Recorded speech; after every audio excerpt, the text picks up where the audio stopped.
think we on. We on? I think we on here, right? I know. A lot of y'all probably like, man, Mr. Blow Your Mind, where you been, man? Man, what's really going on with you, huh? Well, I done told y'all already how hard it is for me to get on here. So I do what I do to try to get on. So I always tell you, you got to do what you got to do on your part to make it if you want me to be on here, which is subscribe, which is to share, which is to like, right? And even when the prompt comes up, if you want to go in there and do something, you do that. Because if not, and this might be the last month that y'all may ever see Mr. Blows Your Mind if I don't get things right. So for those who are hearing that, understand what I'm talking about. So today I want to talk about, as some of y'all coming in here know what the thumbnail said, the problem U.S. never wanted to fix. Now, the last show I tried to do, I used the same thumbnail, but I did a little bit of that show, but then I did not finish that show. So today I'm going to go ahead and do the entirety of this show and add the things that I needed to do. So as I'm waiting for some people to come in here, go ahead and like the video. Go ahead and hit that thumb up for me, because like I said, if I don't see some of the things that I need to be seeing, well, I guess Mr. Blow Your Mind is going to pack up his show and just go ahead and ride off in the dust. Now, that's not a threat or anything. And again, what I'm seeing in this corner, I don't know if y'all not tired of that, but I'm tired of seeing that. So it's kind of like, if you want some better things or some, better topics and a little bit more explanation, well, this is the place you need to be. So as I'm getting myself set up, I'm waiting for more people to come up in here. And then I'm going to go ahead and let's go ahead. Yeah, that look good in there. All right. So let me go ahead. Who I got up in here? Black Beauty Always. Hello, Mr. Blow Your Mind and the Global Black Family. Go ahead and throw that up there for us. Okay, there we go. Pause this so we don't get no feedback. All right, what's up to you, Black Beauty, as always? I'm glad to see that you stopped by to see Mr. Blow Your Mind. We're going to go ahead and we're going to start here getting ourselves up into this because I was going to actually come on at 7:30, but I'm here to do what I do. So let's go ahead and let's get started.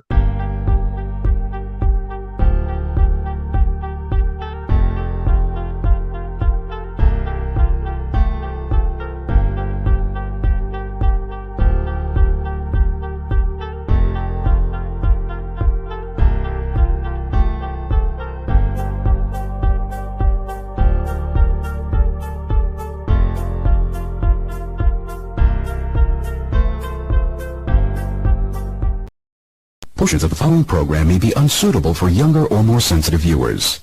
Viewer discretion is advised. Disclaimer. Copyright disclaimer under Section 107 of the Copyright Act of 1976. Allowances made for fair use for purposes such as criticism, comment, news, reporting, teaching, scholarship, and research. Fair use is a use permitted by copyright statute that might otherwise be infringing. Non-profit education or personal use tips the balance in favor of fair use. This video was made for entertainment purposes and is transformative in nature. And since the American white man has used his control over the press and over the textbooks and over all forms of media to make it appear that he has done us a favor by bringing us here and enslaving us, rewrite history or retell history. And since the white man can't dispute this truth, it's not hate to say that we were kidnapped and brought here, it's truth. It's not hate to say that we were Jim Crow, discriminated and segregated, it's truth. It's not hate to say that the Supreme Court, which is the highest court in this country, came up with a hypocritical desegregation decision 9 years ago, which they haven't enforced yet. That's not hate. Remember, the enemy has only images and illusions, behind which he hides his true motives. Destroy the image, and you will break the enemy.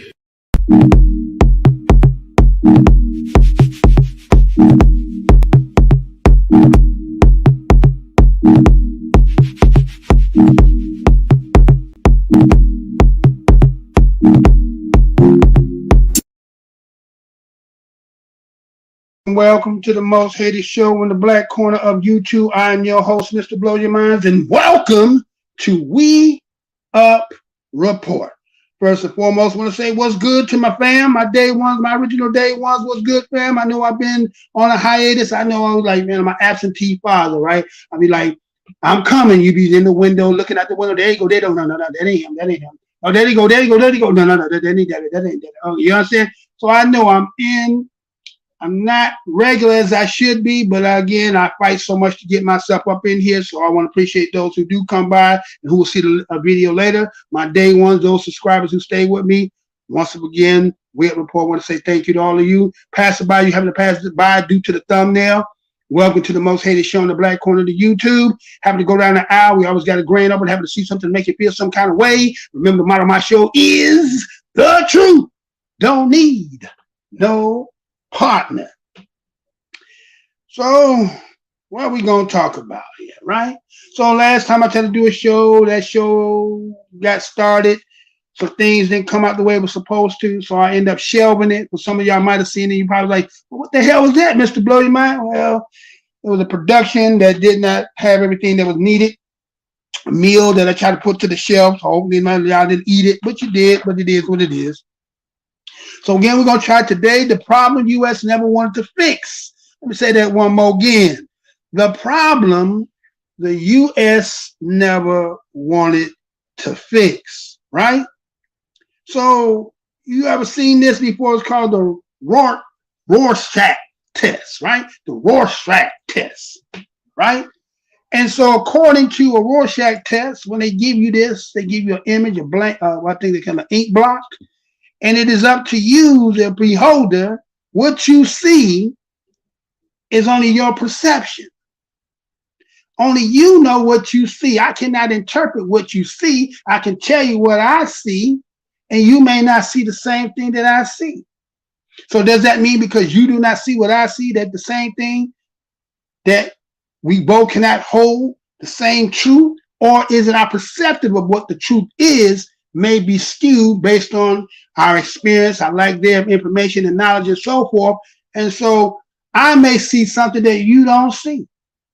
Does that mean if I break down and articulate my point of view that you may at the end still get what I'm talking about? Or is it, as they say, the truth is in the eye of the beholder? So I'm going to lay out what I'm going to lay out as I'm talking about the problem that the U.S. never wanted to fix, and give you a layout of the history and the connecting the dots, because I see a lot of people in this corner that we call the black corner of YouTube, which I call the corner that the builders reject.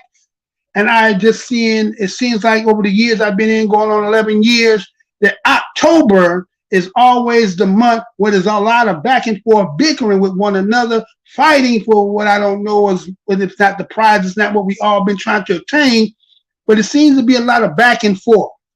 He say, she say, I don't like, we don't like, together we gonna go against. And it's like, who is benefiting from that?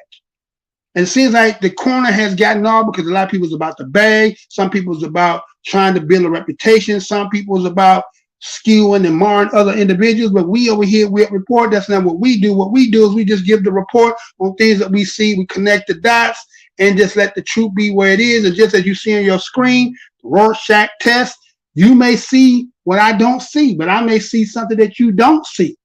So it's, again, your perception. So what I'm going to do is I'm going to lay out the things that I'm telling you that the problem that the U.S. never wanted to fix.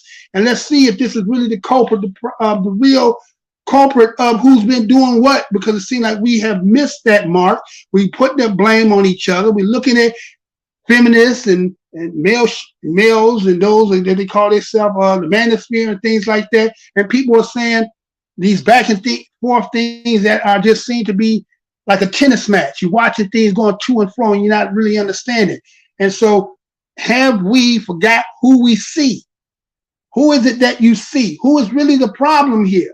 And some people will get to the point and talk about what concepts and constructs, and I don't believe in that. And this, we can be the evil ones and all that. I'm not saying that's not what it is. Again, just like the Rorschach test, it's what you see, what you perceive. So what I'm saying is this: I'm going to lay out some of the things that's recently just been done, and let's see if that Rorschach test that you see on your screen will be the same thing that I see at the end. When I bring it back to you, tell me if you see the same thing that I see. So let's go ahead and get into this. Be right back. Check this out. America's crime crisis has become one of the top concerns among voters ahead of the midterms and a liability for Democrats. Horrific, violent scenes like these in Democratic-led cities are exactly why. In New York, a homeless man attacked a 33-year-old woman at the JFK subway station. That poor woman now says she could lose her eye. According to the New York Post, the attacker has 7 prior arrests, including assaulting another woman with a screwdriver. In Chicago, new video shows 2 suspects attacking and robbing a man on the train. They ask for the man's ID a few times before then hitting him over the head with a wine bottle. Our Peter Ducey pressed White House Press Secretary Jean-Pierre on stats showing the rising crime in major cities across the country. Watch. Does President Biden think America's big cities are safe? Can you say more? Well, we know that thefts and robberies are up about 20% in the first half of this year, so I'm wondering if he thinks America's big cities are safe. So I'll say this, that same story also stated that the crime is complicated and multifaceted. Look, this is a president who has secured historic funding to make sure that law enforcement has what it needs. So I guess just the original question, does President Biden think America's big cities are safe? It is not a yes or no question. It is very much a question of what has he done?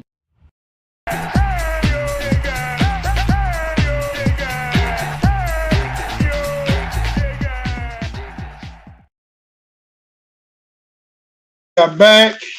So I want to talk about again, as they said in this clip here, talking about America's crime crisis. Do you believe there's an American crime crisis? We all know that there's some things going on in this country.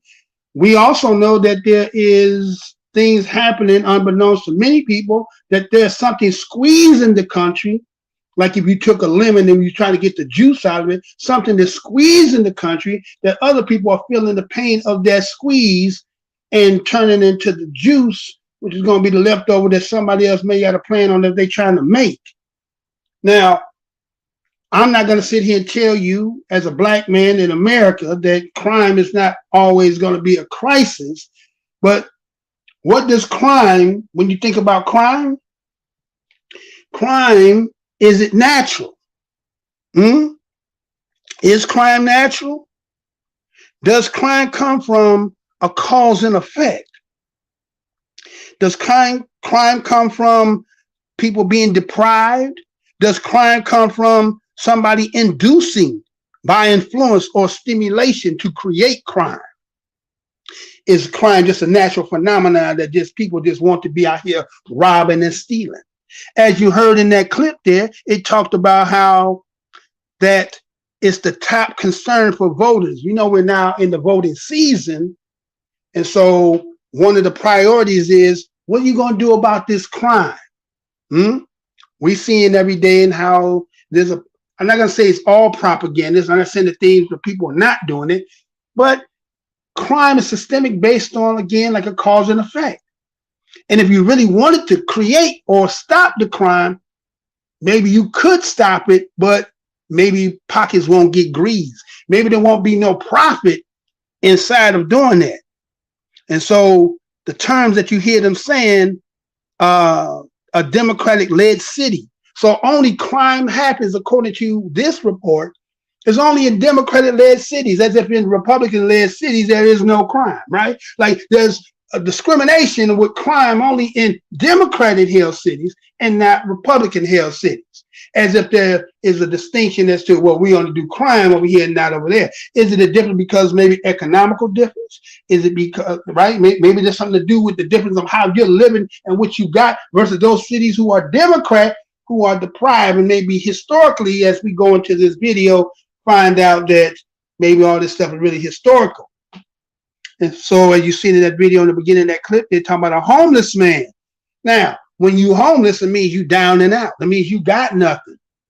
Some people attribute to the fact that people want to be homeless is because, again, some people say you don't want anything. Do you know anybody, asking any one of you in here, and hit that like button, share button, and all that other good stuff? You know anybody who don't want anything? So when you hear people saying that, doesn't that sound like ludicrous and crazy to say that somebody don't want anything? So they attribute to the either laziness or lack thereof want that they don't want anything, or is it, has somebody been in the game to the fact that they have been outdated? They're no longer part of the game.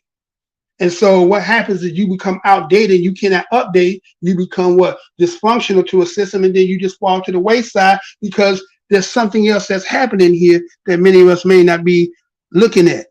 So again, they're talking about the midterms is coming. This is election season. And so they have their things that what they're saying. Crime has always been a problem. But again, what is the problem when it comes to crime? Does crime have anything to do with opportunity? The opportunity. So when they talk about election season, isn't this the opportunity for us politically to make a change in a piece of the game? That's the way we think, right? We think that political season means that we actually go ahead to try to get somebody else who's going to come in here and make change because we're going to vote for them and they're going to give you some promises they can't keep. Because there's a game not made for changing the conditions of those, but really to keep what they say the status quo, keep it to being the same old, right? And as you heard her talk about the horrific crimes in the Democratic cities, horrific crimes, right? Yes, they are horrific crime because there's a horrific needs. People out here struggling, inflation is rising, the prices of living is going up, but nobody's getting, well, not, no, let me take that back, not price of living. Well, price of living is going up, but wages is not going up. They're not meeting the standard of what people need to live out here. So again, the wants versus the needs. And so again, is it only Democratic cities? Is that just a code word? And when they say these code words, who are they talking about when they talk about these code words? Is it a specific people when they say Democratic cities? Or does that mean diversity, meaning everybody ought to be specific about who they talking about? Okay, so when I think of crime, I know crime is part of the problem in this country that we call the United States, but then there was always a crime against humanity. Let me say that one more again. There's been a crime against humanity, which is the atrocity, extermination, or enslavement that is what directed against an entire population or part of a population on specific grounds and without regards to the individual guilt or responsibility on such grounds. Let me say that one more again for those who might be in the back slow back there playing. Crime against humanity, the atrocity, the extermination or enslavement that is directed against an entire population or part of a population on specific grounds and without regards to individual guilt or responsibility, even on such grounds. Is there such thing as crime against humanity in this land that we call the United States? Has there been a crime against the humanity of a certain people, let's say particular people, who from the time of this section to what they called it was legal to have them under that system, and then when you would let them go and let them have nothing, and then they've been struggling from that part, which many people, when you ask them to talk to them, they don't never want to talk about that part. They want to act like, well, we are right now. 2022 doesn't have a history. It wasn't yesterday. It wasn't last week. It wasn't a year ago. We're talking about right now. And what you go, without your past, you ain't got no future. So anytime anybody trying to tell you not to look about your history or what done happened to you and trying to resolve everything in the now, then you done forgot about something. Matter of fact, it's kind of like lobotomy. You want to cut that part out of the back of your damn head so that you don't remember the things that you are and have been dealing with, right? So let's go in there. You see that they had a press conference, and you seen that dude, that Peter Ducey, and he said to, you know, I forgot her name. That's the speaker, the secretary. And he was talking about, is American city, big city, safe? This ain't nothing new. This ain't nothing new. Because why? You go back and know in your history between 1910 and 1970, they called it the Great Migration. And in that migration, you had those who had been deprived in the South, who were brought up to this, what you call the North, and put in cities with the promises of opportunity. And so I see a lot of people who I see, and I watch a lot of these shows, and I see a lot of young people who are speaking. You speak on today, and then you only can go back to the 80s. This situation didn't start in no damn 80s. This story goes back to the inception. Let me say that one more again for you back there playing in the back. When you talk about your history here, and you talk about the Great Migration of 1910 and 1970, when they talk about 6 million of people from the South started to disperse and go into what they call these big cities under the promise of economics, to leave the South, being deprived in the South, not having the opportunity, plus a lot of other things that were part of attributed to history that made them want to get up out of there. But they had the promise of going into these cities, and did they hold their promises when they came up there? You stay tuned as we're going to talk about this. I'm going to show you. I'm tired of hearing people talk about things on a hypothetical level and never get to connecting the damn dots. And so you see, he asked her the question about the big cities and if they safe. Me, myself, I grew up in a big city. Like many of you who might be hearing me, you grew up in big cities too. And you know that as the history has progressed, depending on when you came into this game that we call the United States and what we call life, many of us have seen the decay and the fall of we as a black people, the black Americans in this land. Some people have a problem with FBA, some have a problem with ADOS, touches of the indigenous and all the above. But I say we all one family, no matter what you call yourself, we are part of that. But anyway, we've seen the decay, and we know the real reason why crime exists.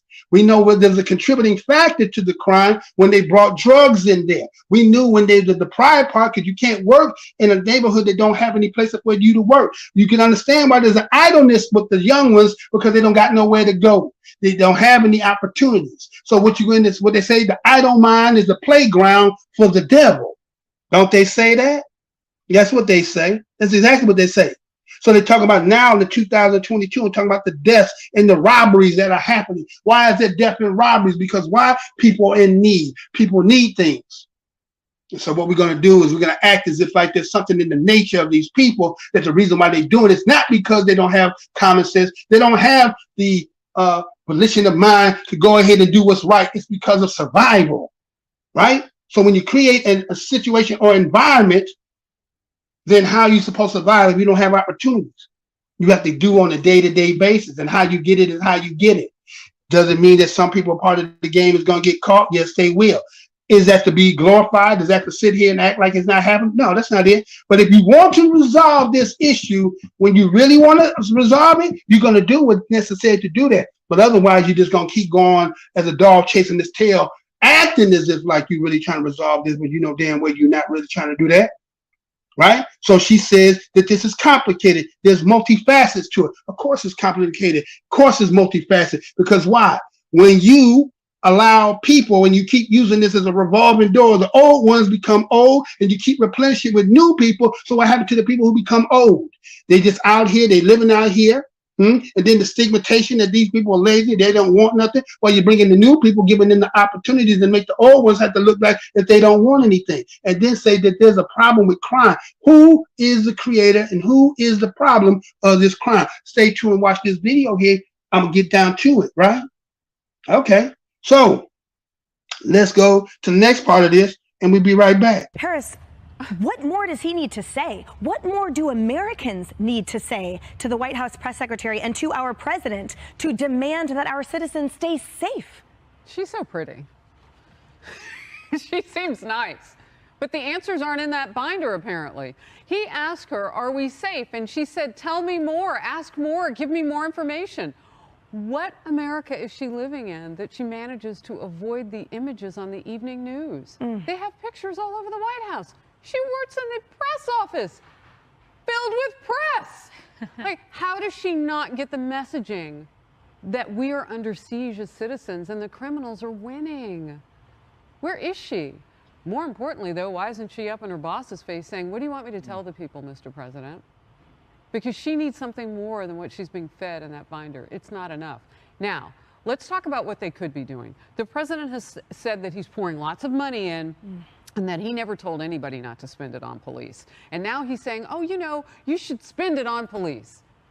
But the law itself doesn't say that. It says you have not a requirement, but a choice to spend on, you know, law enforcement.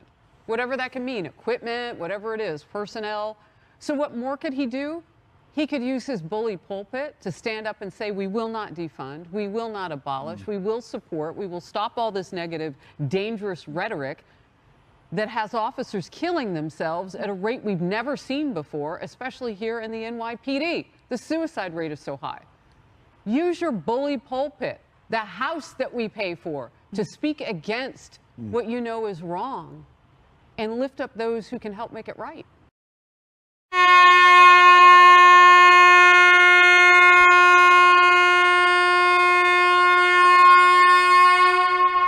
Hey, you sitting here watching the video. Why you sitting there? Put your hand on that like button, click it, thumbs it up, share this video, comment. You can like or dislike it. We don't care about that. And also, if you ain't over here and subscribe, what you waiting on? Get yourself over there and subscribe to get on up to WeUpReport so you can stay up, because we going to keep you up. That's how you help keep this channel going. You can also do some monetary donations. We'll tell you about that later. But right now, wake yourself up, like, share, and comment. And don't forget, when you subscribe on that button, hit that put all notifications. You know how YouTube get down. You know I need some money, gotta get the money, cause I need some cash. Hey, come on, gotta get it. You know I need the money, gotta get the money, cause I need some cash. Hey, come on, gotta get it.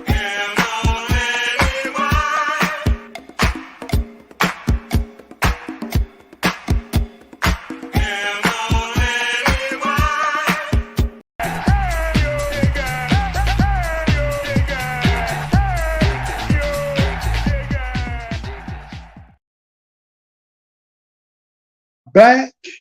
We are back, right? So, as you heard there, you heard them talking about what more need to be said. What more need to be said? They're showing on the evening news. They're showing, again, seeing that video, seeing that individual who they claim is a homeless man to be homeless and had the white pants on that he had. I don't know how homeless you can be, because a homeless person ain't got nowhere to wash. I don't know if you ever been homeless before, but the hardest thing to do for a homeless person is to wash their ass. Am I say that again? The hardest thing for a homeless person to do is wash their ass. You know why? You need some place to be able to get some water, right? So him having on white pants and then they sitting there propagandizing saying that he himself is homeless. We don't know that. We just know what we've been told, right? So anyway, with that being said, so what more need to be said? Well, the news is propagating and showing these, and when you see these pictures, who do we constantly keep seeing? Who has this country always been showing as the portrait, the image of whose crime is? Right? We know that, right? Some will acknowledge it, some will deny it, some will say, well, you're playing the race card. Am I? Am I really playing the race card? Right? So here it is, the people who are demanding to say that they stay safe. They can demand. Do Black Americans in this country have a right to demand anything? Do we have a right to demand? I am not here to deny and say that there is no, I don't know if it's crisis, but I do know there is crime. But I also know that if I had to do anything to a solution about the crime, I think there's some ways that can be done if you really wanted that to do. And it wouldn't be, and again, I'm not against immigration. I'm not against people who coming for coming here under whatever auspice they might be coming here. But I know one thing, you take care of home first, and then everything else can manifest itself. But when you don't do that, and then you're looking in my yard for me to pay for you and feed you and clothe you and house you, then your house ain't never going to get fixed. And it seems like this is the easy way to not deal with my own issue. Now, I'm not saying that this country don't have its agendas where they go in other places and do what they need to do to extract whatever resources or whatever agendas they got in there. I'm not saying that's not part of it. But when you influx in this country here, and we who've been here since the exception before there was a place called the United States, and we see what we are today, and they know they're going back, I think it was in 1751, where Ben Franklin said that if you have a country and you have the natural inhabitants of that, those are people who've been here from the inception, and then you keep immigrating people in there, what end up happening is the people who are in here are going to be hurt by the immigration unless they are bringing something to the table. it looked like everybody that's coming here is looking to get something. So what happens when mama is feeding everybody? What happens when you got a house full of people and then her own children are not being fed? What's going to happen to her children? They're going to be hungry. They're going to be starving. So what is that going to breed? Is that just common sense, or that just me just talking? So she said, they demanded that they stay safe. They're under siege as citizens. Under siege. Well, if you under siege, again, the old saying is that white folks catching a cold, black folks catch pneumonia. So if you are under siege, then what the hell is black people living? Now, I know a lot of our people who are living in a little better conditions because their economics might be a little better. They may have better opportunities with the school and somehow the things worked out for them. But the majority of your people are living in these places. If they say they under siege, then what the hell is happening in the areas that where they live in? These are not the real concerns. The concern is now that the overflowing is now spilling into their own communities, and now they need something to be done. And by this being election season, this is the time for them to say, hey, you know what? We need a politician that needs to be focusing on about this crime. Going back to the Willie Horton, those who've been around, remember when it was hit Willie Horton, and they used that whole propaganda to having Willie Horton, who was on, I think it was on job release, and somehow something happened and they try to use this whole thing about crime, using him as the catalyst to say why we need to keep locking them up and with longer sentences and all that other good stuff. So here, once again, crime is becoming the issue. But listen how they're going to talk about dealing with the crime, right? So here they saying, well, you know, you're avoiding the images of the crimes across America, you're avoiding the images. Now, again, those who are sitting in the administration are Democrats. So again, you know, the political game. The political game is about Republicans. And let's say, look, you Democrats are running these Democratic cities and look what's happening. So look at you. You guys don't know what it is. It would be better if we was in position. Matter of fact, even did a poll at the end that you probably see as we go to the next one. There's going to be a poll they did, and they're going to say, well, you know what? The American people are saying that Republicans run a better city or a better country than you as Democrats. A lot of people now who will call themselves voting for Joe Biden maybe have some apprehensive now about what they did. Well, whether you believe you voted for him or not, he's sitting in the seat. And now we're seeing all the things that are fruition since the time he's been in this. So a lot of people are having voters regret. So now this is the opportunity for the Republicans to come in here and say, you know what? You want some change? This is what a change. We can help you deal with this crime. All right. So with that being said, so use your bully pit, Mr. Biden.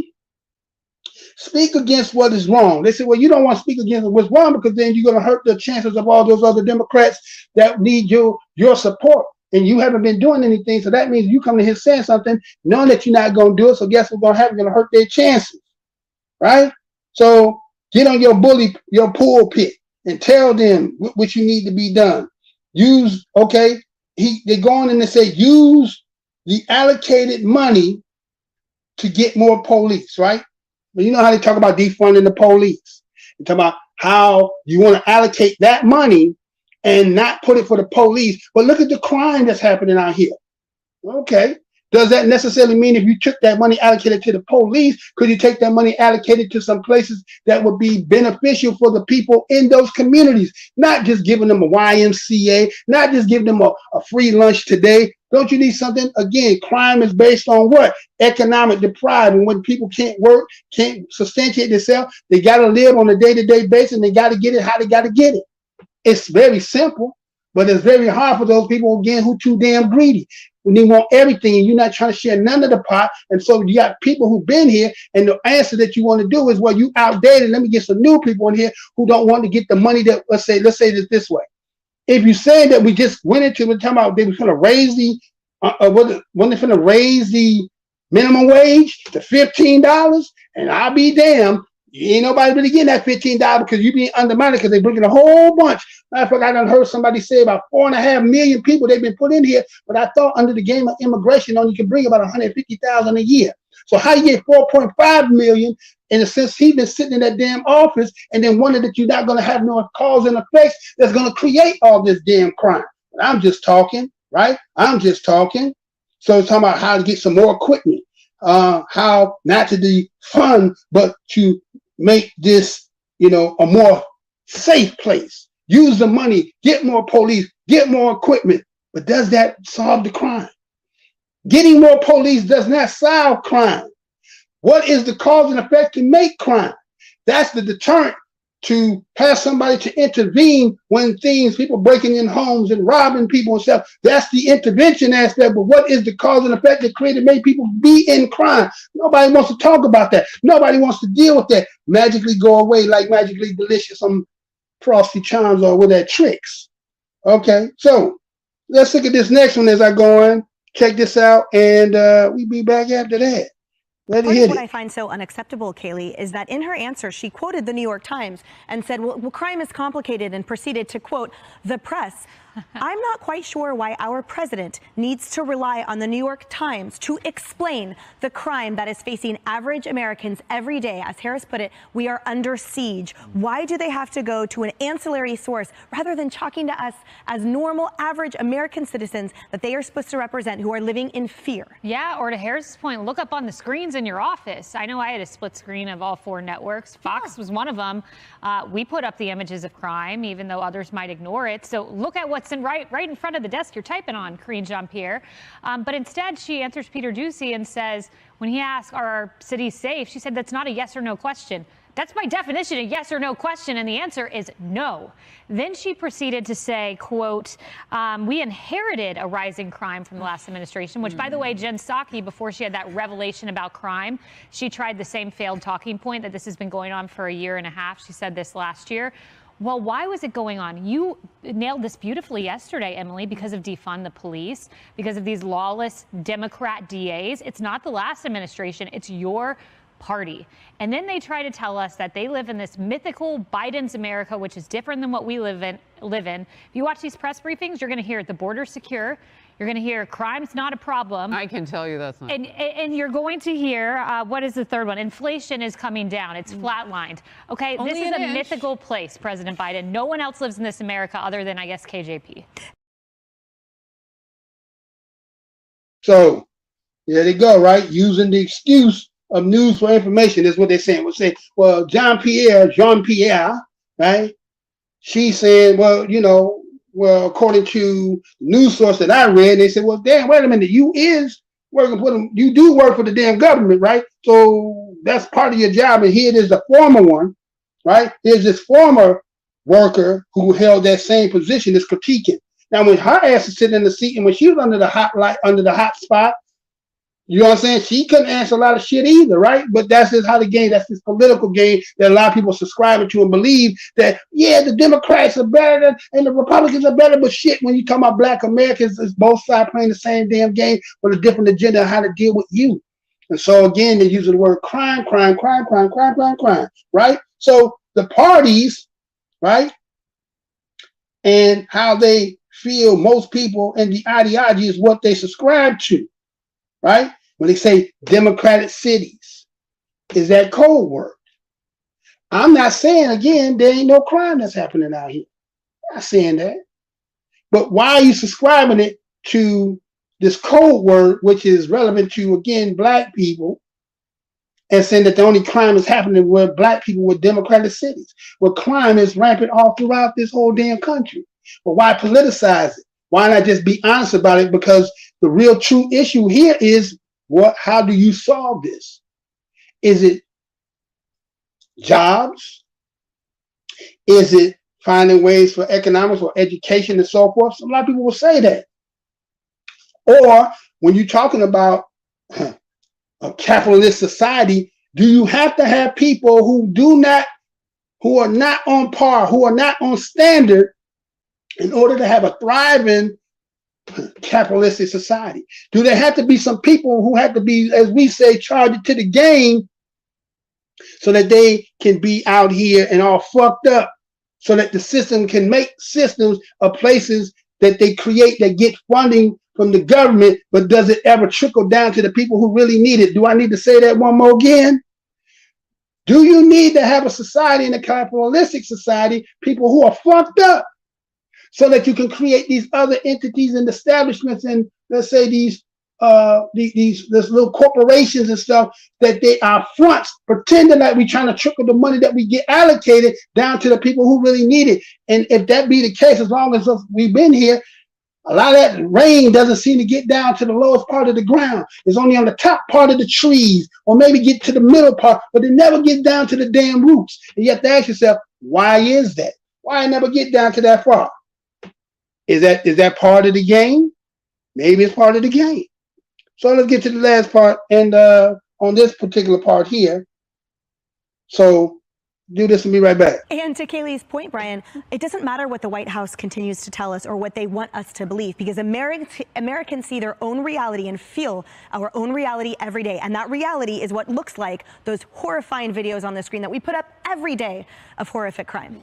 You can't lie on this one. You can't make stuff up on this one, because people like my wife ride the subway and she knows what it's like there. And everybody across this country lives in places like Chicago and LA and San Francisco. So why they keep trying to lie and dissemble boggles my mind, except I just don't think they care that much about this one. This is an inconvenient issue for them, and they'd rather sweep it under the rug. And you can see it in KJP's body language there. She's not looking at Peter. She's looking in the notes. What do you mean by that? Well, the New York Times And they says, all say, translation, I don't care. Near. Yeah, that's exactly what Every that is. page. Yeah. Lunch is near. Yeah. Lunch is near. So, Laura, as Brian brings up who cares and who clearly doesn't care, we have a poll, WAPO ABC, that says, which party do you trust to do a better job handling crime? Clearly, Americans feel Republicans, 56%, that Republicans do a better job handling crime. And that is such an important point to note as we head into the midterms. Oh, absolutely. It's one of the top issues on people's minds right now. Look, if you don't have safety and security, nothing else matters, right? That is number one fundamental. It's why so many people have moved out of these big cities. And where is it that we see the crime? We see it in Democrat-run cities with Democrat DAs, Kaylee, like you just mentioned, all across America, who are not doing anything to bring down these crime rates. Something interesting I noticed, I live in Florida most of the time, but I come to New York often. When I go into a drugstore here in New York, everything on the shelves, including deodorant and soap, it is all locked away. To get anything, to get Tylenol or anything, you have to call somebody over to open it up for you, because the crime is such a problem now, and we all see it, and we know where it is. It's in Democrat cities. So as we head towards the midterms, you're right, people are taking note. I hope they take that to the voting booth with them on November 8th.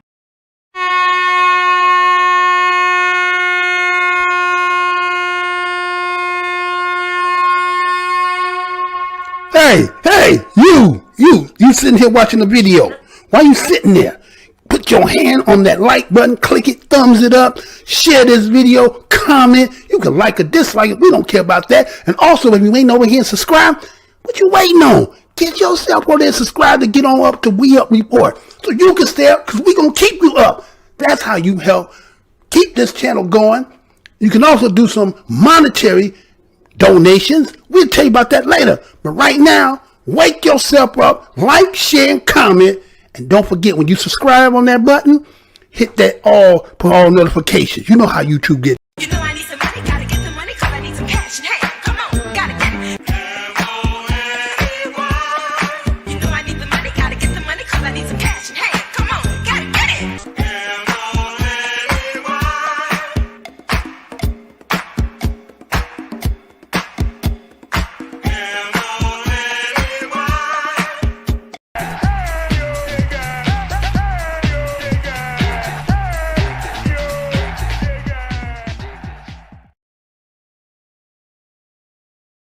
We are back. So again, as you said, they said they're trying to lie.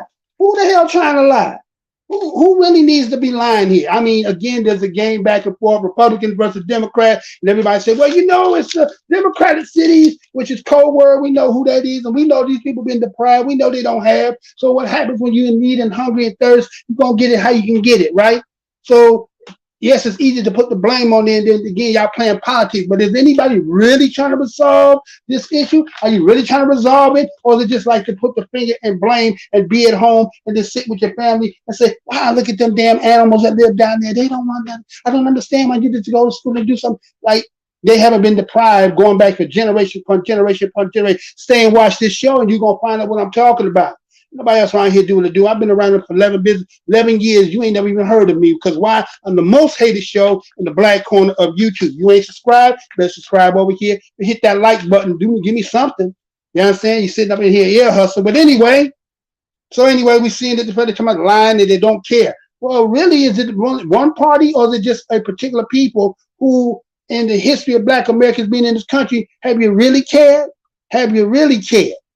So when you say democratic cities, I understand that's a code word. So I know you're saying black folks. So black folks out here robbing and stealing and killing and robbing. Where does this stemming from? Is this because that's just in their nature? That's going back to some of them in their ancestry will tell you, well, it's in the nature of the nigga to go out there and do what he do because he's an animal. Not for the simple fact that we depriving him and disenfranchising him and none of that. No. It's all about he just don't want nothing, right?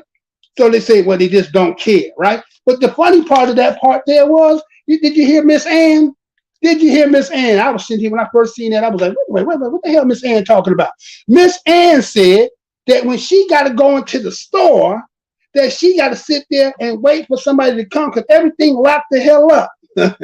Right? She down in the hood. Who she down there? She must be down there trying to get a little piece, right? She down in the hood when they got the bulletproof glass, when they got to go in there and ring the doorbell. Can you give me that Akbar? Can you give me that right there, Akbar? That right there, Akbar. You know what I'm saying? Those who know what I'm talking about, you know what I'm talking about, right? So here's Miss Ann sitting there that she be going in them type of neighborhood. Miss Ann live in the neighborhood that they got the bulletproof liquor store, bulletproof, you know what I'm saying, windows. That you got to be like sometimes at the gas station and late at night, you go out there, hey, Akbar, that. No, not that. Those chips, no, Ruffles. You get what I'm saying? So here she trying to show there's some kind of correlation that she know what that is. But guess what?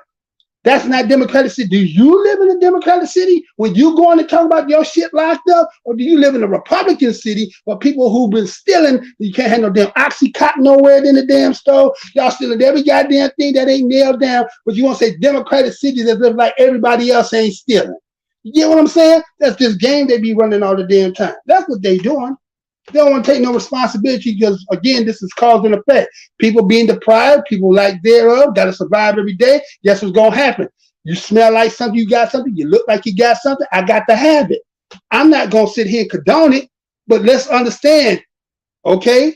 Let's just go back history and we'll look at this, right? So let me show y'all something here. Let me show you something here, right? Because, again, as I said, I be watching a lot of these shows around here, and I see a lot of people who be talking, and they can only go back to the 80s, right? They can only go back to 1980, and then they be like, in the 80s, and then, yes, 1980 to 2022, that's 40 years. Yes, if you under 40 years old, that's a long time. But man, you old, you've been around. Okay, but the world been going around long before then, right? So we've been around here longer than that. But that stuff that you talking about in the 80s is nothing. Actually, that was like a golden era for those who was in there, teenagers at the time of the 80s.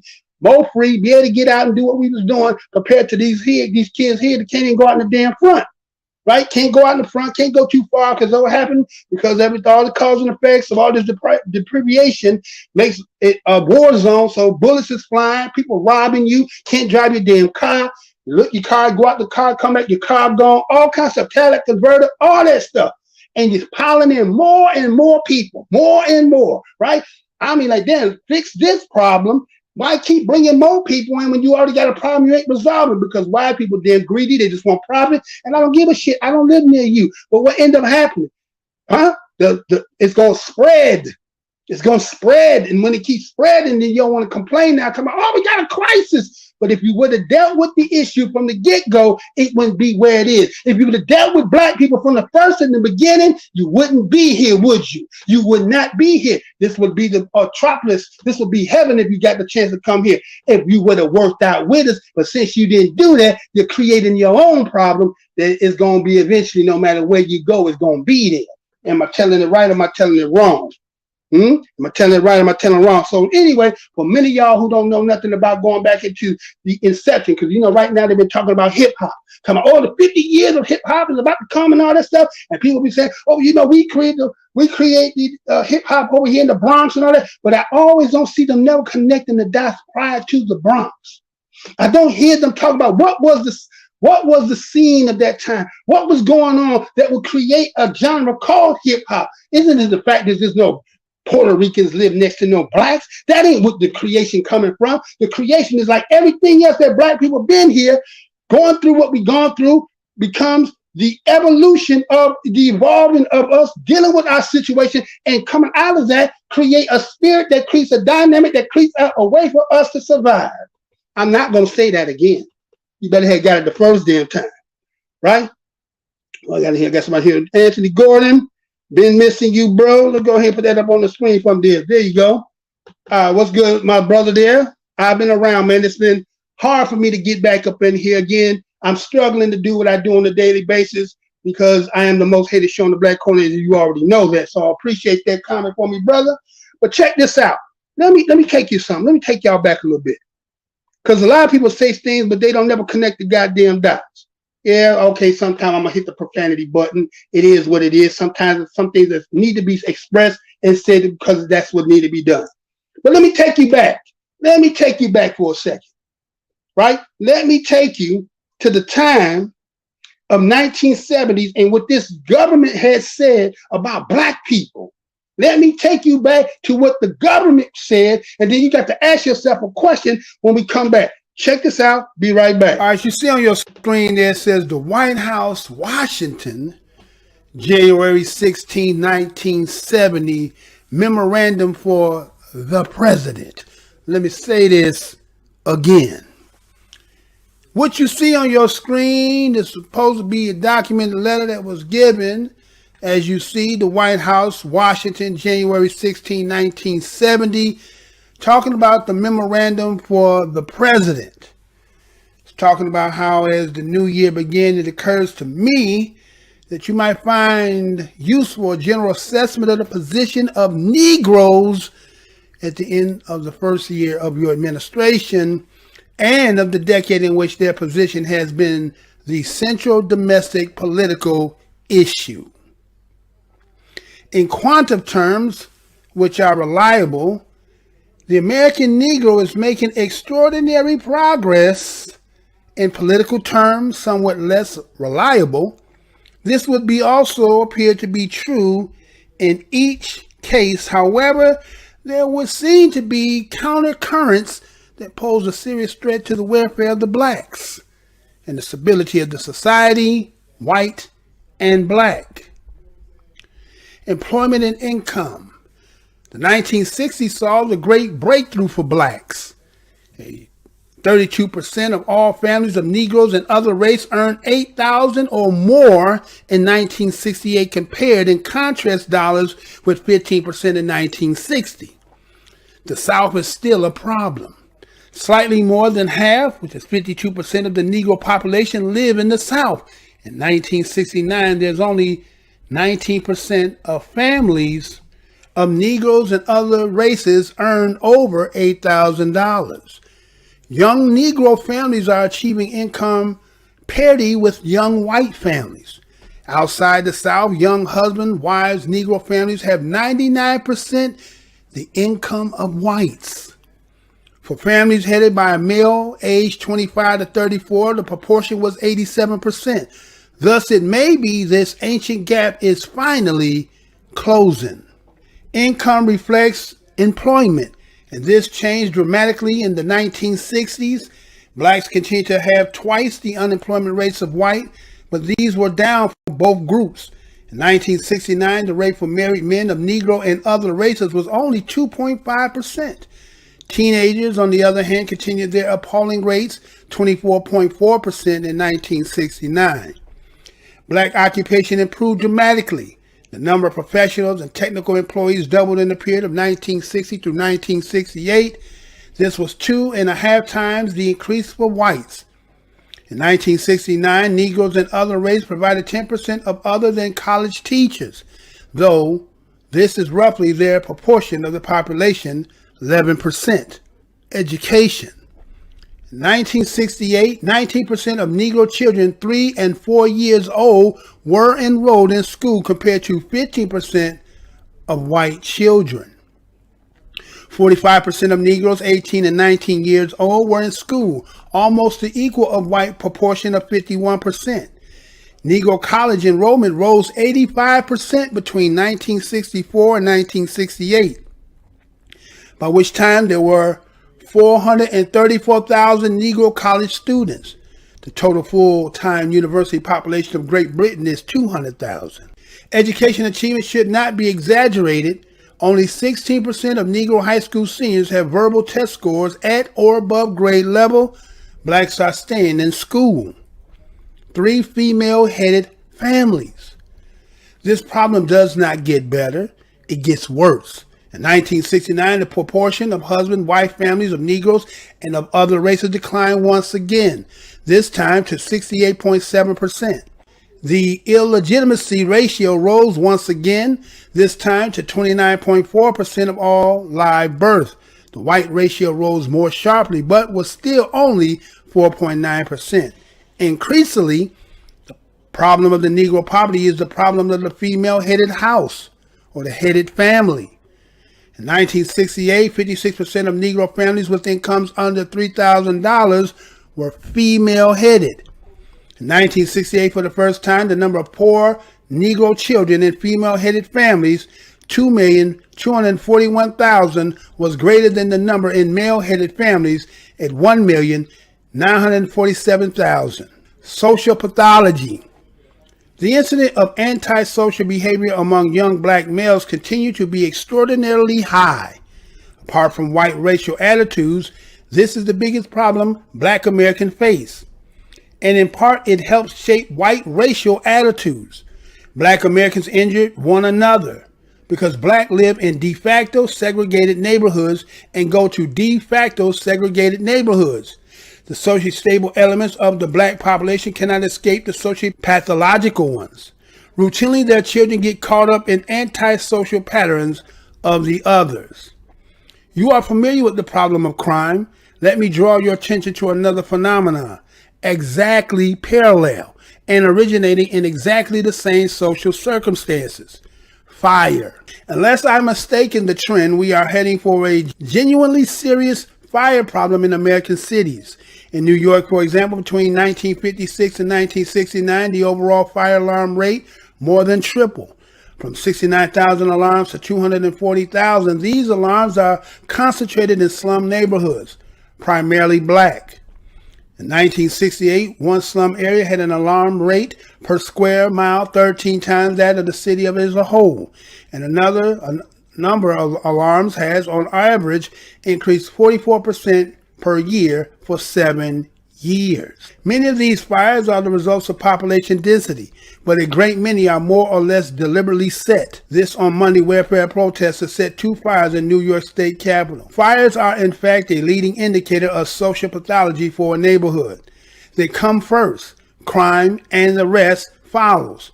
The psychiatric interpretation of fire setting is complex, but it relates to the types of personality which slum produces.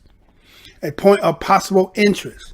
Fires in the black slum peak in July and August. The urban riots of 1964 through 1968 could be thought of as the epidemic conditions of an endemic situation. Social alienation.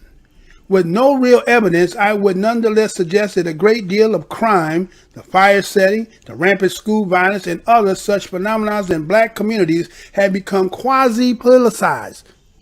Hatred, revenge against whites is now an acceptable excuse for doing what might have been done anyway.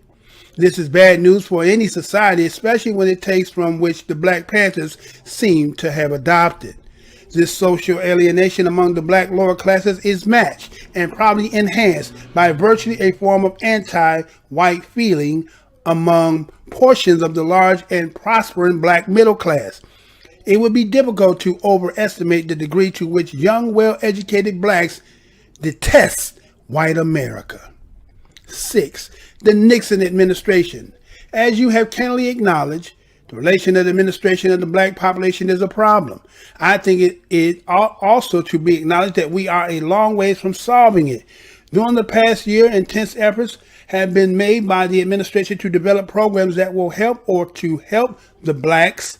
I dare say as much or more time and attention goes into the efforts in this administration than any in history. But little has come of it. There has been a great deal of political ineptness in some departments, and you have been the loser. I don't know what you can do about this, perhaps nothing, but I do have 4 suggestions. 1. Sometime early in the year, I would gather together the administration officials who are most involved in these matters and talk out the subject a bit. There really is a need for more of a coherent administration approach to the number of issues, which I can list for you if you like. 2.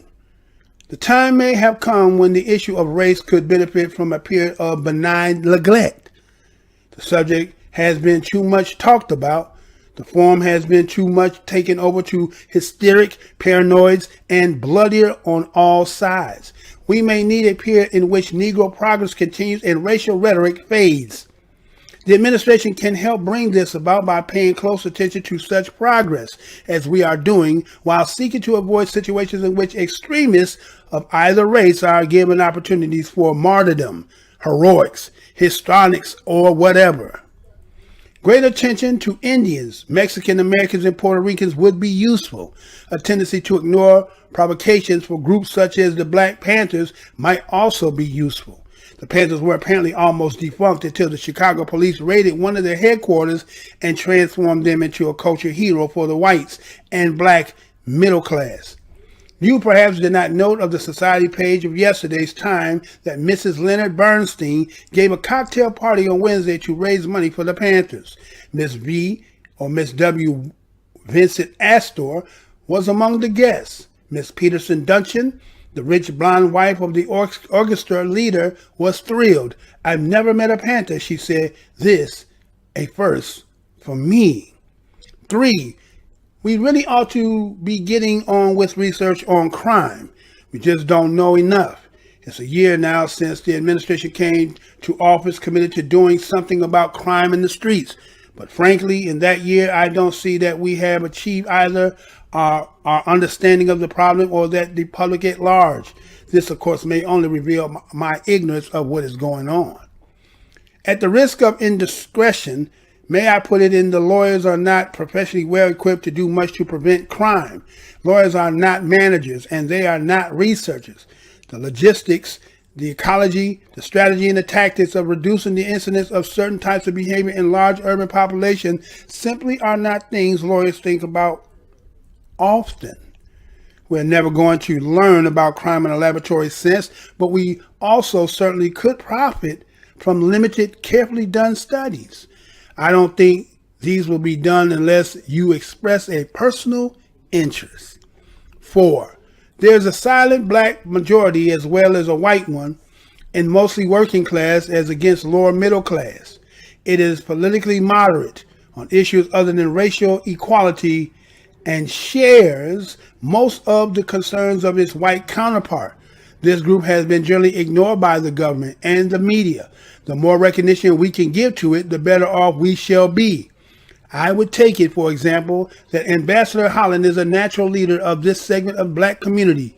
There are others like him. Daniel P. Monahan. All right, so that was the letter that came from the White House of January 16, 1970, talking about the memorandum for the president. And that's 1970, right? According to what they're about to celebrate, the 50-year hip-hop is going to be in 1973. So that's giving you a little insight for those who have never heard about what was going on at that particular time. But that's 1970. Think about the history that we as black Americans and what was going on at that particular time. You just had 5 years before then, black Americans had just gotten 1965 civil rights, correct? Voting right, 65 and 64, right? So the first election that black Americans would be since the time they're getting the Voting Right Act and becoming civilly right, and the civil rights, which we know was a failed, should have been about human rights. But even though this is history. So you also have the Immigration Act that's happening at the same time in 1965. So black folks are getting civil rights, voting rights at the same time that immigrants are coming in as the Immigration Act. Okay? You got hip hop coming in 1973. They're making assessment as to what's been going on from the 60s with the turmoil of the 60s. But again, this Black Power movement. And I'll talk about more about this Black Power as we will go more into this video. But let's look at this. 50 years, hip hop is going to be making this mark in 2022 or 2023. See the slew of rappers that is dying based on what it promotes, and is just also continuous of what has been, as you see on your screen, the problem U.S. never wanted to fix. As I just read to you about the memorandum and the things that is stated in there, let's look at what was happening at this particular time, how it has metamorphed itself up into where we are today. What are the causes and effects? The possible links to the systemic issue, the evolution of Black American music. You gotta always ask yourself, the Negro problem, has it ever not been? Let me say that again. The Negro problem, has it ever not been a problem in this country? And is Black unity a threat always worthy of planning? Let me say that one more again. Is Black unity a threat always worthy of planning? So that letter was 1970. But before I go in and break down that letter of the things that, at least for fact to chew on, as I say, do you not know there was also a Kerner Commission report that was done prior, the administration prior to this one? This is the one that is going to come after Lyndon B. Johnson doesn't run for a second term and Nixon win over Goldwater, if I'm not mistaken. And then they had this Presidential Commission of 1967. Now remember, the letter I just read to you was for 1970. So 3 years prior, they had a Presidential Commission. Matter of fact, you probably can look it up as the Executive Order of 11365, which is 11365. And the causes of, they were trying to find out what were the causes of the urban riots. So you had urban riots going on at this time in the 60s. Due to, we had the assassination of Malcolm X. You got Martin Luther King getting assassinated in 68. Medgar Evers, and a slew of things that is happening at this particular time. And so we're trying to get the gist of what was going on for those who were not there. This is your time hearing it, to give you a little bit more, because people are not really answering what some people are seeking to try to get a better understanding. As I'm doing this today, I've seen the academics speaking about those are the pioneers of hip hop and how they are dusty and that they're broke and that yet they are of hip hop. But those who are of immigrant parents who came here as anchors and not understanding how the metamorphosis, let's say how the evolving, how the metamorphosis of that time that preceded now is where you are today as the beneficiaries. And for you, as somebody who doesn't come from that, very disrespectful. And we're hoping that many people will somewhat deal with him as time goes on. And I'm not talking about in the physical way. I mean, come on his show and address that particular thing. So they're talking about in this recommendation that this recommendation was going to the government seeking for what might happen in the future. We're talking about the Kerner report. They were talking about how it took them 7 months to come to a determination, and the rights was attributed to, they say, the lack of economic opportunity. Let me say this again.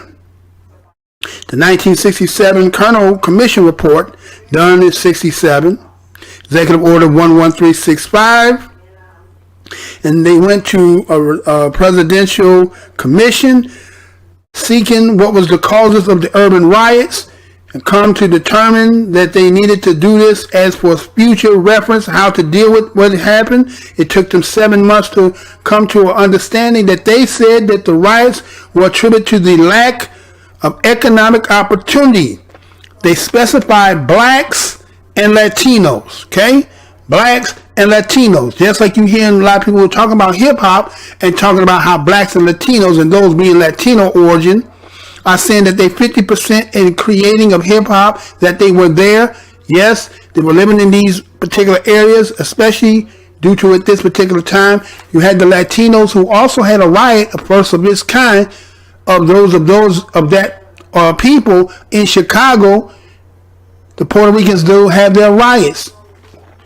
But then there's also other things around the nation that black people are having their riots based on, again, the things that I stated and were going on at the time.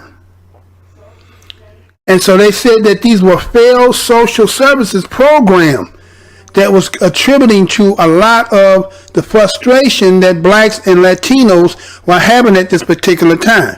My focus is primarily on black Americans, but I am going to give the honorary participation to the Latinos because they had been mentioned in this Kernel report.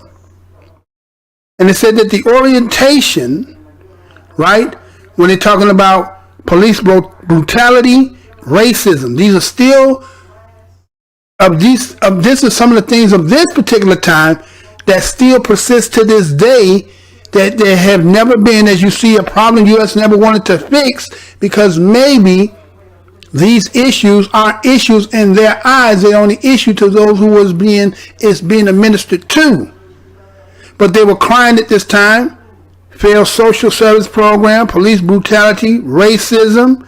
And they also said that there was the media of that time and how the media had a white perspective about how it displayed the negativity of blacks in the media. Is that still true to this day? Or is it because now that black media is trying, or well, let's say the black media is trying to set a precedent and give black people a certain type of voice from a perspective of black views and understanding, that as I go on more in this video, is that an issue when they package it when it comes to what black people do as to try to make ways for themselves?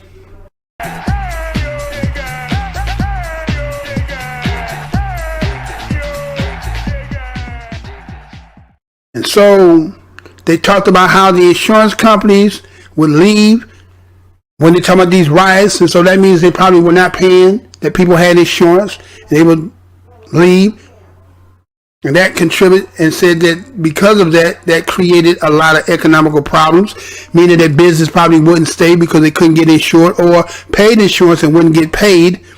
The country was on pins and needles due to the simple fact that they didn't know how to deal with the situation.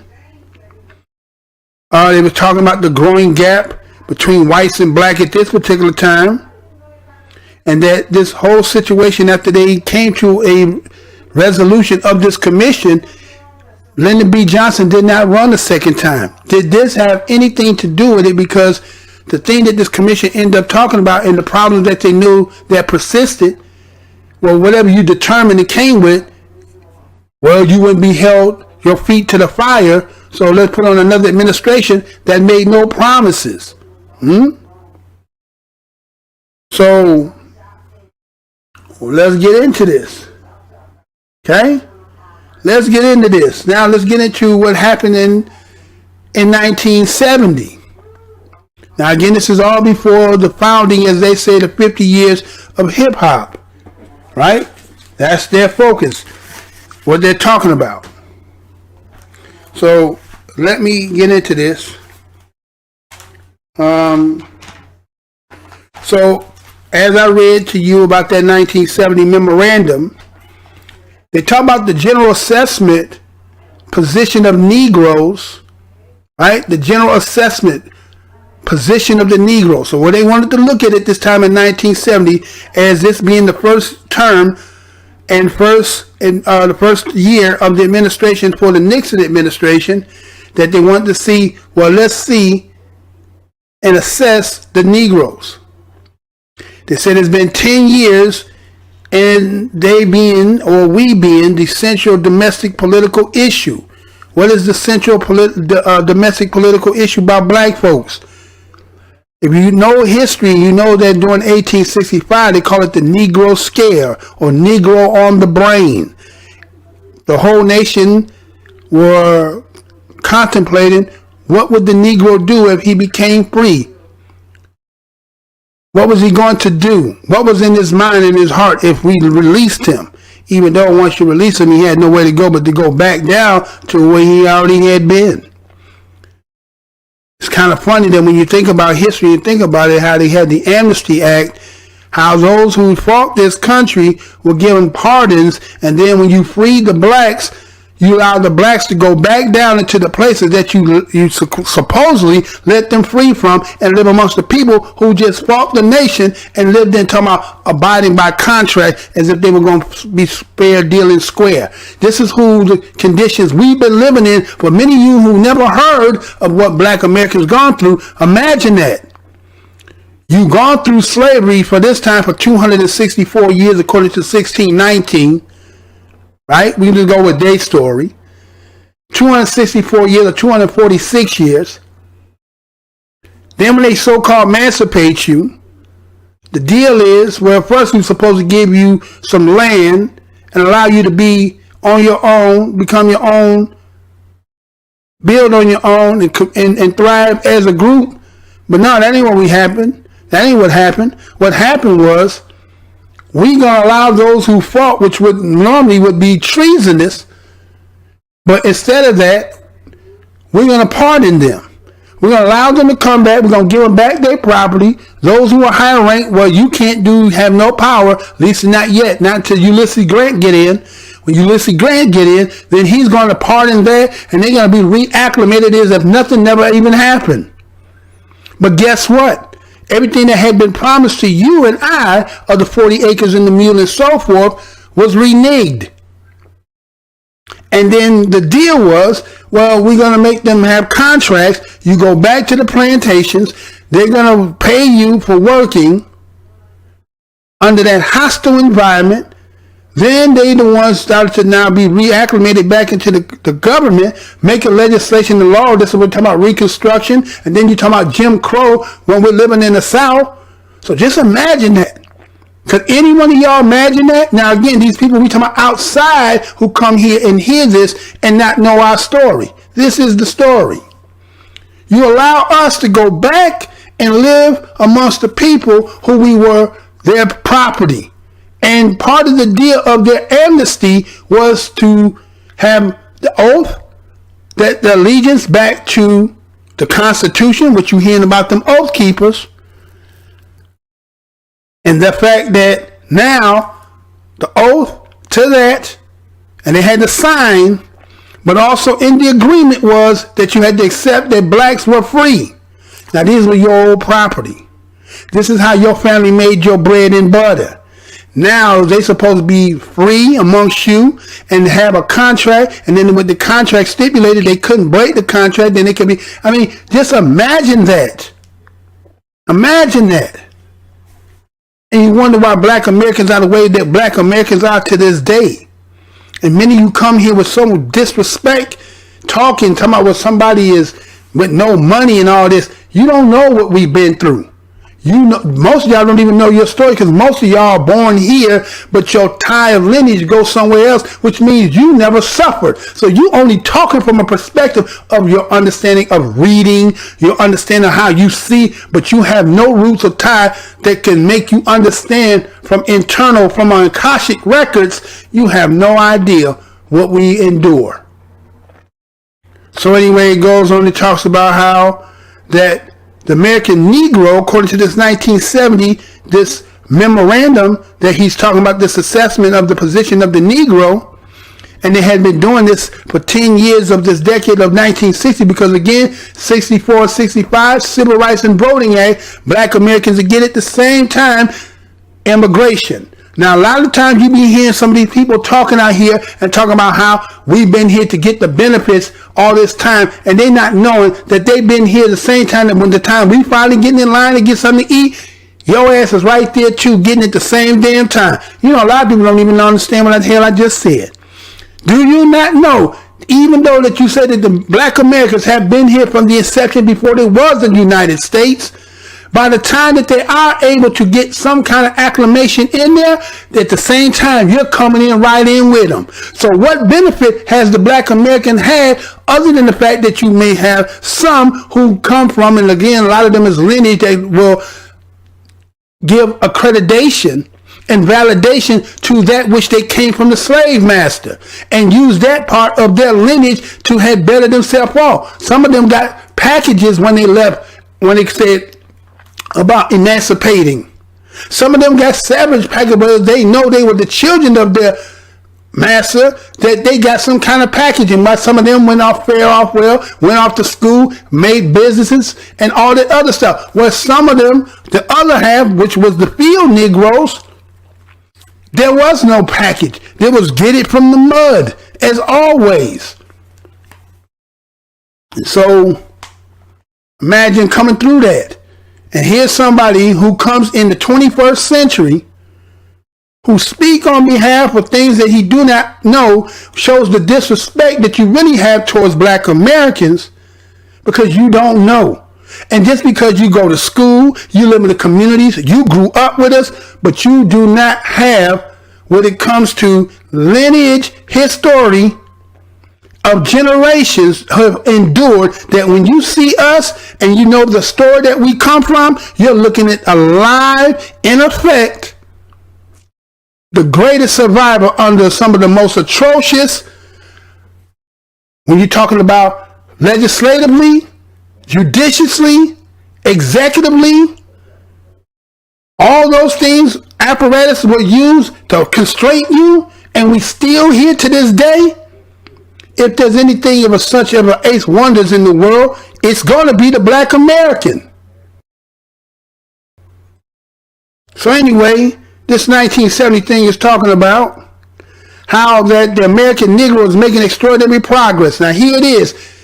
You only been acclimated in. I'm not saying that Black Americans did not have their own thriving Black communities where they had their own business and so forth. We had to. That was the only way we were going to survive.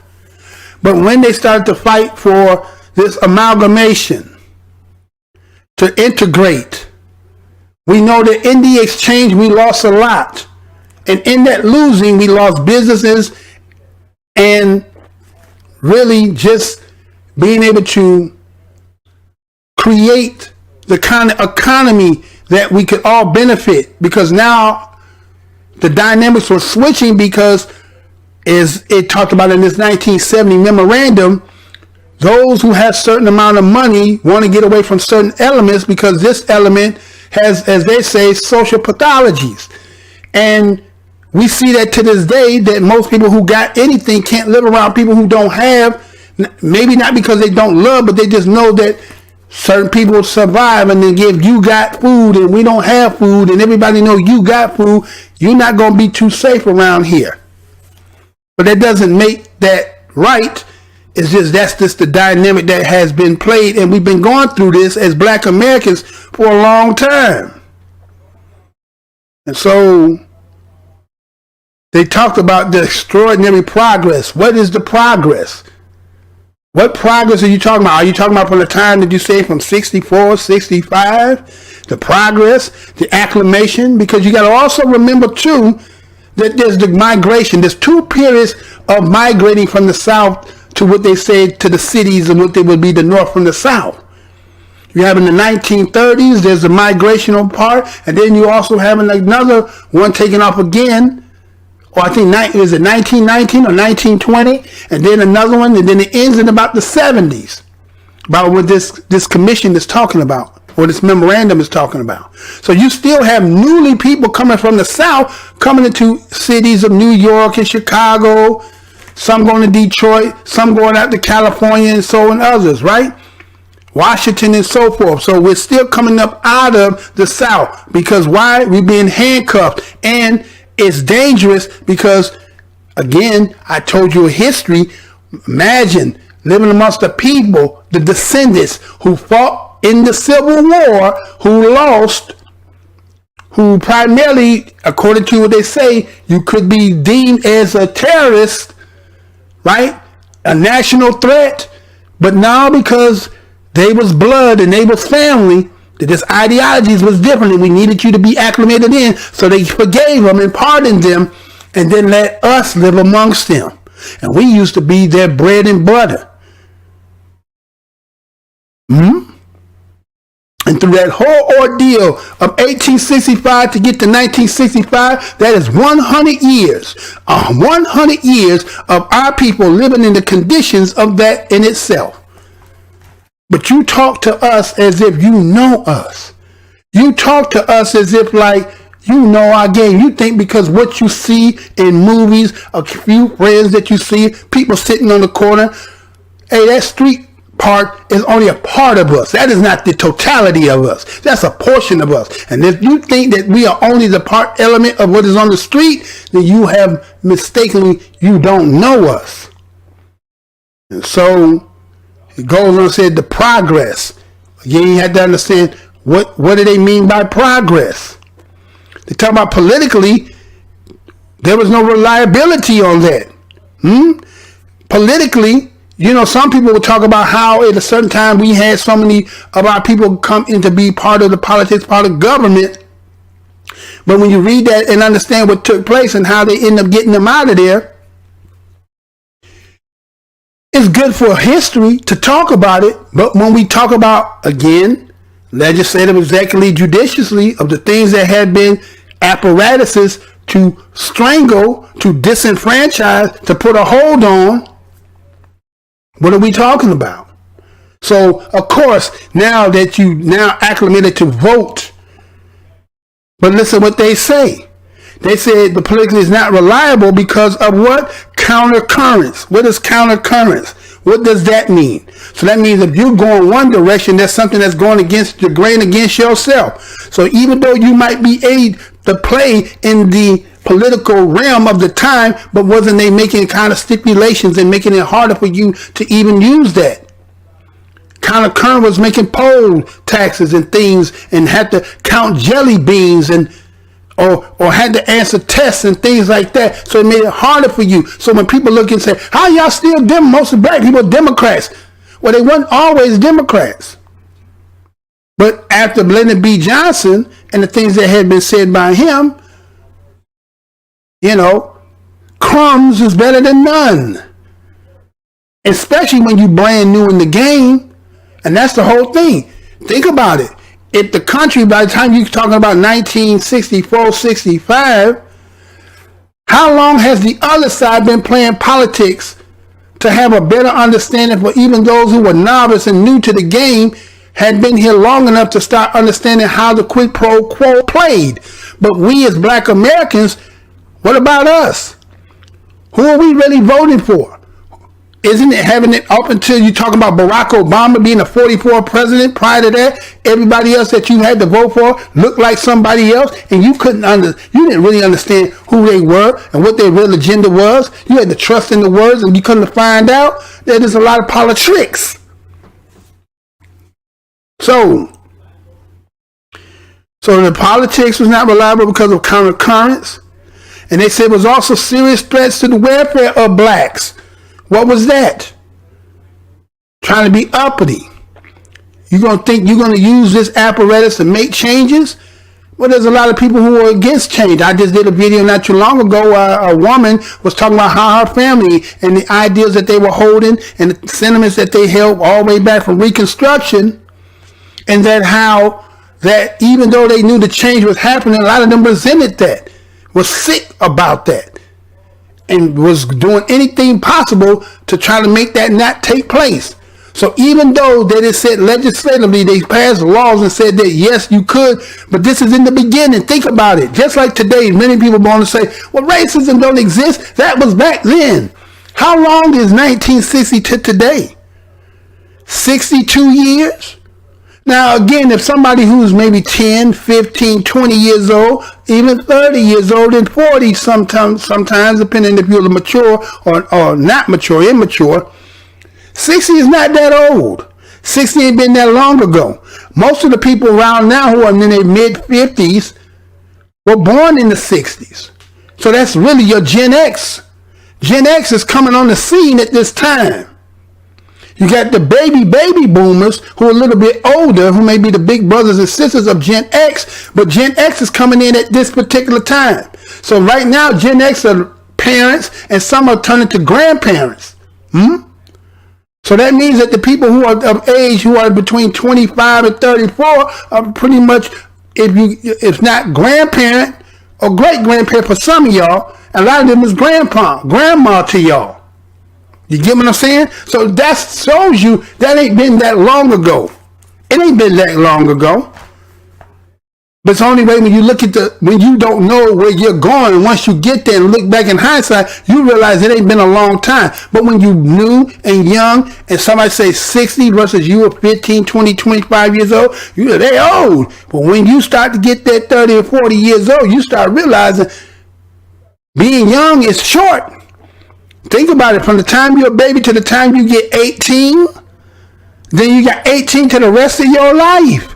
So being young is a short period of time. Well, I know today they say 30, right? I think once you get to 30, then, at least for a woman, 30 is now you over the hill. You out of the game if you ain't, get set up and so forth and so on, right? I could be right or wrong. You can give me some comments down there. Tell me, from a woman's perspective. But my thing is, once you get at that range of 30 years old and going up, it's like, okay, now it's this. Now you old. You're an adult now. So look at 30 years back compared to 30 going forward. What's longer? So you're not young as long as you think. So I guess that's why they used to be work hard. The young is, I think they say vigor is wasted on the youth because you think you got forever, but that's really a short period of time.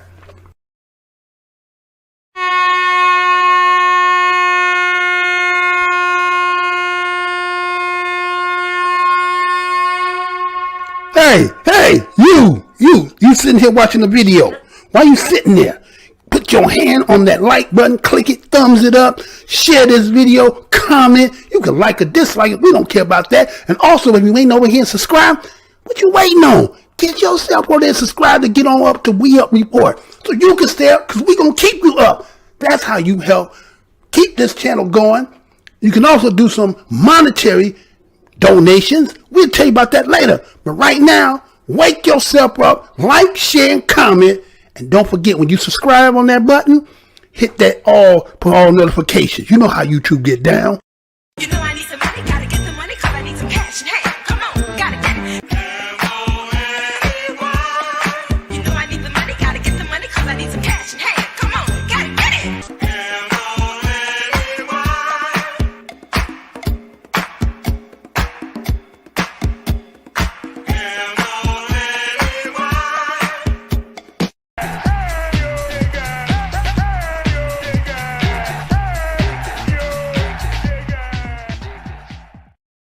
So anyway, they talk about how the serious threat of the welfare of the blacks and the stability of society, because there would be this dynamic between blacks and whites. Blacks striving, trying to get something, and white people trying to hold them at bay because, again, those who were white, who were just privileging on being white, that were not on the upper echelons. So if this was a race and somebody's catching up on you in this race, what you wanted to do is try to make whatever it could to keep that black could catch you. So now we have to come up with kind of tricks and tactics, intimidation and everything else. So that was the things that blacks had to endure, which we had already been enduring for 100 years prior to this time. So now they got us coming up into these cities with the promise of getting employment. And as that started to happen, you bring immigration in on us. So a lot of people don't even understand that. A lot of people don't even know that immigration is coming at the same time that you get civil rights and you voting. So they talked about the employment and income of that time. They even said that in the 1960s, they talked about blacks and having a breakthrough. What do they mean by breakthrough? Breakthrough means something was holding you back and you finally got through. What was holding you back? Is it some of the stuff I just said? For 100 years prior to 1965, up until the 1970s, you've been held back. You've been disenfranchised, legislatively, executively, judiciously. They talked about how that 32% of all families of Negroes, and then they throw in the but. See, nothing is never strictly you, but they want to use this to try to make some, as they try to say, that, well, there was some progress made. Blacks start doing well, but then listen to the wordings that they use when they said the breakthrough, when it comes to unemployment and income. For the 1960s, said 32% all families of Negro and other races earn $8,000 or more. Now, who's other races? Who is the other races? If we're talking about blacks, according to this whole memorandum for the president, is to do the assessment of black people. Then when we're trying to say something positive about black people, to try to show that they've made some progress, where does the other race have anything to do with the 32% that you're trying to use and say that black people have 32% increased? But you need these other people so that you can inflate the numbers to make it seem, see, look, they're doing good. But who's other people? Who's the other people? And then to say 8,000 or more in the year of 1968. Then they said if you compare that 1968 to go back to 1960, they said 15%. Now, is that 15% including with other races? So what percentage of the 32% is really black Americans? And what part is other races? And then when you go back to 1960, when you bring it down to 15%, what portion of that is black Americans and what portion is other race? See the game being played? Then they talk about how the South still was a problem. Of course the South was going to always be a problem. I just told you that after emancipation, what happened in the South? What happened to those so-called rebel states? After the Civil War, what happened? You said you freed them, and then you made them go back there and live amongst the people who fought against the nation. And they had to live amongst that hostile environment for 100 years. And then those who couldn't leave, as they said, that 52% of the Negro population in 1969 was still in the South. Well, where else was they going to go?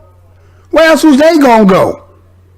So that great migration was, again, those who left the South that came and filled these places. And again, you're talking about New York. You're talking about New York. You're talking about Washington, D.C., Chicago, these places, these cities, California, and so forth and so on, right? But 52%, that's still half the population of the black population, was still in the South, dealing with what had been done since emancipation. And you wonder and say the South is still a problem? No, the problem was the deal that was made when it came to making the so-called pardon. But many people have no idea about that. The amnesty pardon, go look at it. 1865, the amnesty pardon.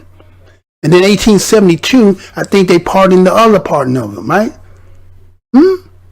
Pardoned them. And we had to live amongst that. But most people sit here and they talk to us like, y'all been here all this time. You guys could have done better. You could have did better. You don't know our story. And you don't care to know our story.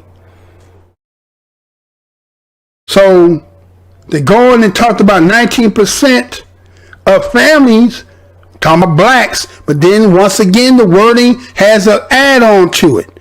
They got somebody else included. But they saying 19%. Now check this out. 19% of family Negroes and other races earn $8,000 or more. Now, what portion of the 19% is black Americans, and then what portion is the other races? Why are you combining somebody else when the report is we're doing the analysis about the Negro? Why are you throwing somebody else in to inflate the numbers? Because otherwise, if you see the real detriment of it, you will understand really what black people are really going through. But we had to bring somebody else in so that we can conflate the numbers, so that made they didn't look a little better. See, 19 compared to what really, let's say it's only really 2%. So we're only 2% of black people. So you got like what, 17% of other people? But we're gonna combine them because we kind of count them as Negroes, at least at that particular time. And then later on, these people might be white. Follow what I'm saying? Okay. Then they say, well, we got some good news for you. The good news is young Negro families achieving, they say, right? They say they're achieving parity with white families. Young Negro families achieving parity with white families. So they said with the young families, the young married couples are almost equivalent to that which the whites were doing. Now check this out now. Now that's only young Negroes compared to the entire white family. So they was achieving parity. What does parity mean? What does parity mean? And what is really the number here? When you're talking about young families and married black people compared to a whole population that has always outnumbered us, particularly at this time for sure. So what is the true number? But you get to say that you found something in the statistic to be able to use that to write that. Then they said outside the South. Now again, they were talking about in the South then maybe. Maybe they were talking about the South. But they said outside the South, which is those who left from the South, they said young married Negro families have 99% the income of whites. And he has an exclamation point. Let me say this again.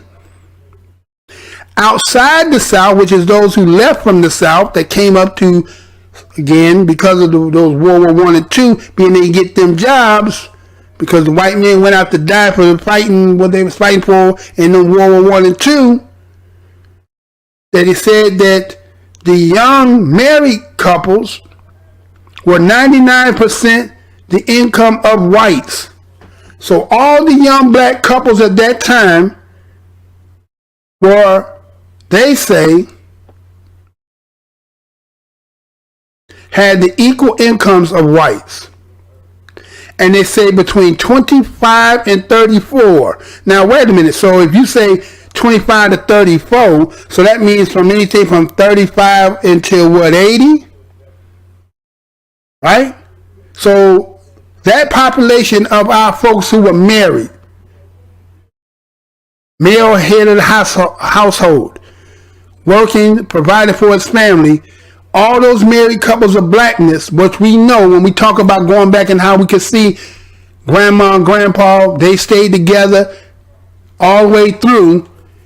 When they stayed together like that, they were equal.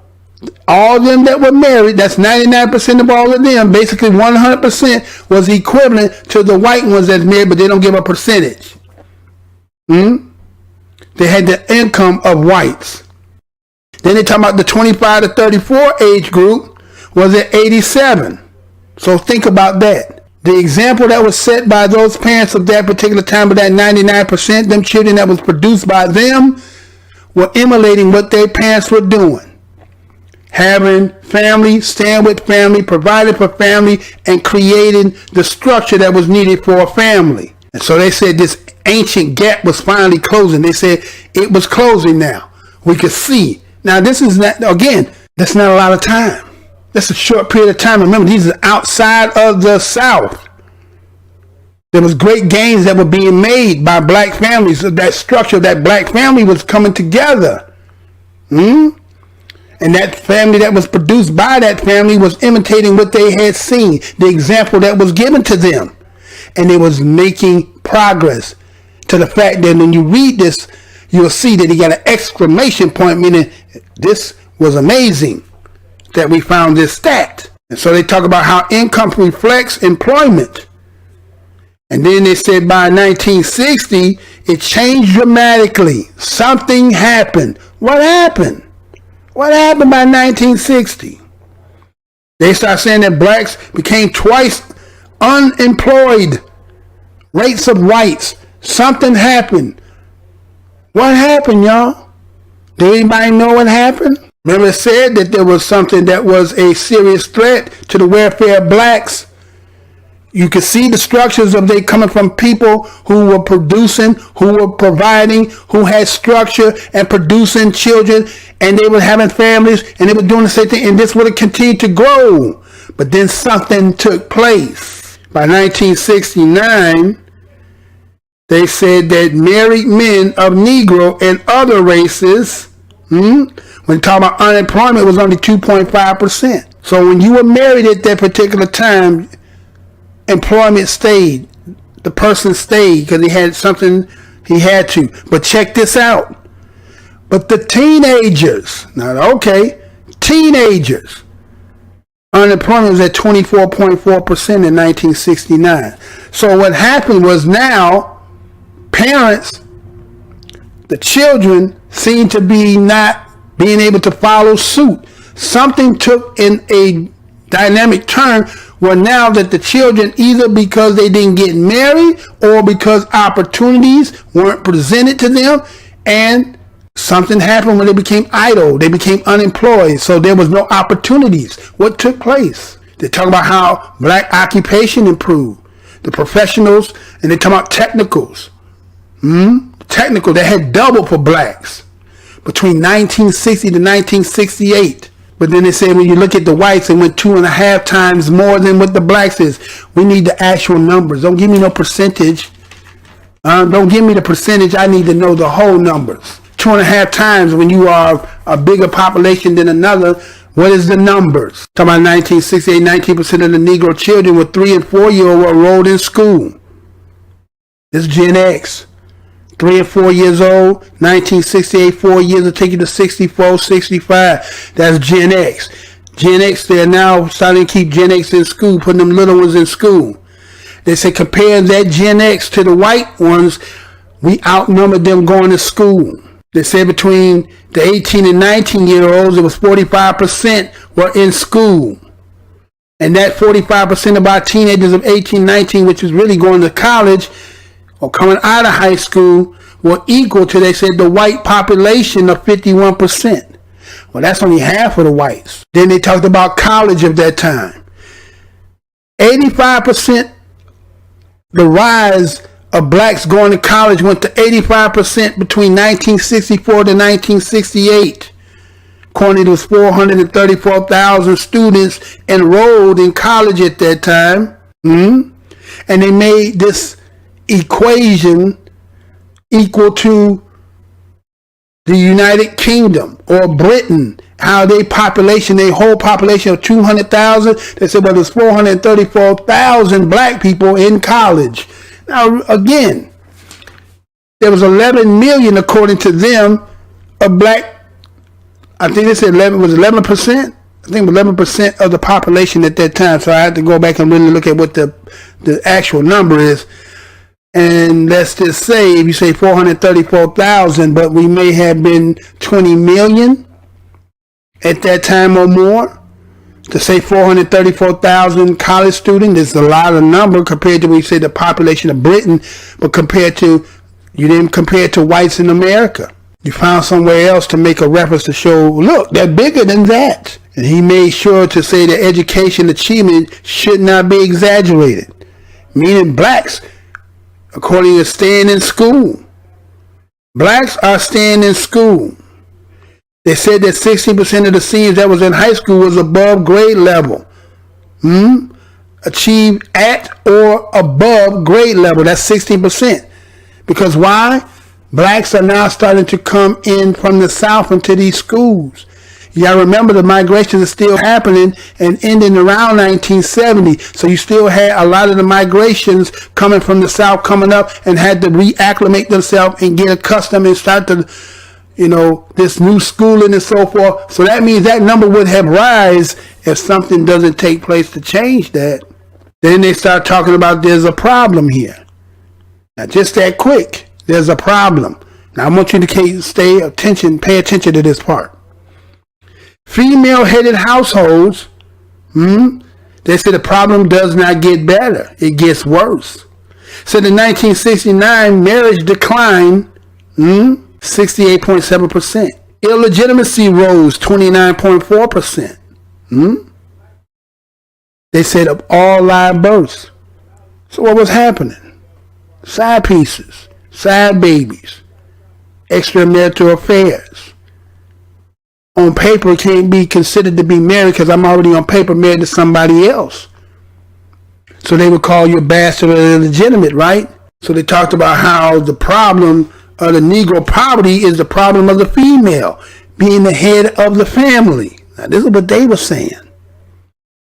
Talking about in 1968, 56% of Negro families they said the Negro families that were headed by black women by herself or as the breadwinner were under 3,000 were headed by her.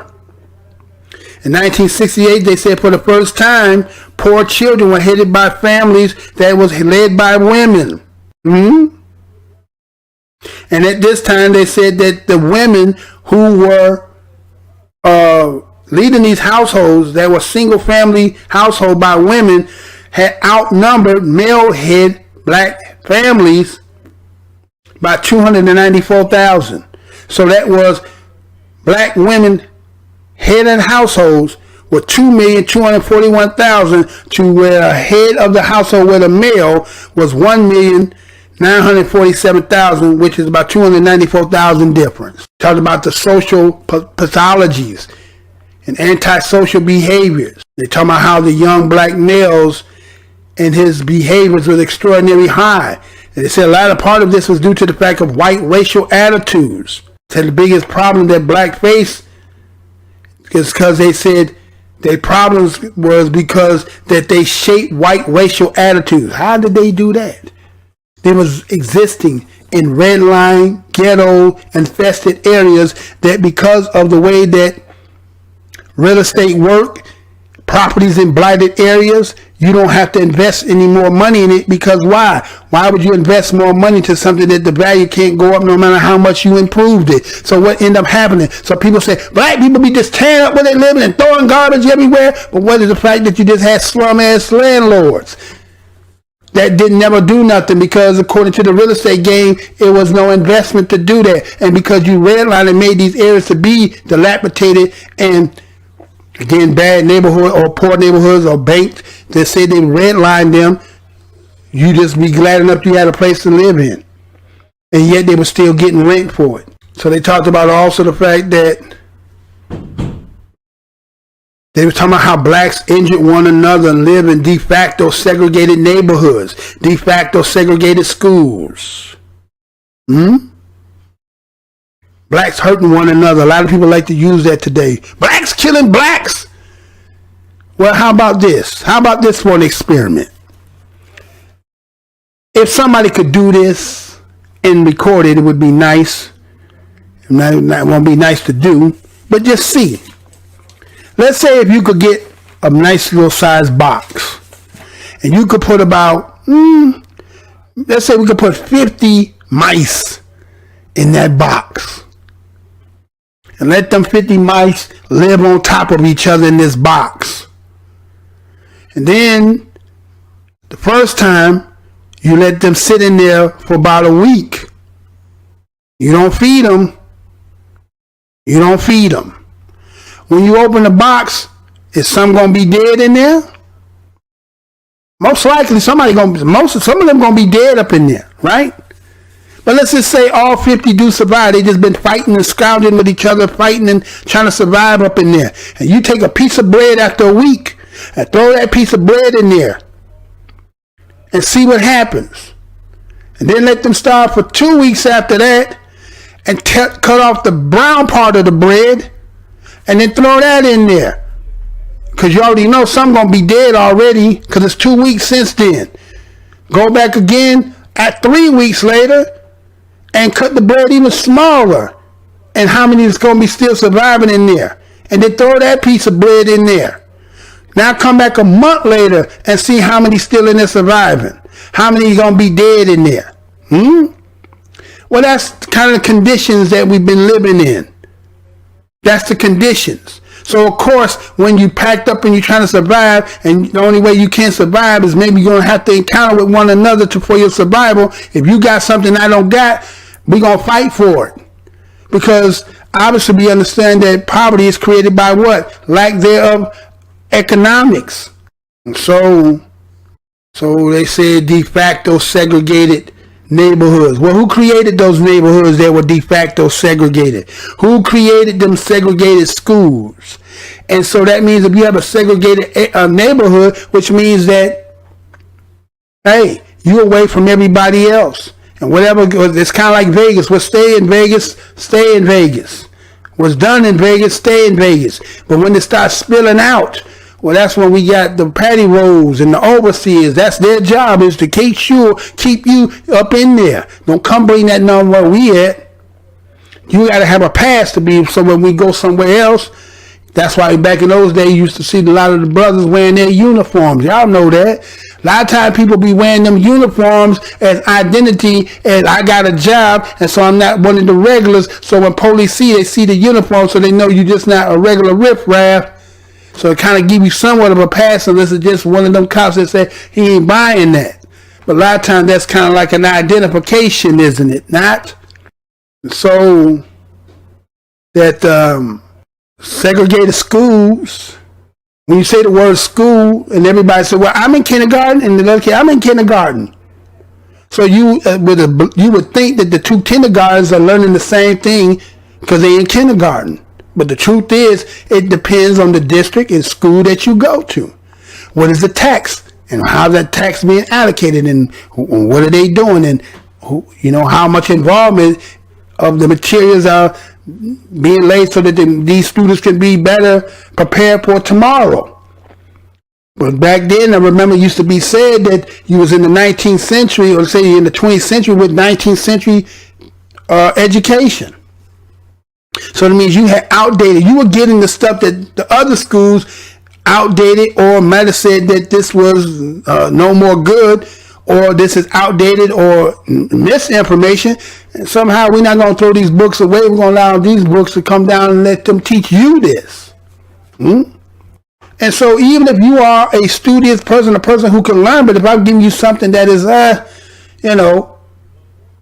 outdated, and if you went around people who are getting up to date and more knowledge, you can still be a smart person and still be, ignorant, because you have not had the proper education or the proper tools to be trained or given so that you can be adequate. So really it's a disadvantage, and that's what segregation did. It allowed us to have the term use school. You go in there every day, 5 days a week, with a teacher, principal, school building, right? And taking tests and everything else, but the quality of education isn't there.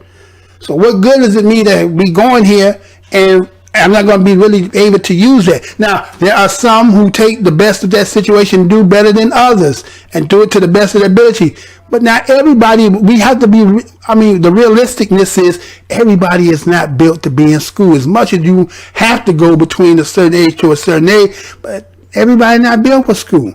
Even though they try, some people just not built for that. And we have to be honest about that. And then what you make it is, you make it a competition. So now you have, at this time, you got all kind of other people coming here at the same time. They're not speaking no English at this time, right? Called it bilingual back then. Now they competing with your children as well. As I said, the teenagers of yours is not even having a place. So who getting the jobs, even at that particular time? And so they talk about how the fact that social alienation breeds crime, school violence. They said other phenomenons. And they said this has become politicized. They use the politicizing of the violence and crime and just said this is a part of your behavior. This is what they do. Not under the environment, not under the conditions, but this is a natural tendency of the Negro, what he does. Not under the dilapidated environment, not the lack there of economics and opportunities and everything else. It's just this is natural for you. And you have some people still to this day say that you trying to blame somebody when really you could have taken the best of the opportunities in the cards that's dealt to you.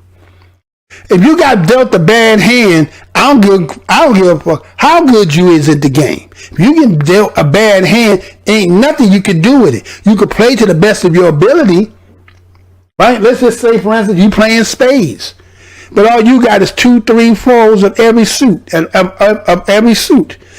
2, 3, 4, right? Listen, yeah, 2, 3, 4 of every suit in your hand. Okay? Let's say 13. So you got 1 spade, and that's a 2. Let's say you got a 4 spade, and everything else, you got 4 of every suit, everything under a 5. Can you count a book? Is there any book you can count? But you playing the game.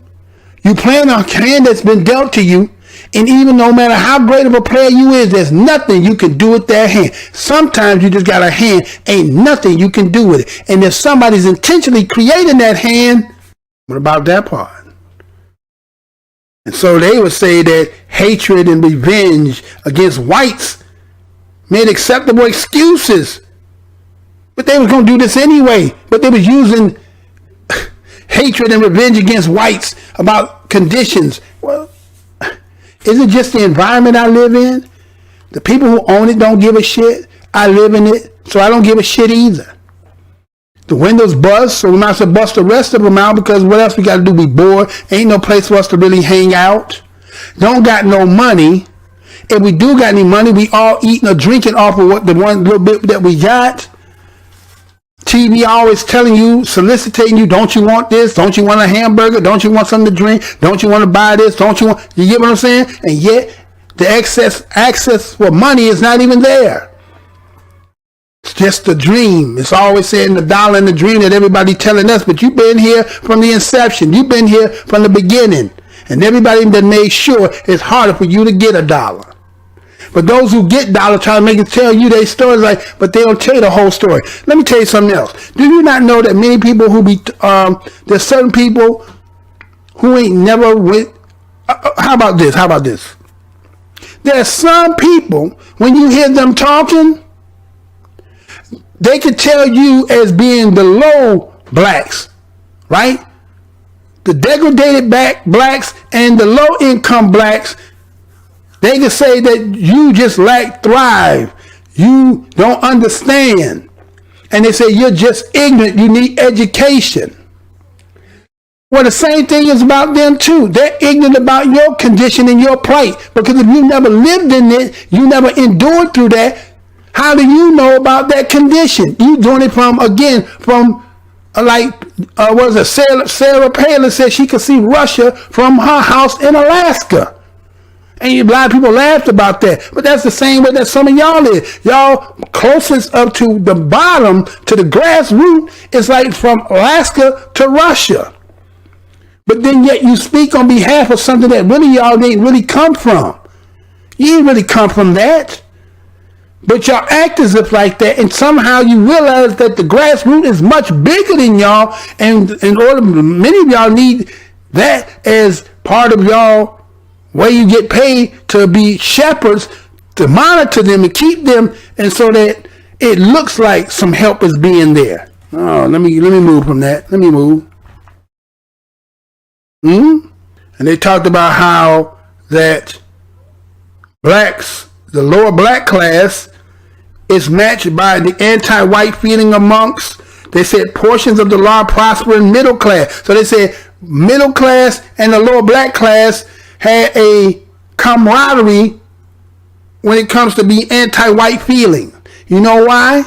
Because they probably was working at jobs. They was dealing with some white boss that was, doing all kinds of shit. But you had to take it because, again, your family needed it. Right? And being lower economic, they probably treated me even more like shit. So that anti-sentiment that they say that they had a camaraderie with each other, that they felt something about whites, maybe the fact that maybe white people felt some kind of way and used their position of power of being supervisors and boss and everything else to antagonize. But nobody want to be accountable for none of that. You just anti-white for no damn reason. Then they said that the difficult about those who were educated blacks, and if they were detesting white America, well, they couldn't really tell. Well, they ain't trying to lose their shit. Matter of fact, I'm going to show you in this video about a man who's sitting down, who is asked about when black people when the brothers were out there kneeling, and how he's going to advocate on behalf of that against. Really look like you look at him and understand that the kneeling stance was not just being defiant against the organization or the company. It was about, you had George Floyd that done took place.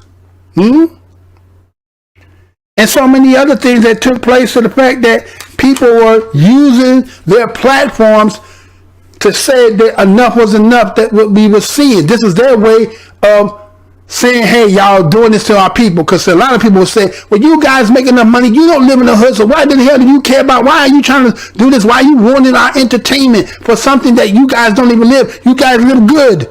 But they're my peoples. But they're my damn peoples.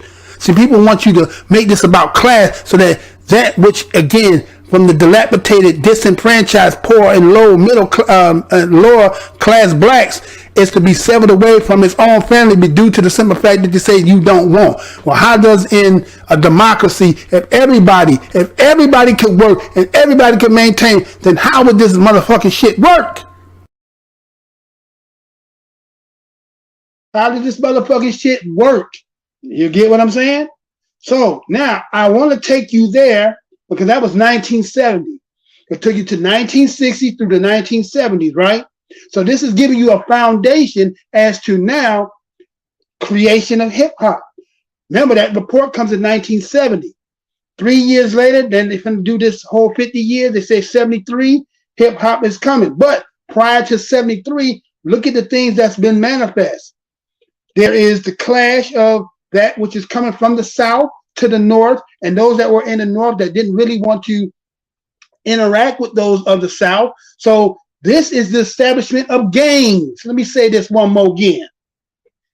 When you had us leaving from the South, migrating to the North, and then being in these areas that they always try to tell us in history that black people in the, white people in the North were not like the white people in the South. Then now when the black people from the South come to the North, guess what they finding out? That shit was all a myth. Now they're finding out that they didn't want them around them in. This is what we're starting to see, white flight and all that other stuff, right? Now, with that being said, hip hop, according, is going to be birthed, but it's coming off of, because you're establishing those blacks that came from the South need to protect themselves. So this is where your origin of your gangs is mostly coming from. Well, a lot of you done forgot. Those who come up out of the streets, who came from the gangs, they done forgot about this part. They never talk about, they only talk about how they was in the streets. They done forgot what was the original mission. The original mission was you were protecting. But then what ended up happening, because as I gave you the analogy of the mice in the box, and then you take the bread and you throw the bread in the box, what ended up happening to those who are trying to survive? So what happens when you start bringing the drugs, as the one brother, Fela Kuti 360 Kane said, it was drugs happening. So now somebody want to interject, because there was a trajectory happening where black people were doing good. Family structures, being to imitate what they seen, and then they was having establishment, and that was becoming a problem here in the United States. And then you see something that happened that mysteriously, it was a fall off. Kids now don't have no opportunities to do too much or nothing. So when you idle like that and you're looking for some money, drugs is a good assessment to come in. So now the gangs that were setting up to make themselves so that they could protect now had an economical base coming in, right? And so with all that being said, as you move through them 60s and them 70s, go through the 80s, a lot of us who came through them 80s and survived through the crack era, right? That whole thing, because remember, the president that's going to be the time of the 80s is the one that was in California, which was Ronald Reagan. And he was the one that dealt with the Panthers, correct? And so as they got rid of that Panthers and a lot of the activism, right, they knew the children that was going to be produced by them, which is who? The Gen X that was talked about in that report. Gen X, a lot of them is y'all mamas, daddies. Some of them is y'all grandmamas, granddaddy. It was them who they was focusing on, right? It was Gen X who they was focusing on, because they had to try to wipe them out, because they were the ones that came from out of that. So now, how do we now that Gen X is starting to have their children? They're at this point, and then by the 90s come, they're having their children.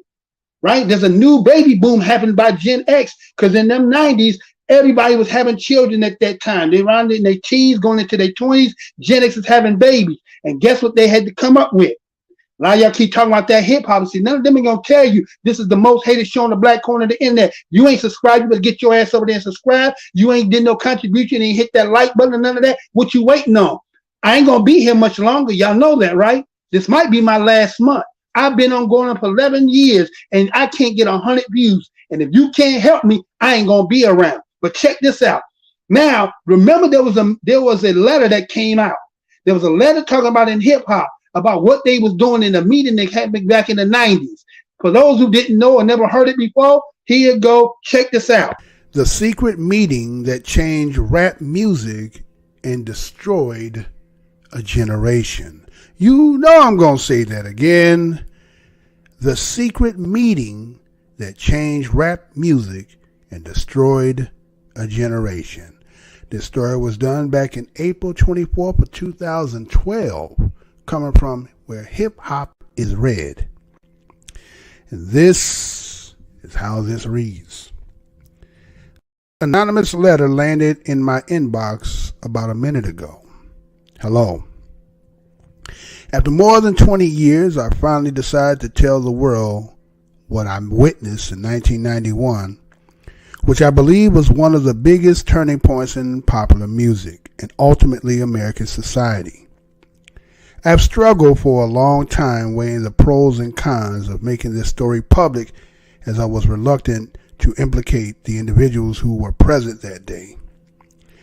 So I simply decided to leave out names and all the details that may risk my personal well-being and that of those who were like me, dragged into something they weren't ready for. Between the late 80s and early 90s, I was what you called a decision maker with one of the more established companies in the music industry. I came from Europe in the early 80s and quickly established myself in the business. The industry was different back then, since technology and media weren't accessible to people like they are today. The industry had more control over the public and had the means to influence them any way it wanted. This may explain why in early 1991, I was invited to attend a closed-door meeting with a small group of music business insiders to discuss rap music new direction. Little did I know that we would be asked to participate in one of the most unethical and destructive business practice I've ever seen. The meeting was held at a private residence on the outskirts of Los Angeles. I remember about 25 to 30 people being there, most of them familiar faces.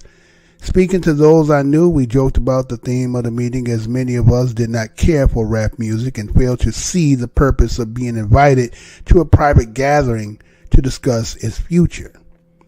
Among the attendees was a small group of unfamiliar faces who stayed to themselves and made no attempt to socialize beyond their circle. Based on their behavior and the formal appearances, they didn't seem to be in our industry. Our casual chatter was interrupted when we were asked to sign a confidentiality agreement, preventing us from publicly discussing the information presented during the meeting. Needless to say, this intrigued and in some cases disturbed many of us.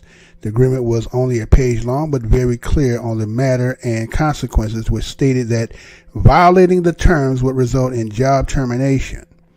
We asked several people what this meeting was about and the reason for such secrecy, but couldn't find anyone who had answers for us. Few people refused to sign and walked out. No one stopped them. I was tempted to follow, but curiosity got the best of me. A man who was part of the unfamiliar group collected the agreements from us. Quickly after the meeting began, one of my industry colleagues, who shall remain nameless like everyone else, thanked us for attending. He then gave the floor to a man who only introduced himself by the first name and gave no further details about his personal background.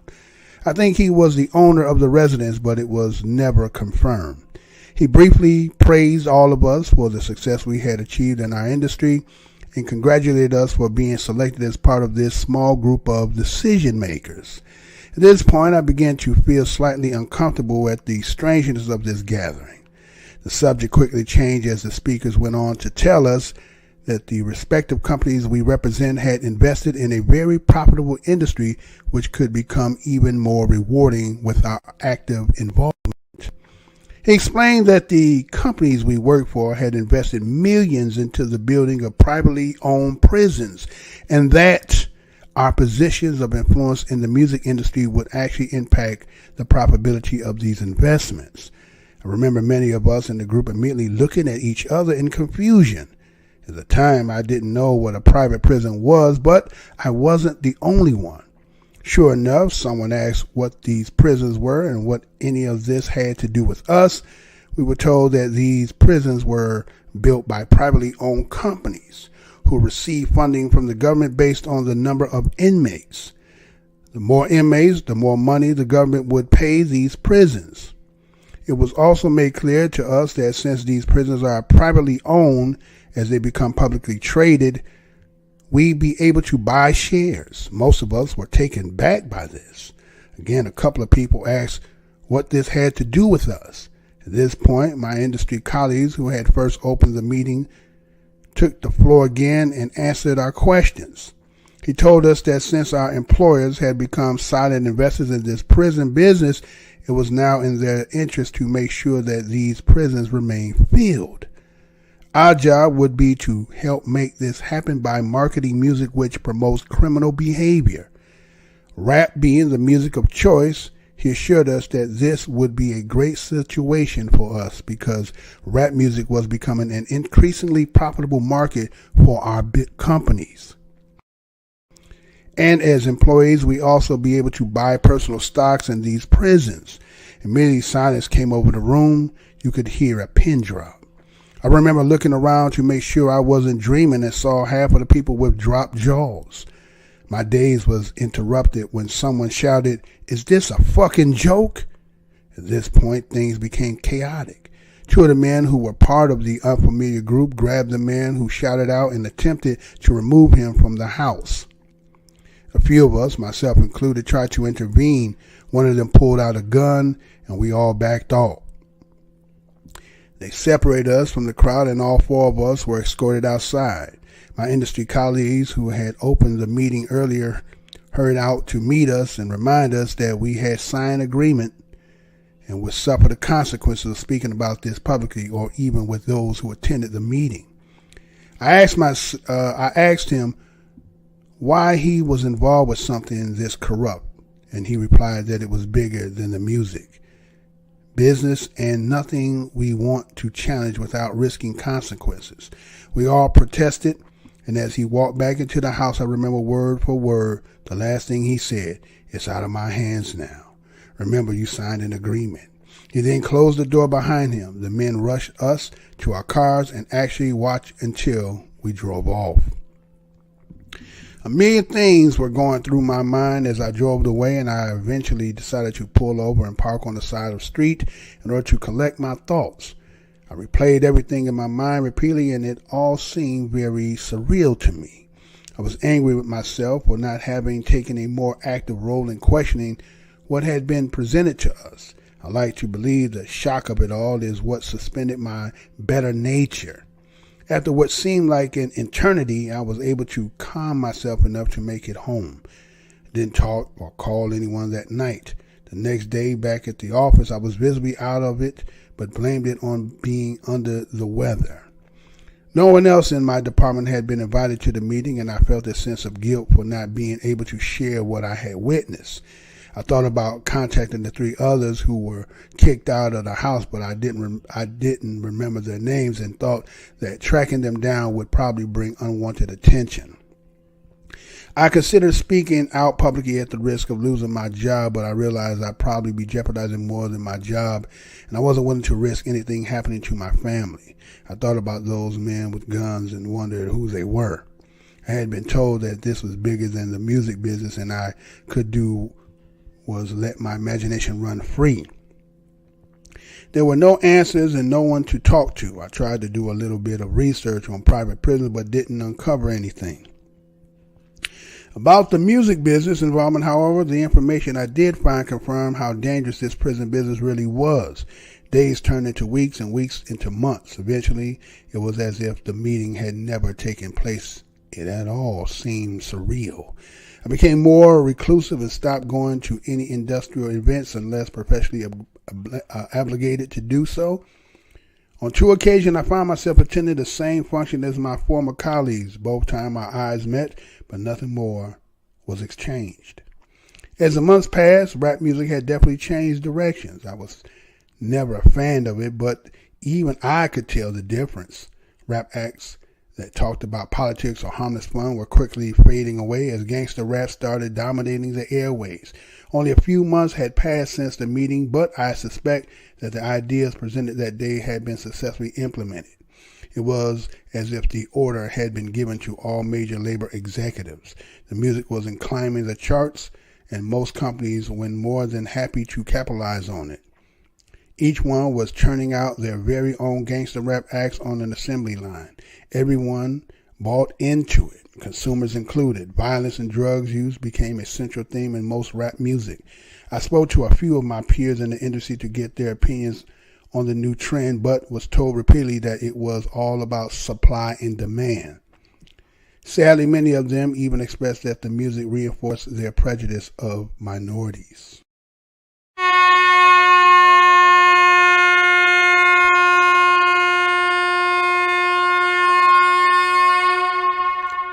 Hey, you sitting here watching the video. Why you sitting there? Put your hand on that like button, click it, thumbs it up, share this video, comment. You can like or dislike it. We don't care about that. And also, if you ain't over here and subscribe, what you waiting on? Get yourself over there and subscribe to get on up to WeUpReport so you can stay up because we're going to keep you up. That's how you help keep this channel going. You can also do some monetary donations. We'll tell you about that later. But right now, wake yourself up, like, share, and comment. And don't forget, when you subscribe on that button, hit that put all notifications. You know how YouTube get down. You know I need some money, gotta get the money, cause I need some cash. Hey, come on, gotta get it. You know I need the money, gotta get the money, cause I need some cash. Hey, come on, gotta get it.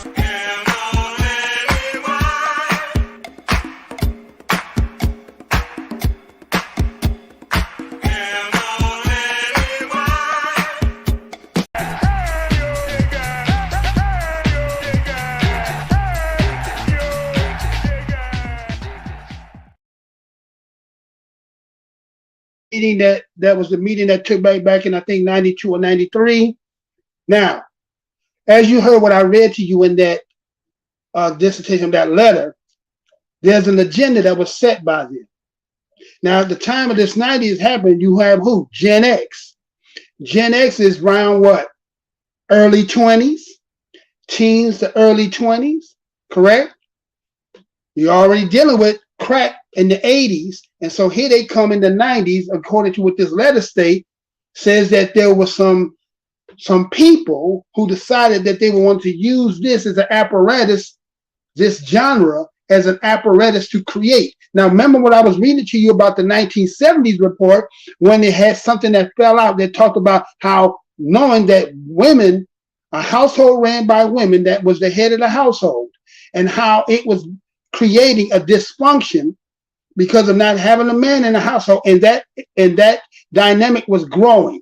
Now, remember, prior to that, it was talking about the development that blacks was using the apparatus of school, stability of foundation, being able to see and imitate and produce the same thing, which, as if you understood about the statistics of the time, do you not know in 1980s, Black Americans had a 17% increase in their population? Let me say that one more again. Did you know in 1980s, go look it up and see if I'm lying or not, that Black Americans went up 17% in their population, 17% in 1980. Now you can see why what is happening when you're talking about now in 90s, that they wanted to use something that they knew that was being facilitated. As you heard in that letter, he's telling you about how they could see the change that was coming. For a lot of us who was living at that time, we knew that in the beginning when it was positive rap, when it was conscious rap, and for some odd reason, the conscious positive rap changed. And again, I have no qualms with the gangster rap and how that came in, but when it came in, it ended up totally dominating and then became what we see today. And then wonder why some of the stuff that you see in PNB and so forth and the things that's taking place is because this had been used as a design by somebody. Now, I seen this show the other day. Some of y'all might know this on 363 Black Magic. I think it was Rich. And he was having a conversation with Professor Griff. And I want you to hear what was said in this conversation. I want you to hear this, and I will come back and give my 2 cents on it. But I want you to, now that you've heard what I've taken you back a little bit through the history, because a lot of people will just say something, but they won't show you or let you get an insight to it. But that's what we do at WeUpReport over here. That's on the most hated show on the black corner of the internet. Been in this business for 11 years. You never heard of me because I can't get 100 views. I did a video back in April 1st of 2014, the extinction of the white race, and that went 300,000. How is it possible I can get a 300,000 that they had to take down? And whoever seen that video said, this channel will never get off the ground.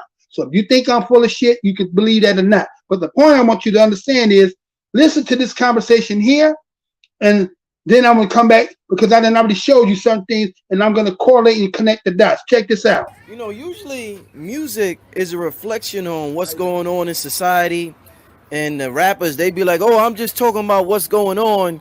What's strange is that the entire world has changed since 2020, and I feel as though a lot of people are waking up to what's going on, but I'm not seeing it reflected at all in the music that peace, brother, right?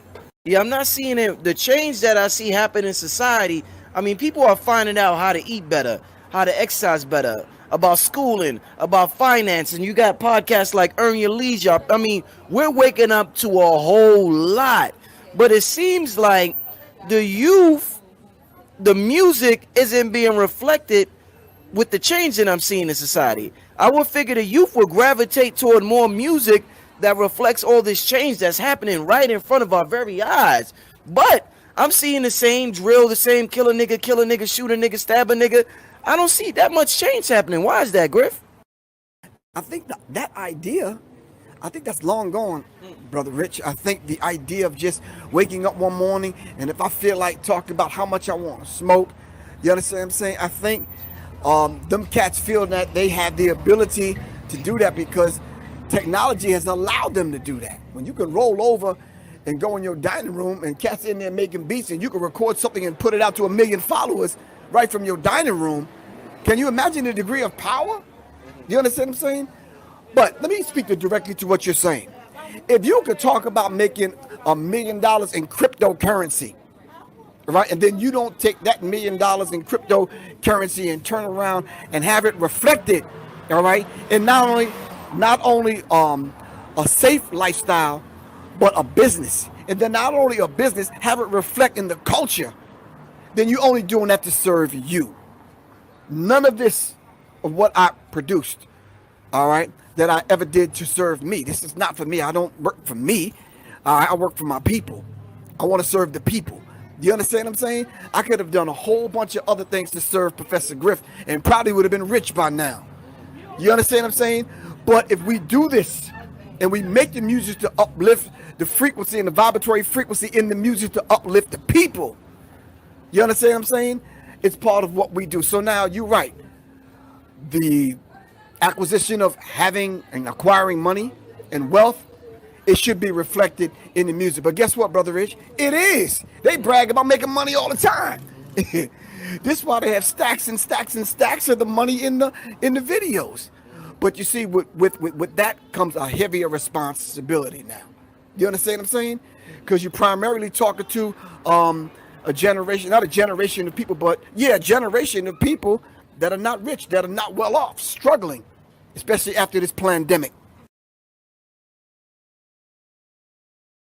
The conversation between Brother Rich of 363 Black Magic and Professor Griff were having a conversation. And as you heard, Rich had asked him, the music is normally a reflection of society, correct? So based on hip hop and those who've been around to see the evolution of hip hop, as I told you in the beginning of the positivity in hip hop and became conscious, and then they killed that off, and then it came in with, as you heard Richard say, kill a nigga, shoot a nigga, kill a nigga, right? Now, I'm going to say something here that's some people may be like me throwing a rock into a crowd of dogs. If a rock should happen to hit you, it's not because I'm trying to be divisive or say anything to be negative towards you. I'm going to say this because, again, as what Rich said, doesn't music reflect a reflection of society? And so I noticed that a lot of my brothers and sisters who do shows and they talk about a lot of topics and things like that. And a lot of people's perspective is when we say black is black, we believe everybody that we see that is black is all the same. Let me say that again. We look at everybody who is black and we assume that everybody who is black is black. Yes, from a skin tone, but when we're talking about origins of nation and lineage, we are different. This is not to be divisive. This is just to tell you the truth and wonder why, as he's asking this question, and I'm going more to what he said, why you have not seen let's put it this way, as black people have made, I'll say this once again, black people created the modern music.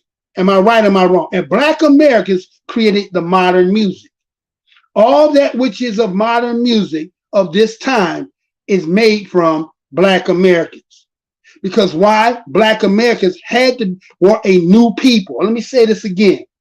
Black Americans are a new people. Why is that? Because they got stripped of their language, stripped of their history, stripped of who they were, right? And so that culmination of under that environment created a new, something that nobody around the world was able to do, is because it was something new. This is what a creator does. Do I need to say that again? What a creator does is something that nobody else has done, and they create something new. But there's something that's going to be said later on that Professor Griffith is going to say that I will talk about. So when we talk about music is a reflection of society, now, if you are a first generation, second generation, whose parents came from somewhere else, you, by proxy, just because you're born here in the United States, there's a disconnection that you do not resonate with black Americans, as the history I have talked about, going back to 1865, going back into the plantation of 246 years, you do not come out of that. So there's a difference, as I made the analogy when I talk about putting 50 mice in a box and throwing a piece of bread in there.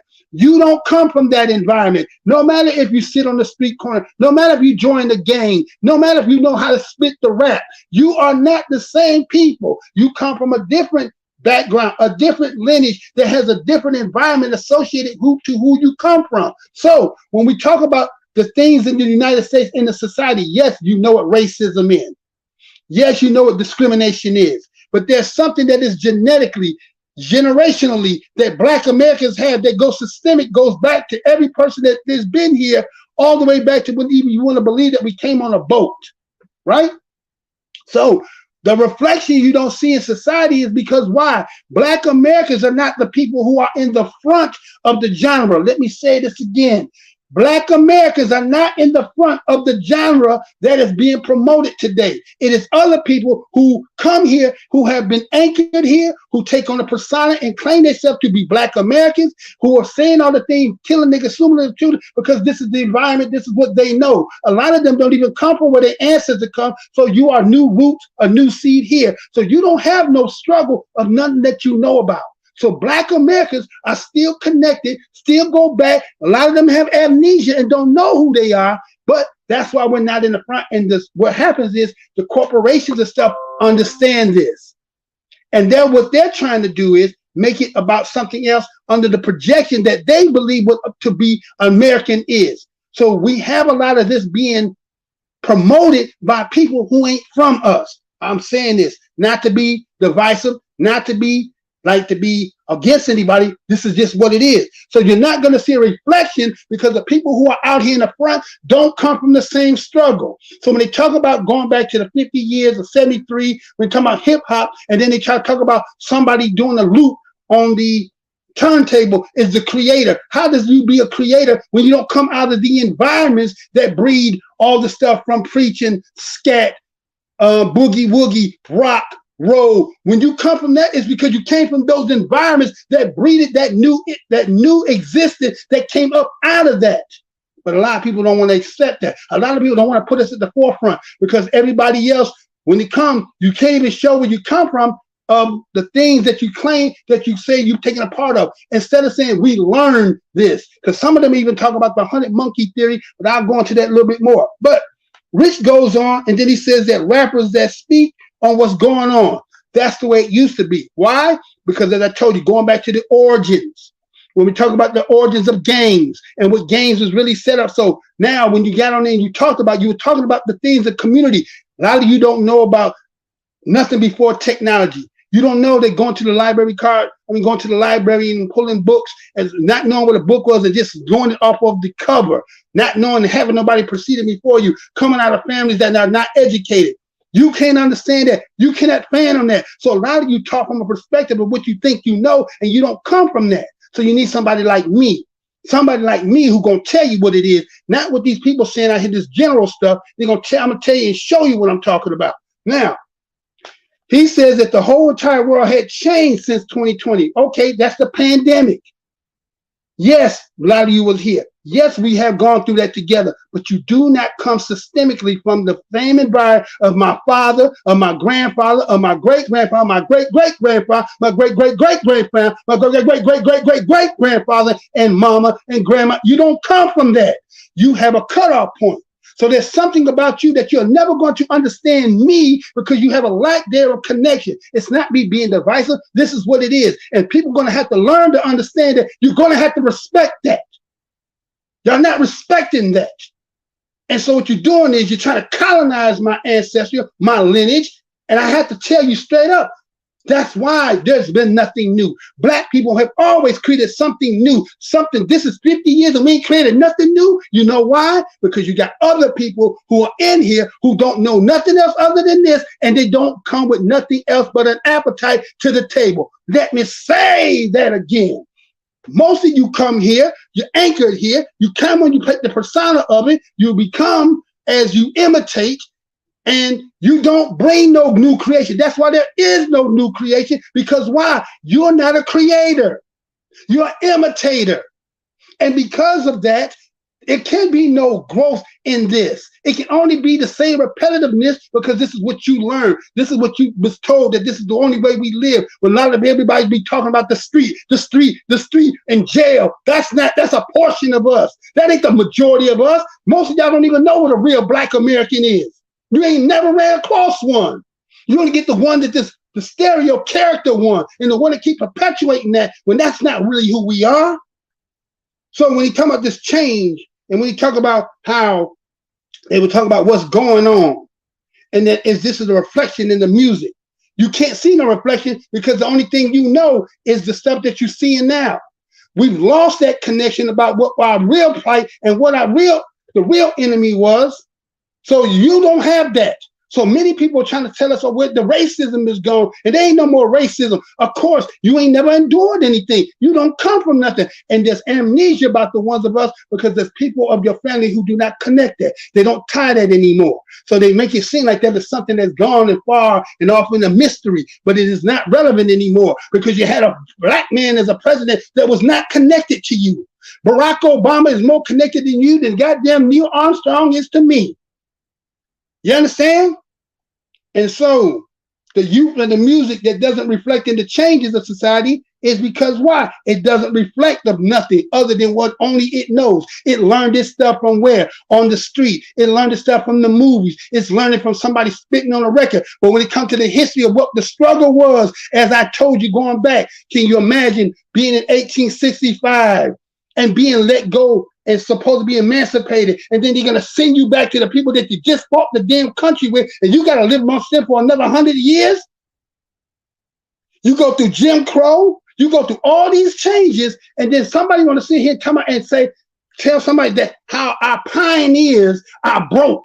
The game just started in 73, if you want to say that, or 1980. And here you is 40 years later talking about broke when all them laid before you so that you can benefit. That's why it's very disrespectful when you're not a Black American and you're talking on behalf of Black Americans. It's very disrespectful because you don't know what you're talking about. You trying to take on something about your little existence of you being here and being around and going into projects and you flipping birds and you know, you kind of pop with bodies. That ain't who we are.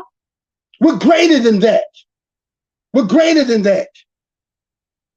And so I want you to hear this. I want you to hear this other part, right? Because the reflection of the music cannot reflect because those who are leading cannot reflect because they don't come from that. And people try to make this black skin to be the all be all, but it's not. That's not what we are. We're not that.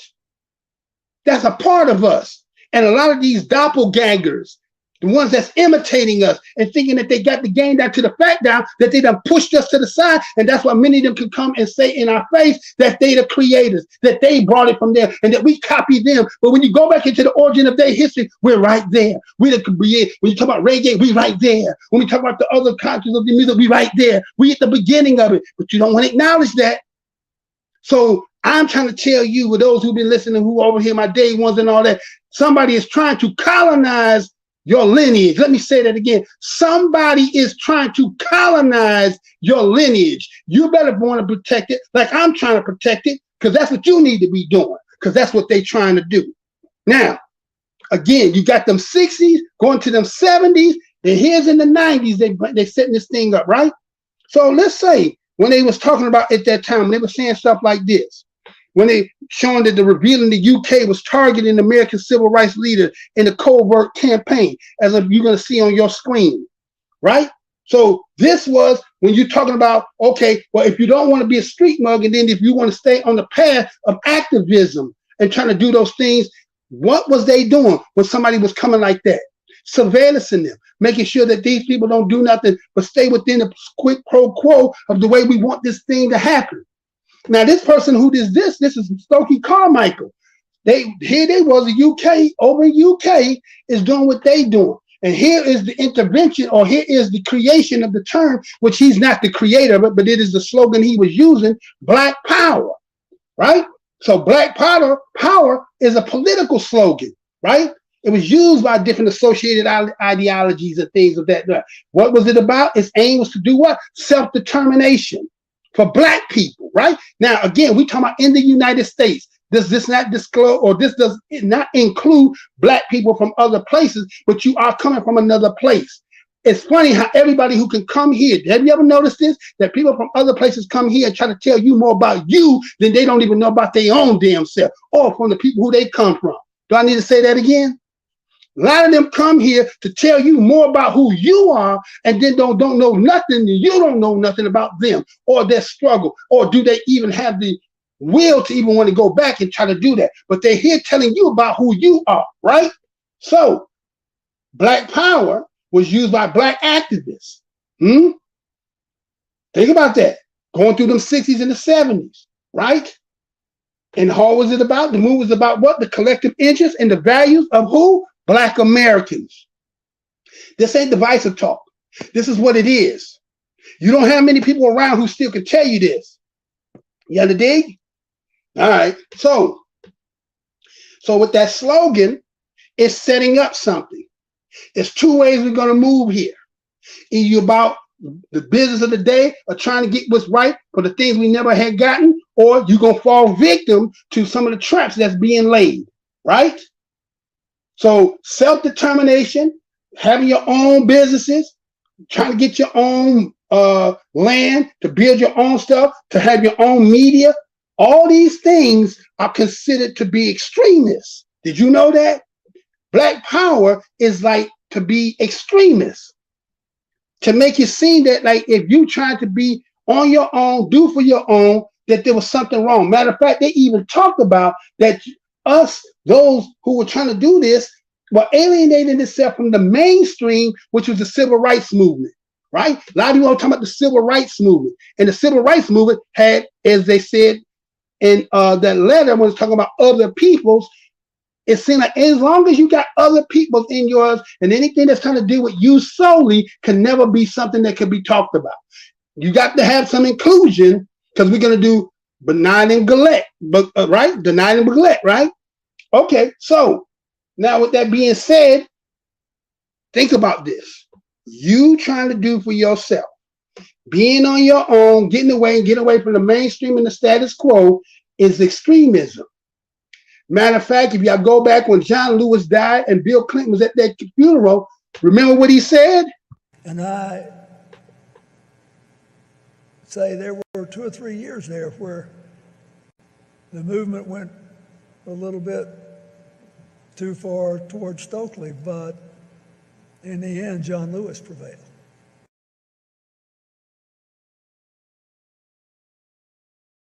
And I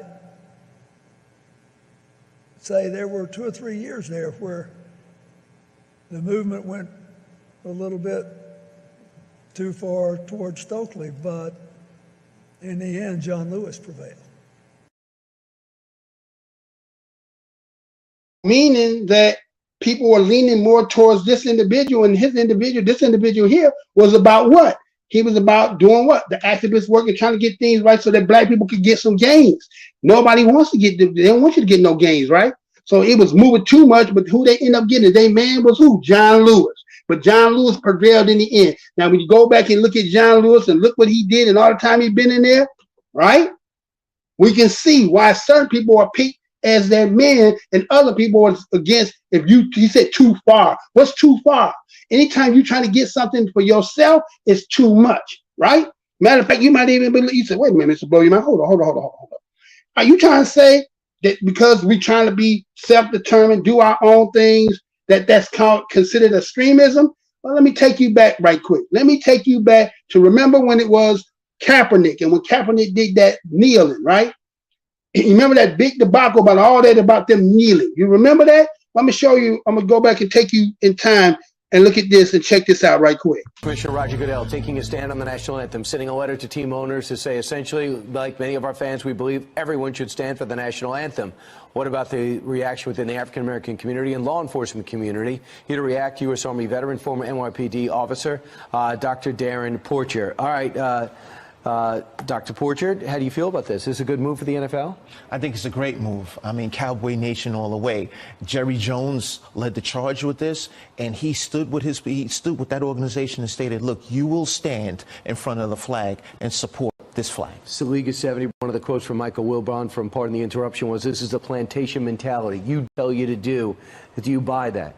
No, not at all. The NFL is a business. The team owners represent their business. This is their brand. Therefore, they will represent the brand and they feel it's necessary to advance their cause. And I take in consideration Jerry Jones. He felt that the Cowboys stand for the flag, and this is something that represents the United States, and therefore I think he's doing the right thing. There is no way that I believe everyone stands this weekend. I mean, the 49ers had 23 players take a knee. What if these players refuse to stand and the commissioner asked them to? Then what? The average player is making $2 million a year in NFL. This is a job for these players. I think if you have all of the owners unite behind this cause, all of the players will stand. November 11th is going to be a series of weeks saluting first responders, law enforcement, and veterans. That's going to be awkward unless they solve this quickly. Meanwhile, the FBI warns this. Get this. They warn Americans of a new domestic terror threat. Black identity extremists. What's that? Well, it goes back to a lot of these police shootings. When we look at the Alton Sterling shooting in Louisiana, for example, you had a madman that decided in retaliation for that to shoot officers. The same thing held true in Dallas. You had another madman that decided to shoot police officers. Who was a veteran. Right, exactly. But when we think about these African-American extremists, this is something that's a byproduct of, I want to say, Black Lives Matter and a lot of these other organizations. And I don't want to say Black Lives Matter caused it. However, they do have a responsibility to marshal in their following to ensure that, I shouldn't say ensure, but let them know that we are going to protest for peace, and they failed at that. Therefore, they do have a level of complicity. So what is it like as an African-American officer if you get this missive into the Bureau that says, hey, by the way, look out for the black identity extremists? Are you insulted by that? I wouldn't say I'm insulted by it. I look at it, this is the way things are going. And so whenever we have any threat, we need to look at that threat and deal with it accordingly. So if we have these black extremist groups that are participating or complicit in this, then we need to isolate and look at those groups accordingly. Yeah, we'll see what happens. All right, Darren, great to see you. Fantastic, Brian. Okay. All right, so that was the Black Identity Extremist video that was done back in, at least he put it up on 2017.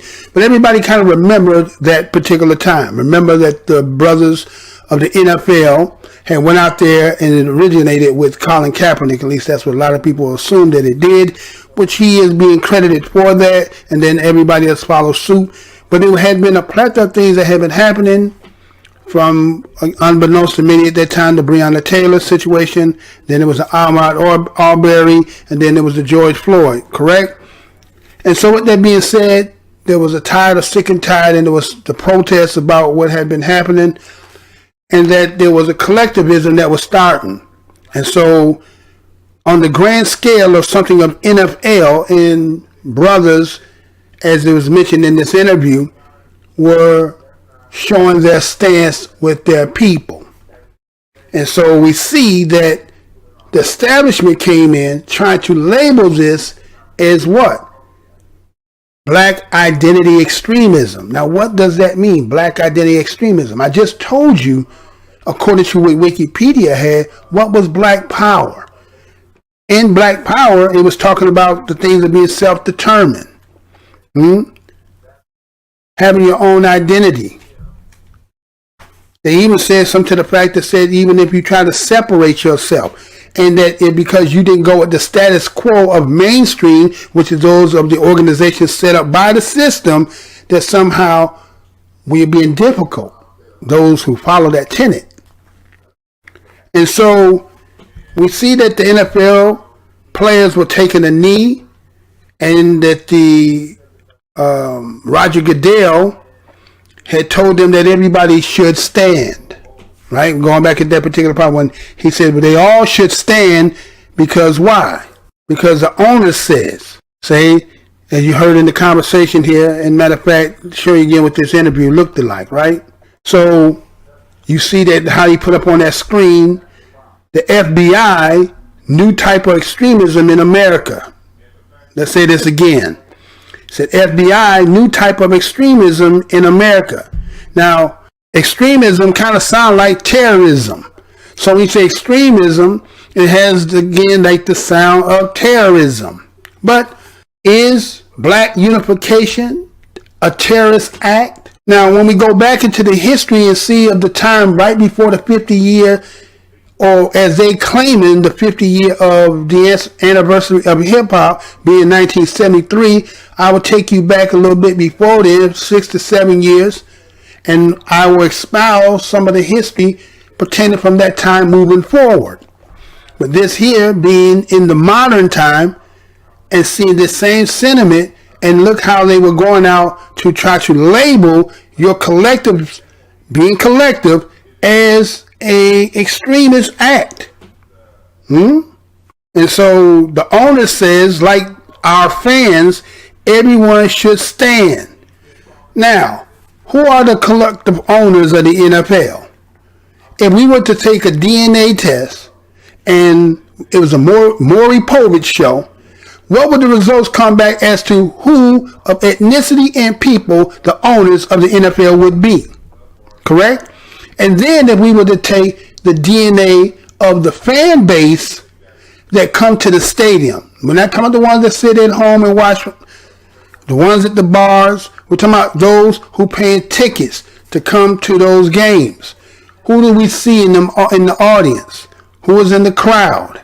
So we were to take that, we're probably just going to say the majority is going to be those who kind of like the owners, right or wrong. So with that being said, that's kind of like the word dictionary, which means what we say. So as you heard him described in this conversation here, that's what he said. The owners says, like our fans, everyone should stand. Okay, but as a player, who is it that in their position, we understand being the job, and the job had policies. But when there's a national issue, how do you separate yourself from being a player that's also connected as family and relations, historically and biologically? How do one sever oneself from that? Others say, well, because we pay you, you don't live that anymore, so you have no connection. And then the fact that they're talking about status and classism, so you shouldn't care anymore. So it became a big issue, very big issue, right? And so it says, should owners be obliged, right? What they were saying, well, they talked about again, like our fans, everyone should stand. The reaction of what they say the Black American community and the enforcement about what is taking place. So we end up seeing that they end up getting an individual to come in there. That individual you see on your screen. He's going to be the mediator. He's going to be, as those who watch many of my videos, watch about, right? He's going to be that guy. There's an old cartoon used to come on, Two Little Indians. It was a chief Indian, then he had a sidekick with him. They would be talking to what we considered a white man as a colonel that was against, I guess this was the setting would be like back when the colonization was happening, and it was the Indians talking to the white man, and he would talk, and when he would say that, his sidekick would interpret what he said to him, what him say, right? So this individual that you see on your screen here is going to be the interpreter, not for us, but for the system. He's there put in the position as being the mediator that is going to translate, because when you see visually, you see this black man that look like self. So you assuming that he has in the best interest of you who's sitting and watching that what he's going to say, because his credentials give him the credibility. What do you mean by that, Mr. Blow Your Mind? Well, he was a former LAPD officer. He has the title doctor in his title. His name was Darren Porcher. Okay? And he is a Fox News pundit that's paid by them. So in itself, one, he's with the blue blood, right? He's of blue. And then he's with the system because he's with the media.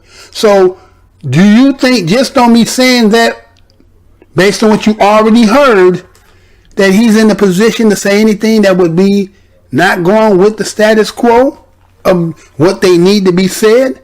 Or you think he would say something that would be in opposition, and they would either go to commercial and something, or we have technical difficulties? So he says that, how does he feel about this being labeled an extremist? Now remember, he's ex-cop. He has doctor in his title. And he works for Fox.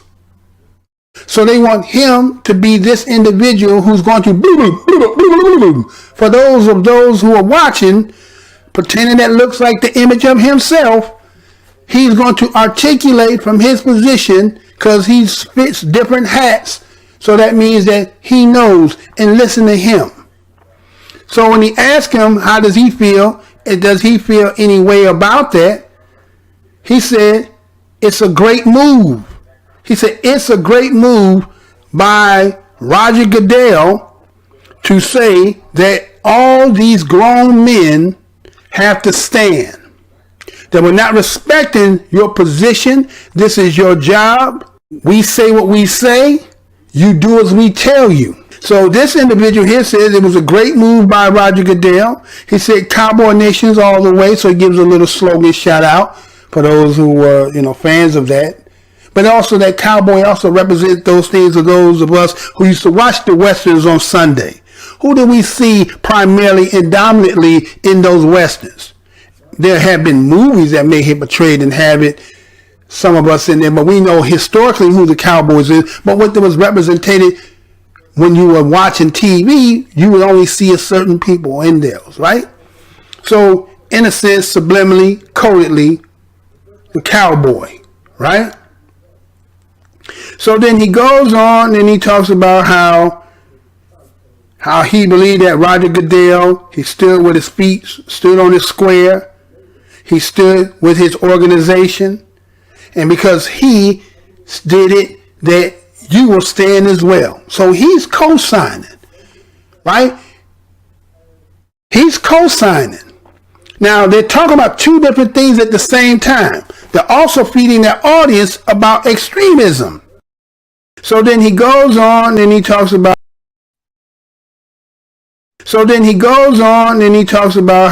how he believed that Roger Goodell, he stood with his feet, stood on his square. He stood with his organization. And because he did it, that you will stand as well. So he's co-signing. He's co-signing.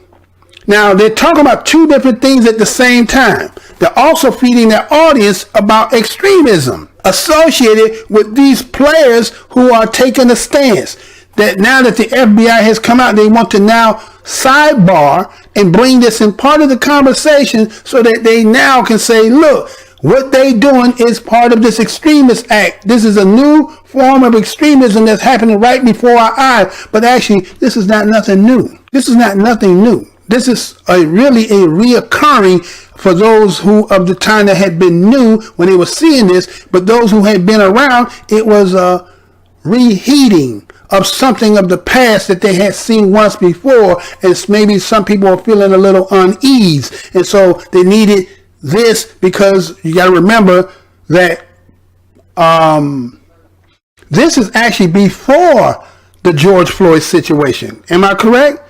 Is this before? Is Kaepernick before George Floyd? And then the George Floyd situation happened, correct? So anyway, they talk about how the league is 70% African American. So that means they are the majority. Being the majority and they're taking a stance. Well, a lot of people say, well, you don't use your job because your job pays you to do what you do. But if you have a disagreement, yeah, you may have union, and maybe time the union may not agree, but then we are the workers and we pay the union.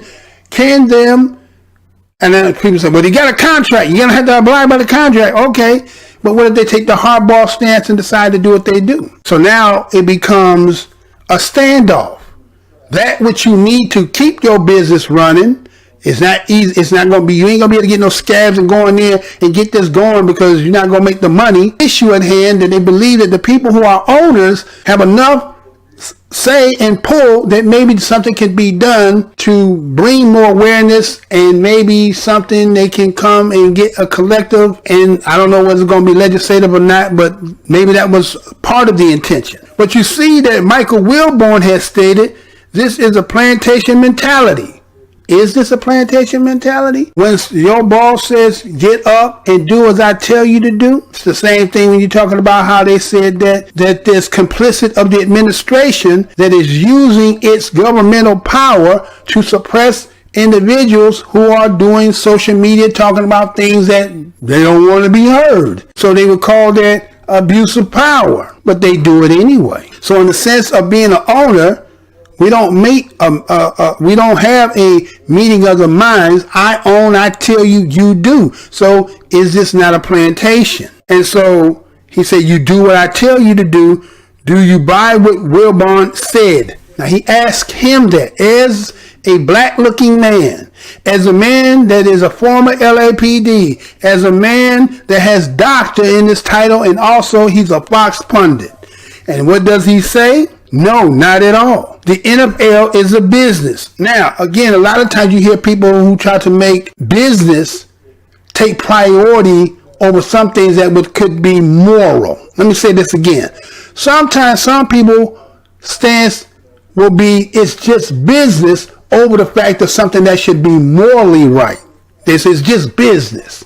So business take preceding over everything else, not about what's morally right or what is to be right. Business before everything else. And so the team owners represent their business. Okay, that's what he's saying. The owners represent their business. NFL is a business, and this is a brand. And really, when you think about these words that he's using, business, owner, brand, sound like plantation. Business, owner, brand sounds like plantation. So he says that therefore they will represent the brand. What's necessary to advance their cause. Okay? So if the owners have, as he said in this conversation, they represent their business and their brand. So the players are nothing but just the product. Correct?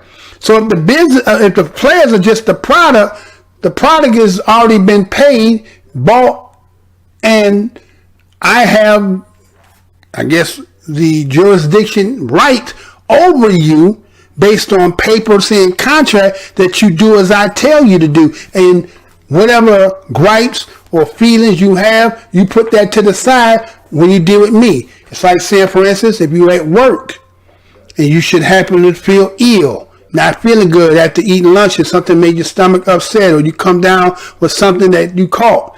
And if you decide that you wanted to go home and then say that you understaffed and they can't really have nobody leaving, they don't got nobody.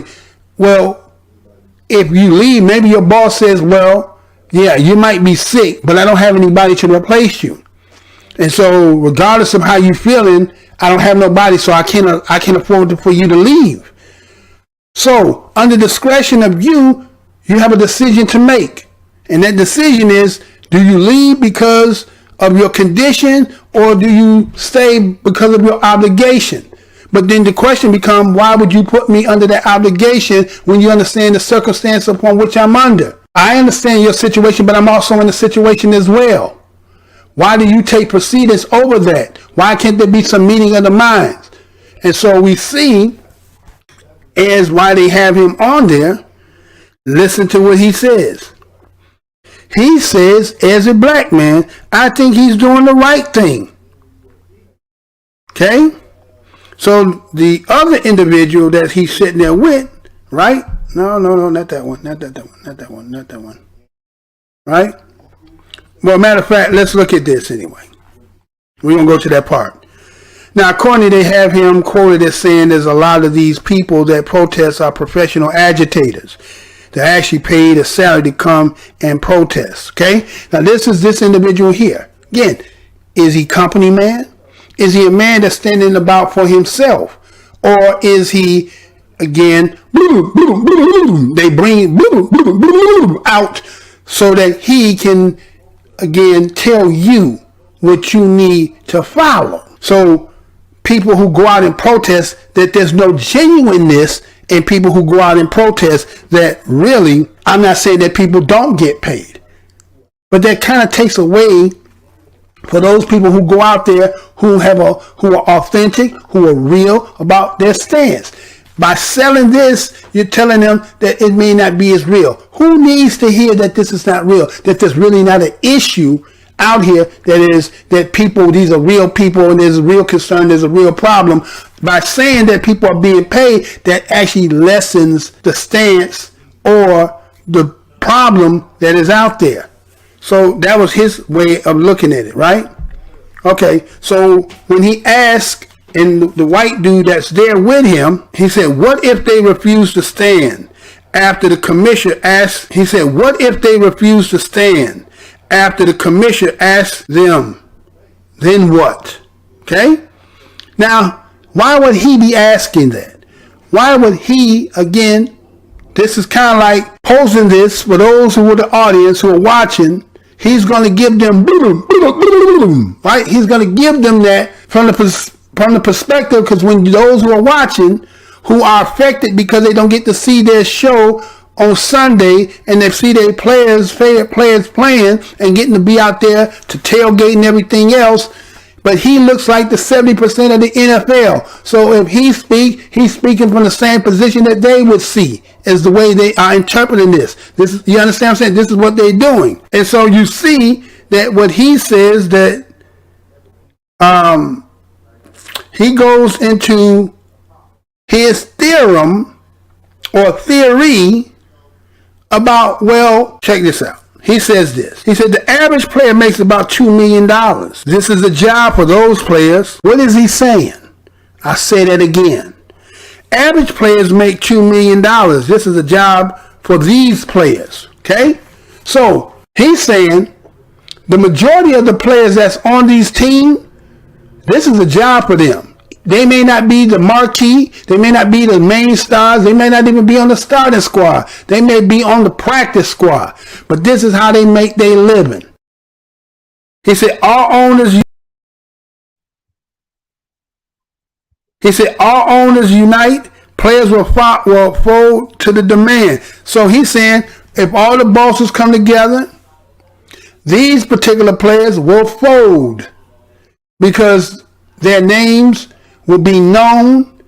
Again, they might be on the practice squad. They really one mistake from being out, or another player coming that's better, or a trade or so forth. So a lot of them are sitting on a tow line, and they don't want to ruin their chance of maybe not being there on the next contract, or depending on what kind of contract they on.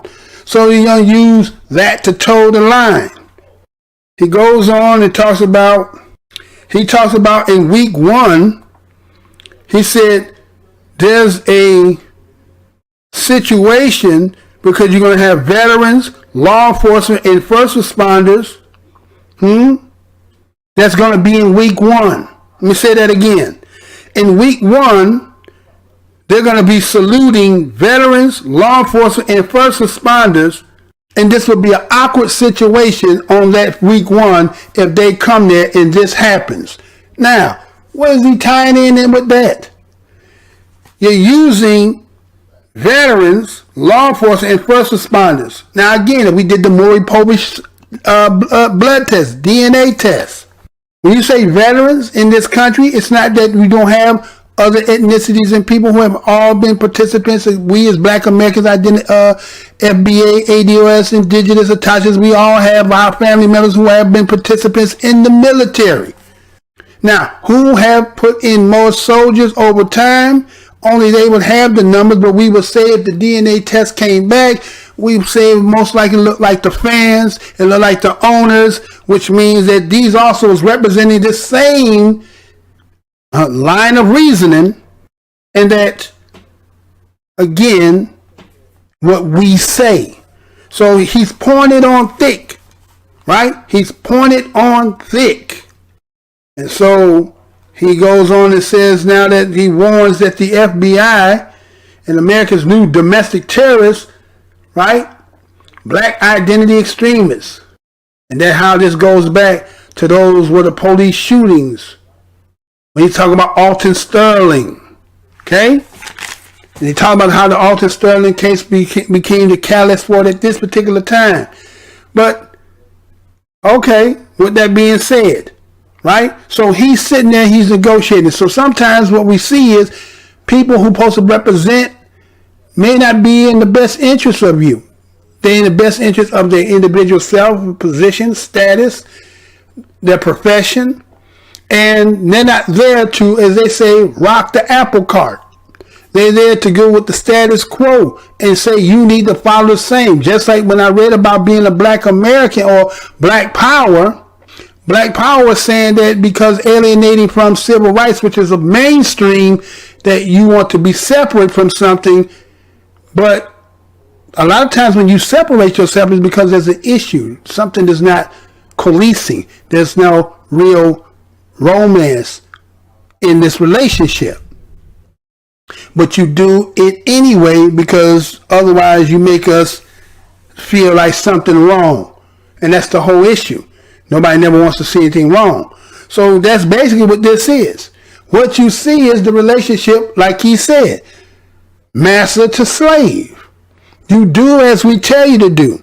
You see what he in here doing? He doing what we need him to do. He not coming in here saying that stuff y'all talking about. He's not making that stand. And you ask yourself, have you ever seen anybody coming in and make that stance in opposition? You're never going to see that. And a lot of people believe because you hear, again, like sometimes see people who on social media in the YouTube corner. Just like the video that I did about Rachel Richardson. Yet they still stood their stance on that she lied, and yet that is not what the determination ended up saying. The determination said we did not conclude of what she said. And then let me give you something else that I should have had put in that video. You know, when they showed the individual who they claimed and said that he was autistic, right? Asperger's. But that section that where he was, you never seen Rachel Richardson in the section to even have blamed him. You never heard them say that Rachel pointed and said to him. They never wanted to mention the fact that she had been accosted by somebody that told her about outside, right? So again, if you don't understand how they move and how they propagate and manipulate, because that individual who they kicked out, he had to take one for the team to save the face of what had been done. And so to try to use it to say that how crazy it would sound that they use the Asperger autism individual who supposedly had yelled racial slurs at Rachel seems to be the most craziest thing. But they never did is show you the section. Remember, I did the video and you seen her very first serve in that second set where she said she originally thought she heard. He's not in that section. He was more over where Miss Ann was. Rachel never went in there unless she went there originally on her first serve. But anytime after that, she was not there. She was by the one with the towel over his hand. The hand towel that he was using to cover his mouth. So anyway, so those people who can stay with status quo, when you look at their channels prosper. They get plenty endorsements and all that. But those who speak as I speak, who talk about the things that I talk about, going on 11 years, can't get 100 views. Can you ask yourself why? Or maybe you just suck, Mr. Blows Your Mind, for that long. I have videos that have been over 200,000 earlier in the game, 250,000, 60,000, 80,000, and all of a sudden then I can't get 100 views? Really? Okay. So, again, making the stance. Your stance is extremism.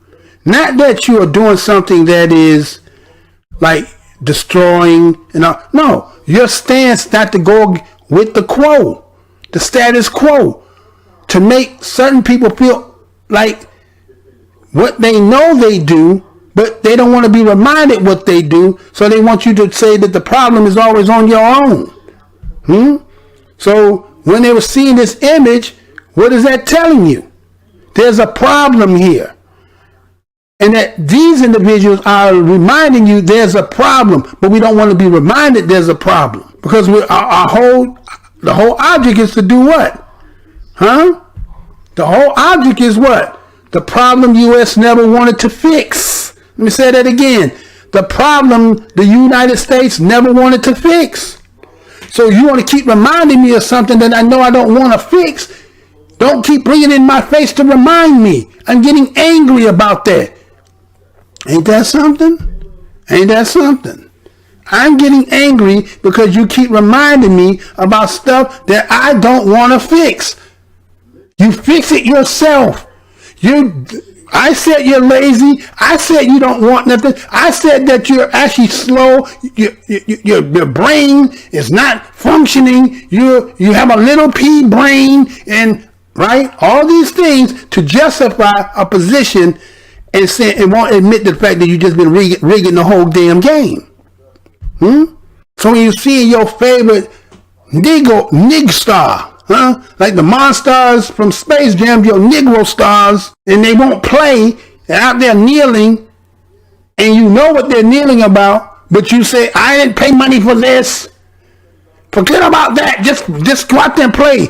You are not part of them anymore. Ain't that something? Ain't that something? Right? So it got so bad that just like the Rachel Richardson situation, what did they get mad about? What really made Rachel Richardson's situation really explode? You know who it was? You know who it was? It was LeBron James. LeBron James got involved and said something, put on his social media, which he's going to have instantaneously. He got millions of people to view it all around the world. And because he did that, this was going back to Micaiah. That was over in right after the trial of the George Floyd verdict. Then there was the killing of Micaiah. Remember? Then there was the killing of Micaiah. Remember that? where they claimed she had a knife, and then he came and he shot, and then word got out, and then LeBron had went out tweeted, "You're next. Accountability." Okay? So a lot of people was upset that LeBron James is steady down here keeping himself with the riffraff. You're rich. You live in these places. Why you keep talking about this? So who did they get this time to come at LeBron? Huh? Right? They had put out the article, you put a target on Micaiah Cops back. Huh? So they blaming him for the situation that took place. And based on what we've seen, some people may be on one side, other people may be on the other side, right? And so this is right after the verdict. Right again in Minnesota, once again, another situation is happening. Okay? And so LeBron uses his platform. He brings attention to it. Talking about Micaiah, and this is at the time when they was using, you know, the Black Lives Matter, and they doing it in the NBA at this time. So LAPD officer condemns LeBron for your next tweet after Ohio teen fairly shooting, right? Well, that wasn't, I take that back. That was not Minnesota. That was in Cleveland, right? Now, let me show you for those who didn't see that, who it was, right? Right? This individual, being a cop, did the same thing, and he challenged. And what does that look like? $2, right? 2 big bucks. And this buck was going out on behalf of what? Being a blue. Just like the individual who was what? The one who was talking on Fox News, right? The one saying that they should go out there, right? Right? Well, yeah, that guy, right?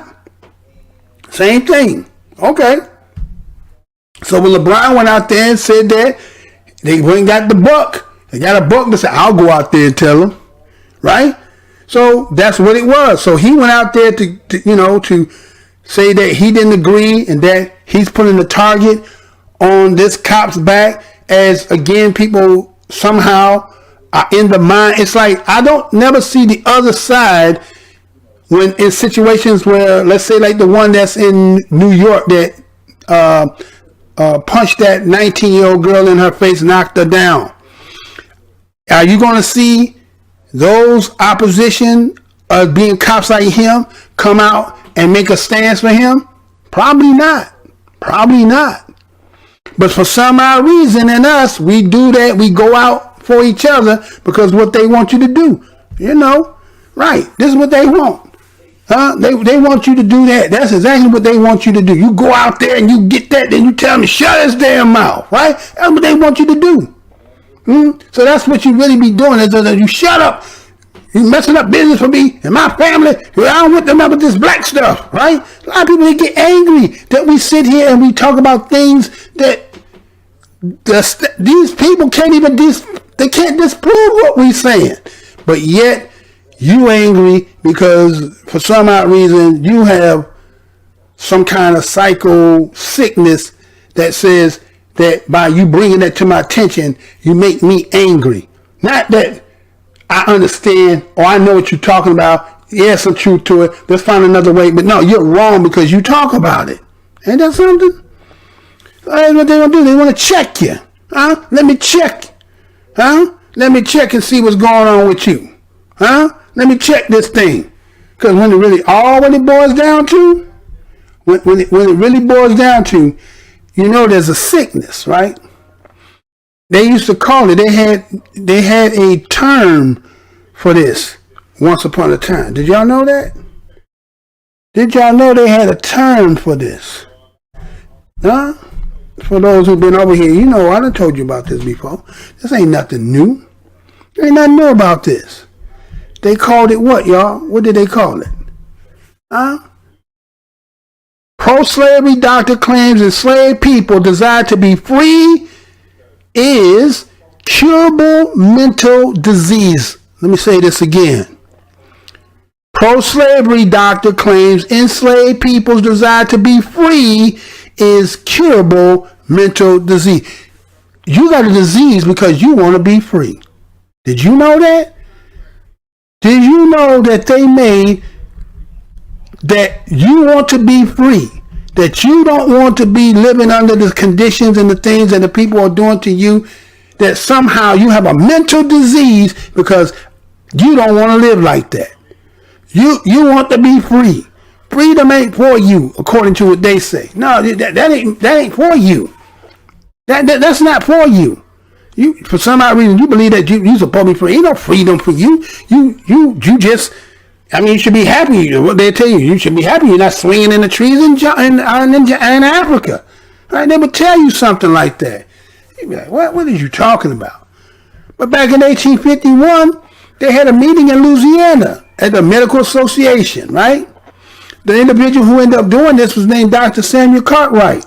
And he was the one who presented this, and he entitled this report as The Disease and Physical Peculiarities of the Negro Race.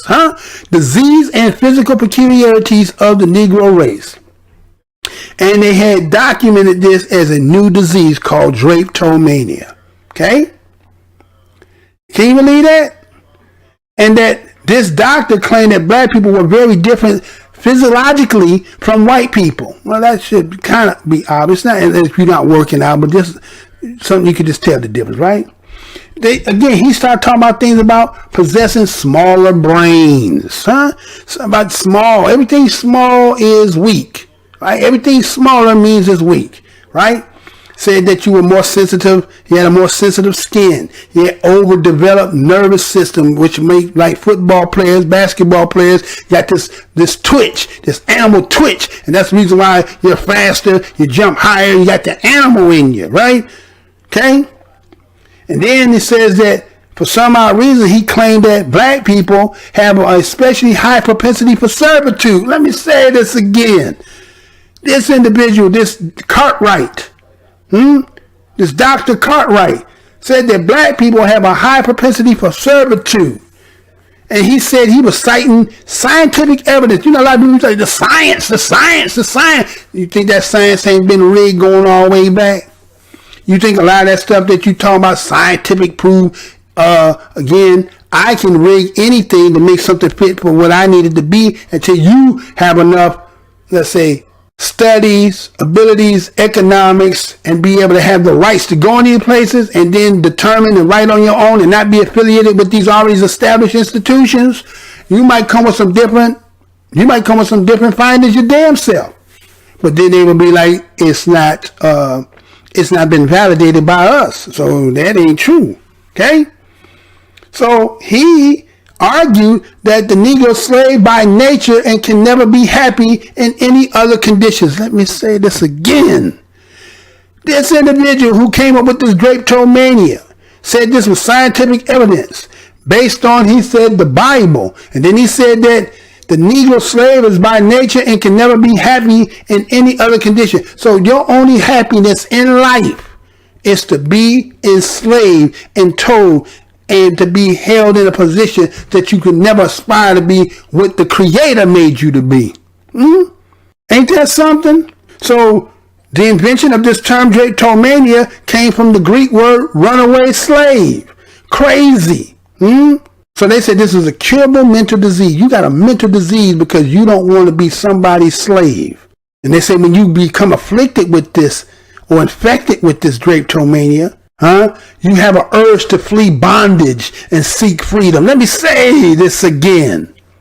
The so-called drapetomania, which is a Greek word for runaway slave, that you're crazy. And then Dr. Cartwright gonna say, well, I can cure this. It's a disease. And once they become affected and afflicted with it, this is some of the symptoms that you will see. You will see that a black person who has this disease, and the way you see this, because he wants to flee from being bondage. He wants to seek freedom. He doesn't want to be you. He doesn't want to be like you. He wants to use his own damn mind. And he said that the reason why this becomes, how this is triggered and how you get this is because why? Enslavers who unwisely treat they enslaved. He said you treat them as their equals. So do you understand why I'm telling you this? That you have started to act as if you're equal. So a lot of them will say, you niggas got drapetomania, and so we need to cure this shit. Ain't that something? You might think I'm making all that shit up. You go see for your damn self. But with that being said, check this out. All right, so again, I'm showing all this and connecting the dots because, again, it started off with the crime and how crime goes all the way back to a specific time. Within that specific time, you see how we were coming up, budding from out of the South, coming into the new areas of the North, what they call the cities, start to incorporate these new environments, taking these seasonal jobs, because a lot of times what people don't realize about going back into those 60s, 50s, and 60s, those were seasonal jobs. You only worked a season, and then they didn't have unemployment. They didn't have Social Security at that time. So when you didn't work, let's say you worked from April through about August or September. So that means you off for how many months in between before April again? You're right. So you're almost 6 months.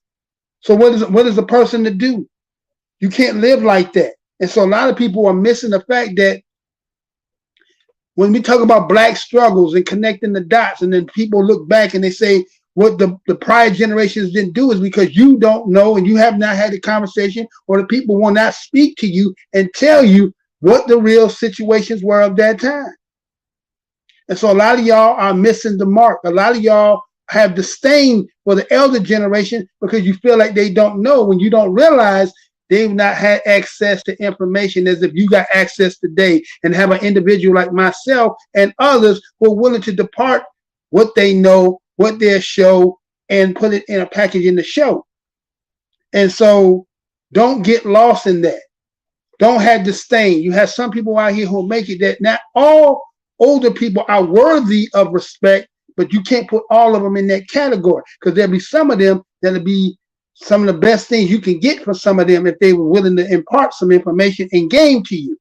Now, as I get to closing out on this, I didn't realize that I'm right there and did 3 hours and 30 minutes, but it is what it is. And again, I had to do because you never know, I may not be on again. So the fact is, let's look at this here, because I've seen this too, right? Because I'm going to go back to the end on that Professor Griff part, because I know somebody probably said, well, damn, what happened? You turned the corner somewhere. No, I didn't turn the corner. What it was is I was laying down some of the other foundation that is connecting, because again, when you looked at Stokely Carmichael, that would be like your identity extremists, those who were trying to make some waves. Remember, drapetomania is that you don't want to be a slave, that you want to think in your own mind. You want to be self-determined. You want to do what you want to do. That is a no-no. And so I had to connect that for you. Then I seen this the other day. Then I see, again, the corner seems to be caught up in this. I don't know if it's about somebody's popularity. Maybe there's some background to it, but the whole corner is all immersed in that. I don't get into the he say, she say. I don't get into the banter back and forth between particular individuals and stuff like that. I stick to my subject the way I came in on day one to where I am right now. Only difference is I had incorporated news, but I've always stayed exactly what I've been from day one to where I am right now. If you want to know the testament of an individual on these channels, go back and see when they came in and see where they are today, and you see how they flip-flop. I've told things that a lot of stuff that already came to fruition. So again, I'm telling this for a reason. Some will get it, some won't get it. But check this out, because this came up and a lot of people just kind of let it slide. And I was like, really? All right, check this out real quick. Be right back. I think you're right about reparations in terms of if people want it, though, what they need to do is you always need to go back to the beginning of a supply chain. Where was the beginning of the supply chain? That was in Africa. And when across the entire world, when the slavery was taking place, which was the first nation in the world that abolished slavery? The first nation in the world to abolish it. It was started by William Wilberforce, was the British. In Great Britain, they abolished slavery. 2,000 naval men died on the high seas trying to stop slavery. Why? Because the African kings were rounding up their own people. They had them on cages waiting in the beaches. No one was running into Africa to get them. And I think you're totally right. If reparations need to be paid, we need to go right back to the beginning of that supply chain and say who was rounding up their own people and having them handcuffed in cages. Absolutely. That's where they should start. And maybe, I don't know, the descendants of those families where they died in the high seas trying to stop the slavery, that those families should receive something too, I think, at the same time. It's an interesting discussion, Hillary. Thank you very much. I appreciate it. We'll continue to discuss in the future. You know I need some money, gotta get the money, cause I need some cash in hand. Come on, gotta get it. You know I need the money, gotta get the money, cause I need some cash in hand. Come on, gotta get it.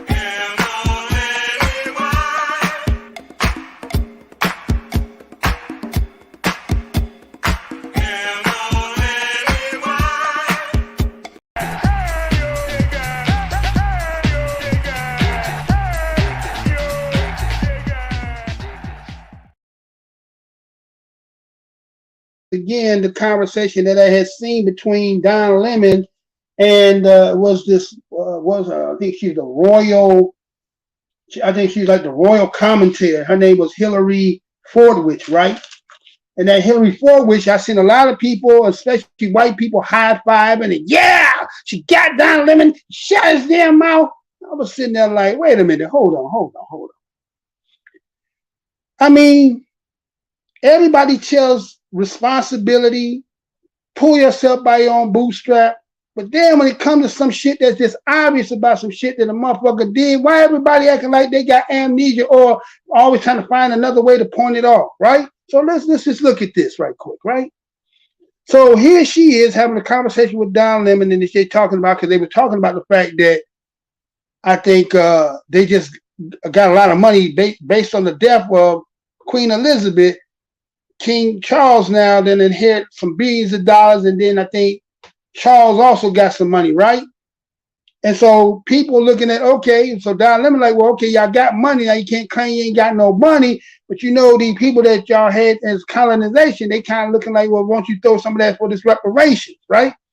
So here she goes, once again, the typical, and again, I'm not being divisive, some people saying being racist, I just have to tell it for what it TI is.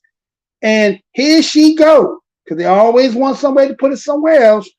She said, if people want reparations, always go back to the beginning supply chain. Let me say that again. If people want reparations, always go back to the beginning supply chain. Now, that was her, right? Saying that. Now, what does that mean? Is that the supply chain when they got in the game, or is the supply chains when the ones that you colonized and made POWs, right? So it depends on what perspective you're talking about, what position you're talking. Now they, as being part of the game, saying, well, you can't blame us, right? You got to blame Africa. Africa the one that did it. Why? It was them that had you, right? She said Africans was the one that sent you all over the world. Huh? She said Africa was the one that sent you around the world. Yes, we participated, right? So my analogy would be, so wait a minute. So a motherfucker go to the car dealer, buy a car, you drive off the showroom, and then you get in an accident, you, for God's sake, for just for talk, you kill 6, 7 people. Now, the family grieving, lost their people, and then who they gonna sue?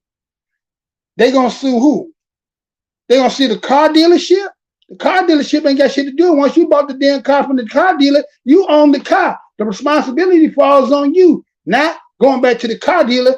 I may go back to the maker who made it and found out that the brakes was faulty, there was something manufacturally wrong. I can go get them included, but I don't get to not sue the motherfucker who was driving. You get what I'm saying? You don't get away from the shit because you trying to point it somewhere else. And so here it goes. Here we go. We're the good ones now. Now, she says, we're the first nation to abolish slavery. The first nation to abolish it and the first one to do it. Huh? You're the first one. Well, I ain't going to say you're the first one to do it. But we're just going to say you participated and then you want credit for it that you stopped it. Now, what was the real reason why you stopped it? Why don't you go into that part of the history? Why did you stop it? Well, ain't nobody gonna talk about that part. You ain't gonna get that from Mr. Blow Your Mind, but not on this particular episode. But wait, yeah, why did y'all stop it? So she go into this soliloquy of, it was WeUpReport, and he was the one that started it.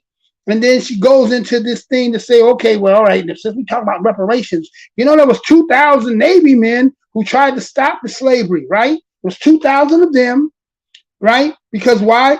She said because the Africans kept you in cages and no one was trying to help them. They kept them in cages and trying to help them. Well, shit, you was buying them and sending them around the damn world. But now you want to come back and say, well, look what they were doing. See, they was over there putting them in cages, but your ass went over there and bought the motherfuckers. So what? I mean, really? And people would just high five and yeah, she get it, Don Lemon, right? Okay. So then it was like, you know, you want a cracker, you want a cookie because you said you abolished it. It's only because it was business. You couldn't make no more money because that who hijacked you from the United States took your business from you. Remember that part? Remember about the Civil War, how France and Britain was ready to jump in and help the South, but then Russia was in the background that was going to help the North. And that's how we end up getting Alaska, because that's how they underhanded paid Russia for having their back. Well, a lot of people don't know about that part of history, but that's what happened. That's how we acquired Alaska. Alaska was the front to say we were buying from Russia, but really was because they was helping behind in the background just in case Britain and France jumped in. See, that's history for you. That's what you get over here. Okay, but anyway, right? So again, you want to talk about how these 2,000 people should be getting reparation because they did their job, because they worked for the crown. Wasn't they paid? Don't they got some kind of kickback or some stuff? So why would they be getting reparation? See, anytime it comes to us trying to get something that will solely belong to us, it's always got to be an additive. Never nothing straight up and straight down with us. Always got to include somebody else, right? Now, that has nothing to do with us, what she was talking about the UK, right? That had nothing to do. But see, the people being here in the United States want to try to use that and say, you know what? Just like she said, why you guys blaming us? It was Africa. Wait a minute. Let me put it like this. You said they need to pay first. Well, okay.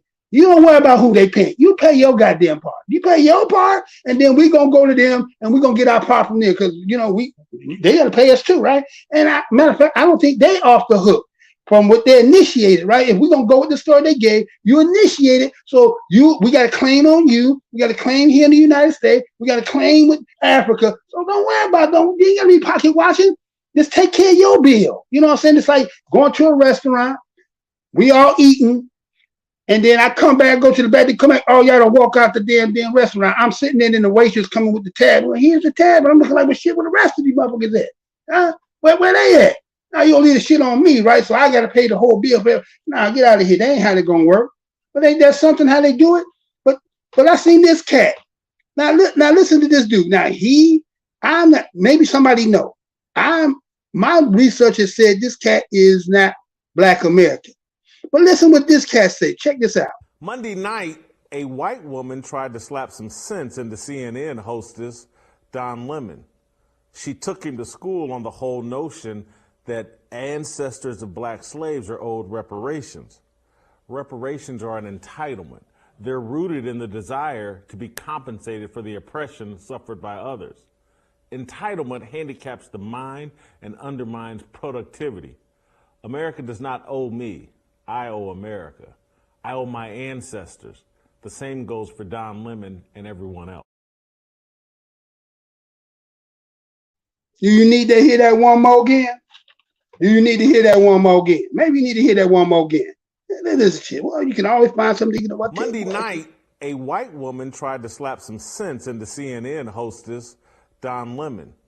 She took him to school on the whole notion that ancestors of black slaves are owed reparations. Reparations are an entitlement. They're rooted in the desire to be compensated for the oppression suffered by others. Entitlement handicaps the mind and undermines productivity. America does not owe me. I owe America. I owe my ancestors. The same goes for Don Lemon and everyone else. Ain't that something? Do you think that a Jewish person could have came out and said that during the time they were doing reparation for Holocaust? Huh?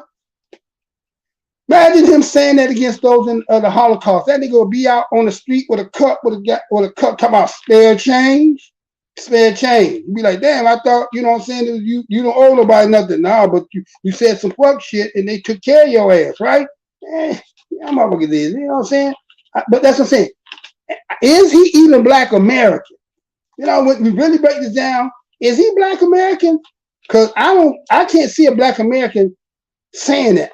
Yes, Herschel Walker, yeah, he said what he said. Don't get that twisted. He said it, right? But here he goes, trying to be in the race game, and then he's gonna say a white woman slapped the sense into him. See? Placating to that audience that he make his bread from. Look, a white woman had to slap this black man because he was saying so. Look at the shit she said. And matter of fact, Don Lemon is Black American.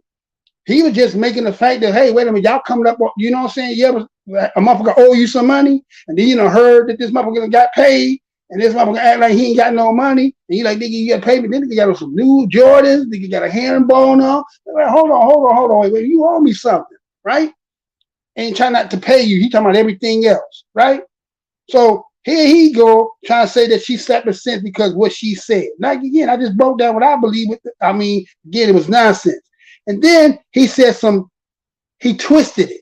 He said ancestors of Black slaves are owed reparations. I'm gonna say that slow.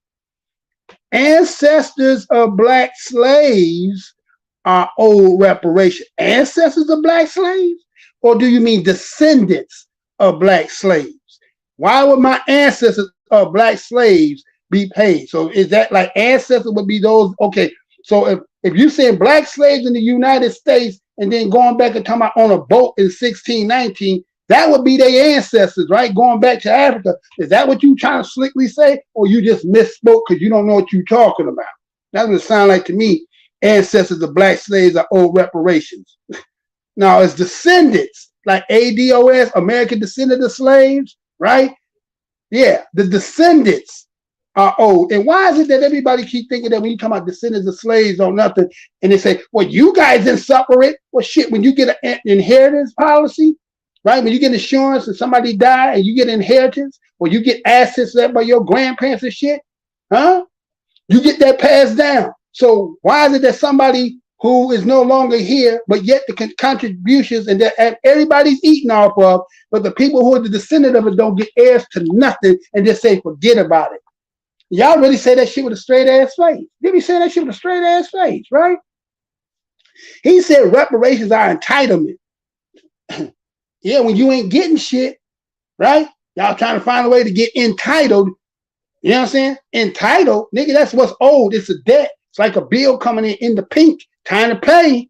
It's time to pay. We're cutting this shit off, right? Okay. Compensated. Then he's compensated for oppression. What did he say? Compensation by oppression. Oh, compensation or compensated for the oppression by others. Oppression suffered by others. Have you ever heard of the fact of Akashic records? Did you know that trauma is passed DNA genetically to their offsprings? So whatever my ancestors suffered, you know, it's in me too. There's certain situations we can be watching, like when we seen the George Floyd. Why you think so many people snap? Because something in George Floyd, seeing George Floyd in that situation, triggered something in all of us, and we said, hell no. And we went out there and don't know why that was. And this country got scared in the motherfucker because they was like, whoa, what's this? What's this? Huh? So if you want to sit there and think that the oppression that was suffered by my ancestors don't reside in me, and that was just something that just got cut off, you mistaken. Then you don't really understand biology like you think you do, right? Or we talking about him, this one here, who talking this shit. Again, I don't believe you Black American, because I went and did some research about you, and it's kind of funny when I found out who your pops was, and I went to go find and read that obituary. I ain't never seen somebody do obituary and don't never want to tell where the hell they came from. So that's telling me you got a lot to hide, and that's what's happening today. A lot of people are hiding their background now. Everybody don't want to be where the hell they come from. They want to get off the benefits of being Black Americans. But a new day is coming, because we're going to have to start checking the paperwork to find out who you is when you speaking. Because ain't going to be no just because of your skin color being Black. We need to know why the reason why you speak the way you speak. And once you find that out, then you be like, oh, now I know why you talk the way you talk now. It's obvious now, right? And then he has something, and this right here lets me know it has the scent, the smell, that it was him, that he might be something else. He said, America does not owe me. I owe America. That ain't us. We don't talk like that, do we? We ain't talking about America don't owe me. America owe me. Matter of fact, the United States owe me. The United States owe us. And talking about I owe it. Wait a minute. You know, like we talking about inheritance and stuff that they be given and that you can get as to like your grandparents or parents leave you something. This motherfucker is considered a world power. Built off 0% that you didn't have to pay, right? And this accumulative wealth that's been generated by people that you don't never see out here protesting, talking about money. You don't never see white people talking about money, do you? Let me say that one more again. You don't never see white folks out here talking about they ain't got no money. You ever notice that? You ever notice that? You don't see immigrants either, and you don't see white folks. The only one out here economically deprived is who? The descendants of slaves. Am I right or am I wrong? I'm not talking about the ones that done got a job, got some education, and doing it. I'm talking about the ones from the mud. I'm talking about the ones that are descendants of the field Negro that didn't get no severance package when he got off the plantation. He was just living on the damn street. And matter of fact, to tell you something else that you might not know, when they released us in 1865, you know how we just went through that pandemic in 2020? Well, guess what happened when emancipation happened? This country was going through a pandemic. Did you know that? Did you know that this country was going through a pandemic when they let us go? So maybe they let us go because they were thinking that the pandemic was going to knock us off like somebody else who did that. But that's another time for another time. Y'all dig what I'm saying? He said, I owe my ancestors and the same goes to Don and everyone else. Speak for yourself. Where you come from, homie? Who your people? See, that's what it is. You got a lot of people who come from somewhere else, who know they the lineage of somewhere else, and they're coming here and try to roadblock, put an obstacle, speaking opposition, and know damn well they ain't got nothing coming. But they gonna make sure you don't get nothing. You get what I'm saying? That's what they be on. Hold on, I got a couple comments over here. Let me see what's okay. I got Sharon Washington in the house. What's good, my sister? Mr. Spencer 0620, Envy Every Day, Fella Cootie 360 Kane, Anthony Gordon, and Black Beauty may still be in here. So I'm gonna give a little shout out to everyone that is. What's good, my sisters and my brothers? So I don't really I'm gonna go on 4 hours. Can you believe that? I'm telling y'all, I be trying to get on. They did man, y'all don't realize what it takes for me to try to get in here. Then my phone, after all that what you did for me, brother, that's why I felt so bad, Mr. Spencer, because I said that brother did what he did, do what he do, and then here it is, like I just took it and ran. And I'm conscious of it because I said I ain't like that. You know what I'm saying? I'm not like that. And what it was, phone got disconnected. I mean, it don't make no sense. It really don't make no sense. But again, I appreciate y'all being here. A lot of y'all my day ones. Some of y'all still find a way to come over here to support a brother just by coming over here and giving me a view. Some people would like to have a share. Some say, well, you can share the video or you can do donation, all this. I appreciate everything and anything that you support over here because, again, I've been doing this almost 11 years. And the reason why I'm the most hated is because I talk about things that is like taboo, and y'all know that. This is not that the talk that they want to be taught because they want this to be, the wrong kind of stuff to be talking about. But I'm gonna do it anyway till the wheels drop. You get what I'm saying? So anyway, I appreciate y'all being up in here. And before this is well, I got we going on 4 hours. I'll be goddamn. Now, with that being said, I got two more things I got to show because one thing at the end, I want to make sure that y'all have heard this for those who've never heard this. But I want to go back to the point when I talked about Professor Griff. I don't know. Should I do the Professor Griff? Let's see. Hold on. Somebody gets yeah, to mess with you too, sister. Yeah. Let me put you up there. Let me give you a shout out because right? Yeah, they're doing it right now. They're doing it. Yeah, they do it. They do it all the channels in the Black corners, especially those who not doing the stuff that's, things that we could be talking about. Again, like I said, the corners seem to be all caught up about popularity of one individual, and then there's some things in the background. People are lining up with one another. I got tired of watching. I said, man,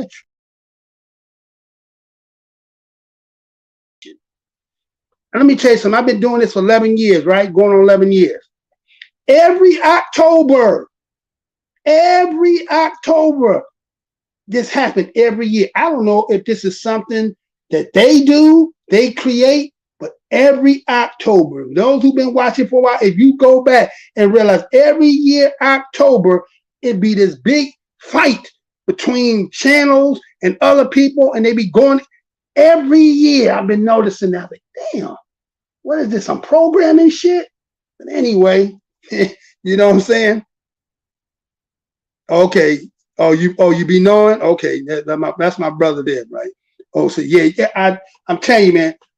When I ain't been on, I was like, brother gonna think, man, I took you know what I'm saying? Took and ran. I'm like, that ain't me, man. It'd be hard in the mug, but I be trying, right? I be trying. I don't want you ever thinking if you do what you do, that it's never appreciated, because it was because of that I was able to get back on.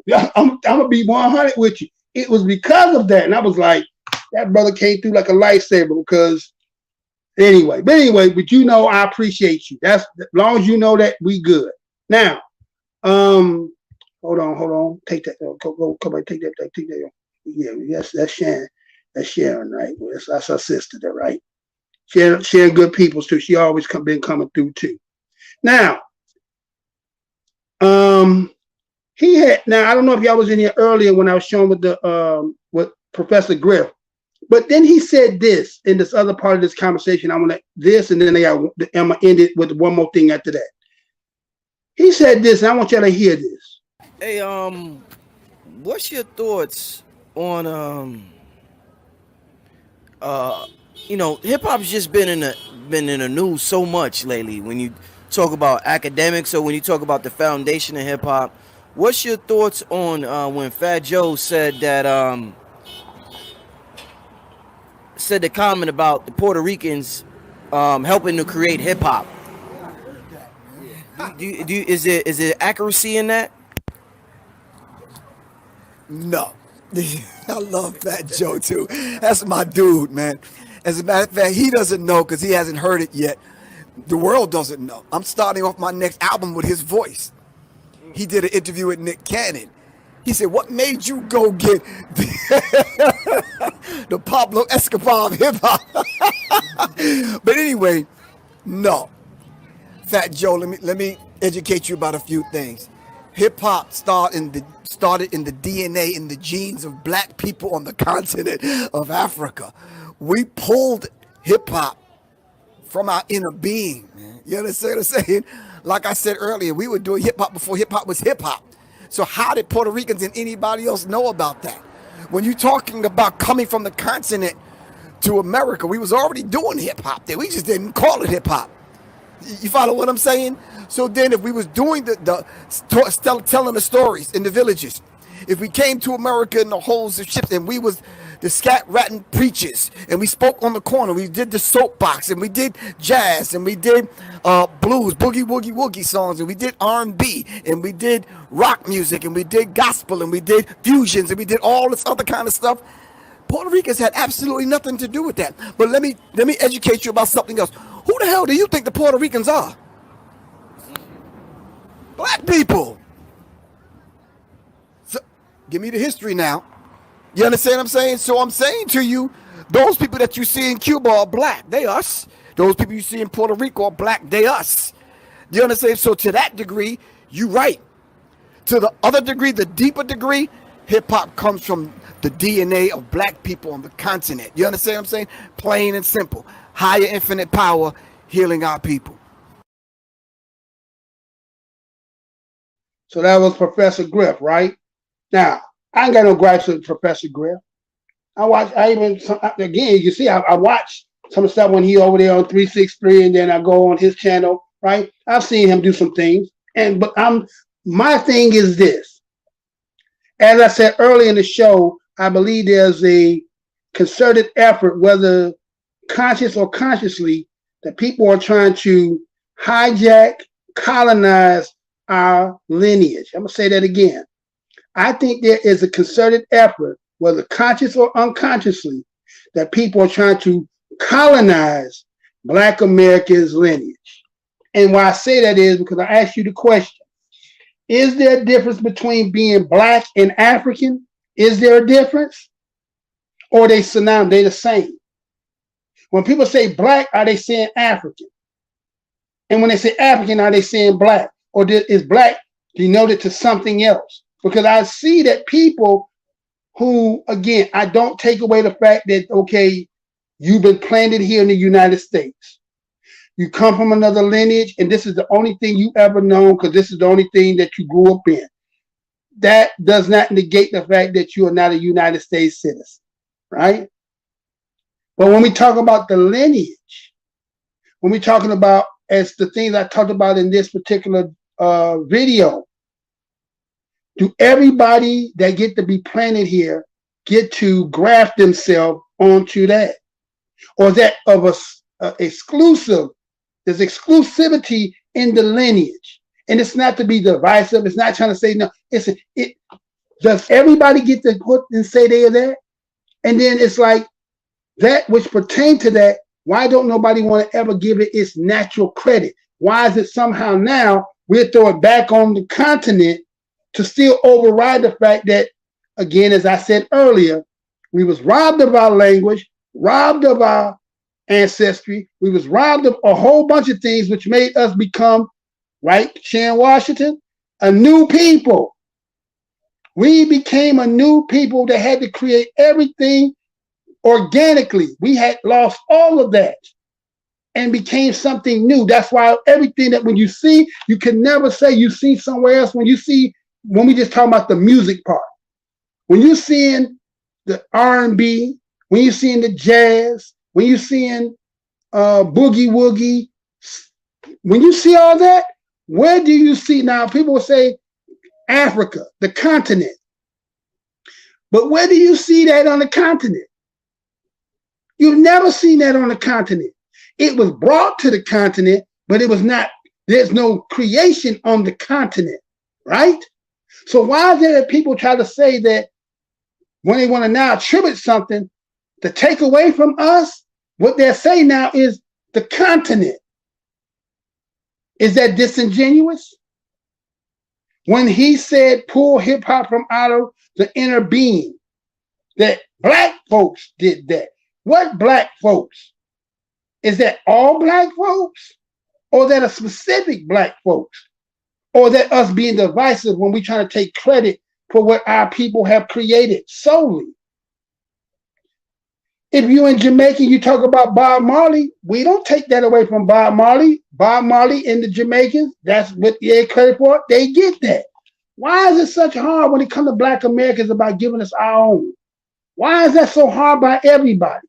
Where's this universal culture, but everybody else got their own, they got their own designated shit that come from where they come from. But when it comes to black Americans, we got all our shit got to be with everybody. You know, the kid that had to share all his shit, but when everybody else get their shit, they hide and do what they do and don't give you nothing. Why is that for us and not for everybody else? You get what I'm saying?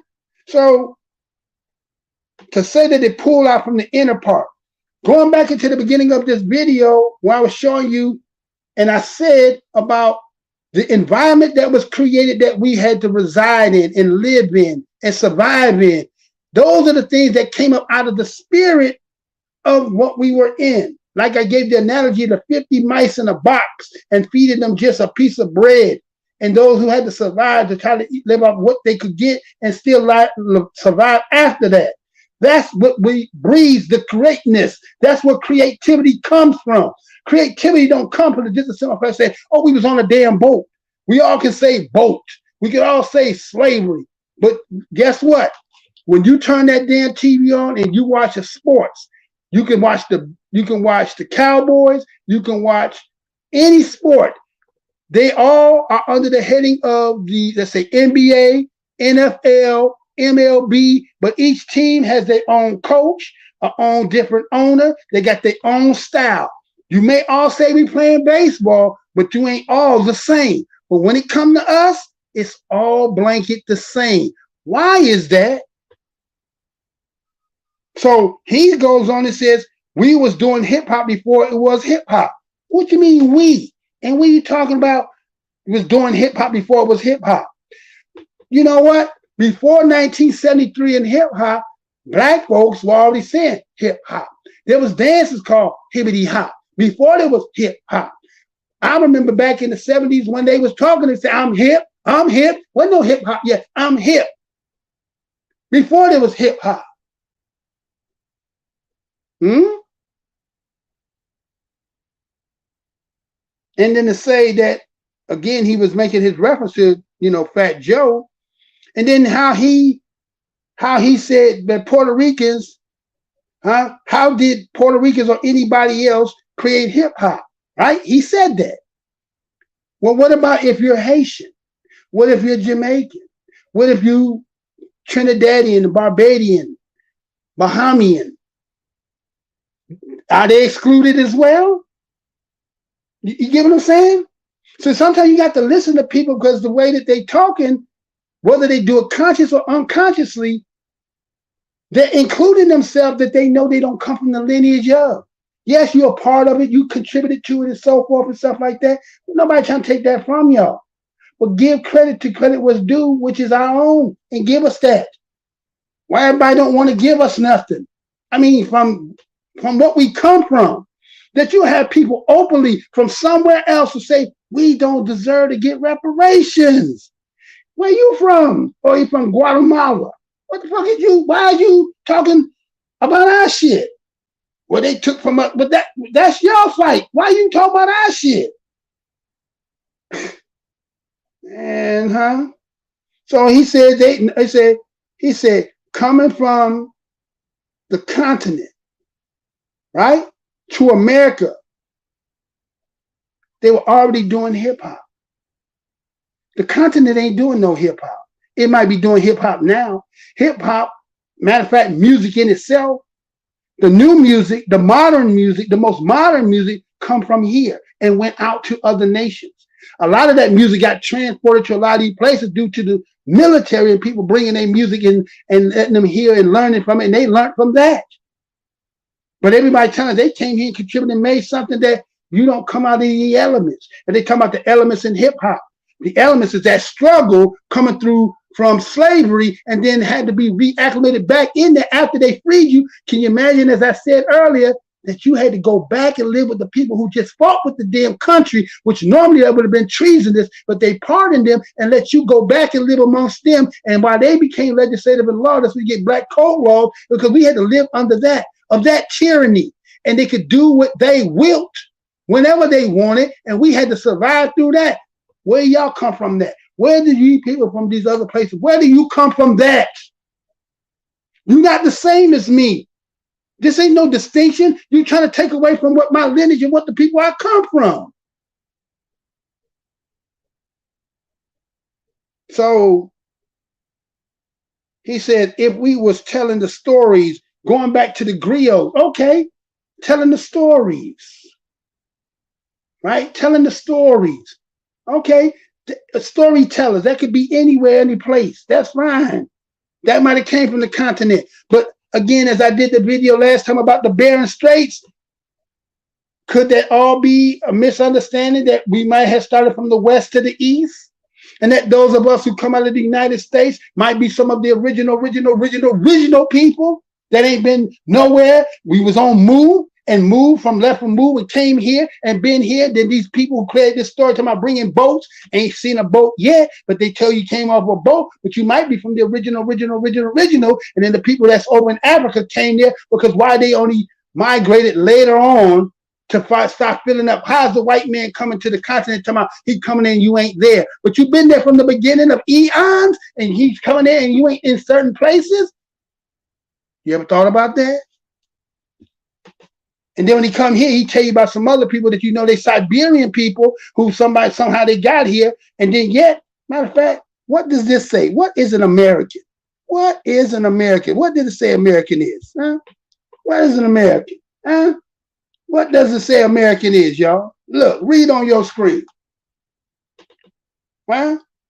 What does it say? American, pertaining to America. American, a native of America, originally applied to the Aboriginals or copper color races found here by the Europeans, but now applies to the descendants of Europeans born in America. The name American must always exalt the pride of patriotism. Now, wait a minute. How does somebody become copper color because they born here, but you ain't copper color? And you know, Negro also implies that you indigenous because they changed. Negro don't necessarily mean you black. Negro also means that you was this so-called indigenous. So when they fucked up, when they called us Negroes, because there's two ways of looking at that. So what we the copper color? What does copper color look like? Huh? What does the copper color look like? Look at that. Is that copper color? Who copper color? Who closest to copper color? Huh? Who closest to the copper color? Huh? Who? That's my sister there, huh? Thank you, sister. Thank you. Right? Who copper color? Who copper color? You see that tinge on us all day long. You see it in us. You see that red. We be calling people red, huh? We be seeing that tan, that rust in us. Who copper color? Right? So it's always been some theft, always stealing something, right? Always. Right? So again, to say that, talking about scat, rat preaching, spoke on a corner, soapbox, jazz, blues, boogie, woogie, woogie, R&B. These are not African continent creations. You can't go to Africa and find it in the origins of that. That came out of the creation of the people who went through the atrocious history that we have in the United States. And when these other people, when we ask them, what's your history? They can't tell us nothing. Where your history at? What did y'all go through? Don't tell me my story. Don't resell me my story to back your story. Where's your story at? Where your story at? And that to the degree the black people to the others, and this is where hip hop comes from, the DNA from the continent. No.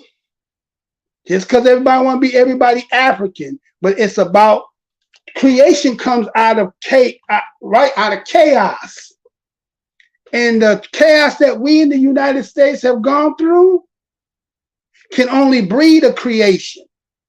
I'm not saying that these other people did not come on where they say they stories of ships and boats, but did you come through what we went through?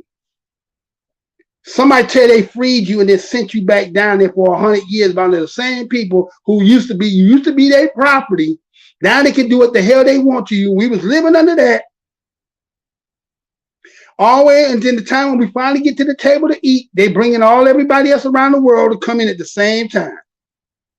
Huh? Funny, man. Really funny.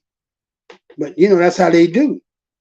So to end this, right? Because I just thought that's kind of like, you know, there's a double talk going on. People be knowing they from somewhere else, and yet they talking the same with us, and then they kind of excluding us, and then try to take it back to somewhere else to make them inclusive with them. Come on, man, quit playing. Give us our shit. Give us what's due to us, right? Matter of fact, to show you that this don't fit to everybody, you remember they told you they apologized to us, right? You know, they took my logo off, huh? They took my logo off. That's how much they want me the hell up out of here. They took the logo off. I'm seeing a replay on there. I don't even see my logo on the screen. They want me the hell up out of here. But we're gonna finish this and I'm out of here. It's like 4 hours. I'll be damned. Now check this out. They told us, Black Americans, that they apologized to us, right? Now I want y'all to see this. You've seen this here. WeUpReport, Mr. Blows Your Mind. Nobody else will take you here. Some of you weren't even born. Some of you didn't even know this even took place. Let me show you something. Let me show you the game they've always played since we in that season. But check this out. Be right back. Remember this? When Bill Clinton asked Black Americans to forgive the United States for Tuskegee, right? Right? He asked us to forgive America for what they did to our people for the Tuskegee experiment. Some of y'all may not have been around at that time when all this was taking place. Nobody went around. So when other people are fringing on us, this is how they looking the same way. But was this official capacity when you're talking about apology?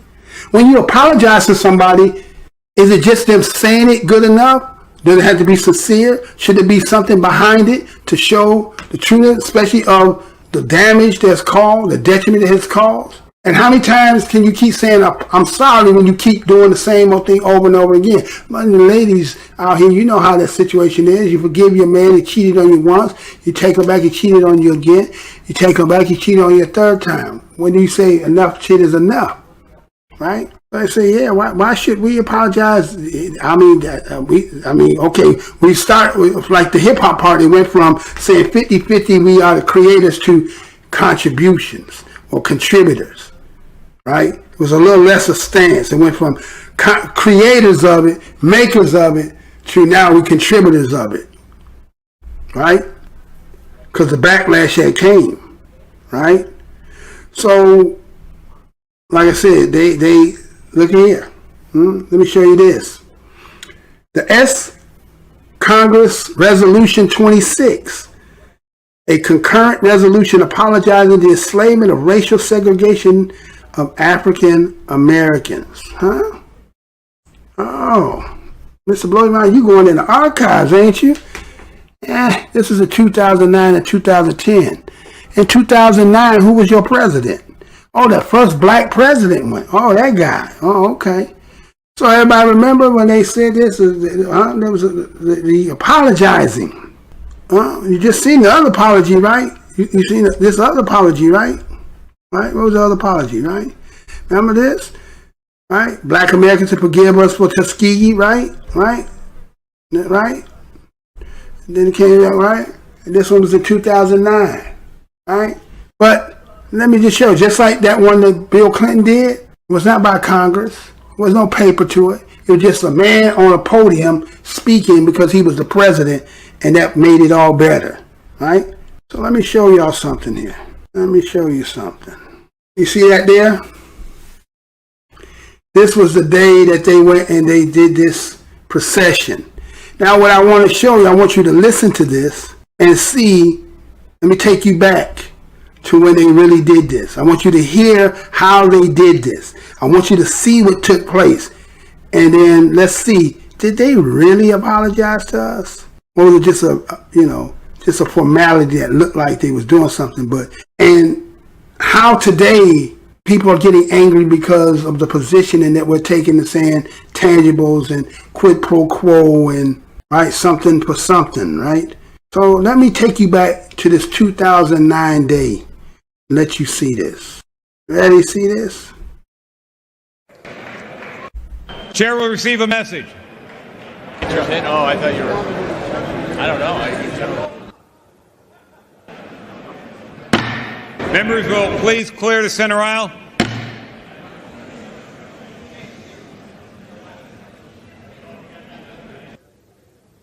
Chair will receive a message. Mr. Speaker, a message from the President of the United States. Mr. Speaker. Mr. Secretary.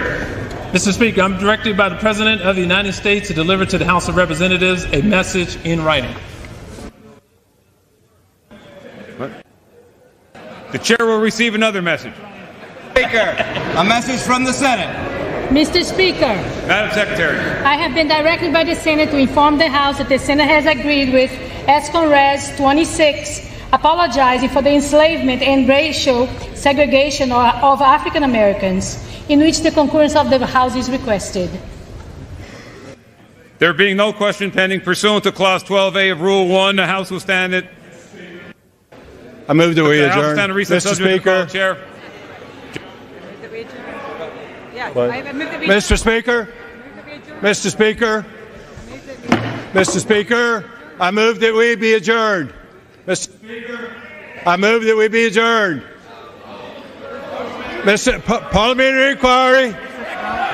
Parliamentary inquiry, Mr. Speaker. Mr. Speaker. Parliamentary inquiry. Mr. Speaker.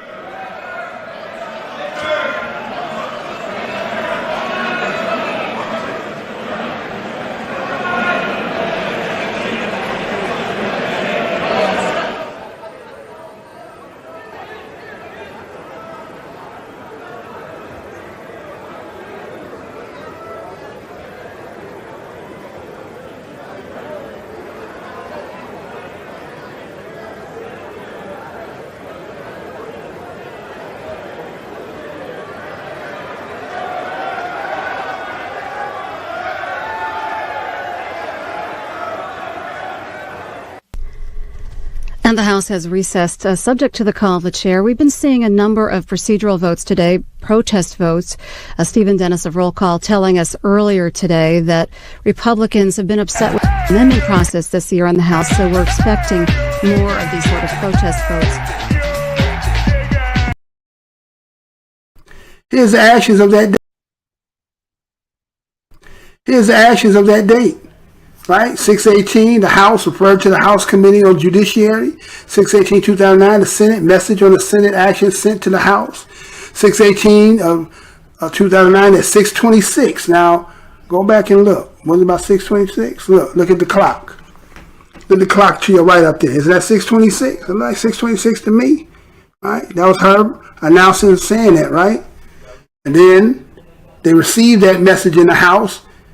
And then Senate resolution agreed in the Senate without amendment and without preamble by voice vote. Nothing in writing. Everything is okay. So a preamble by voice is just all the ayes and yays, and those the person who's proceeding. What did he hear more of, yay or nay? But you don't know who wrote it, who said what, right? So they just said it passed, and then was this a political ploy to make it look like that president that was there in 2009 did something actually for black people when really it was just nothing. And we've been getting that the whole time. And this is why people feel like they can do the stuff they do to us, y'all. 6/18/2009 Senate measure laid before Senate by unanimous consent. 6/11/2009 Senate submitted in the state in order held at death by unanimous consent. And that was it. They ain't do no more. That was it. They ain't do no more to that. But let me show you something here. Let me show you something. You see this here? This was them passing. Which one was this one? Was this the Japanese? I think it was the Japanese one, right? They passed the Japanese, giving them, right, apologizing, reparating, and look, it became a law.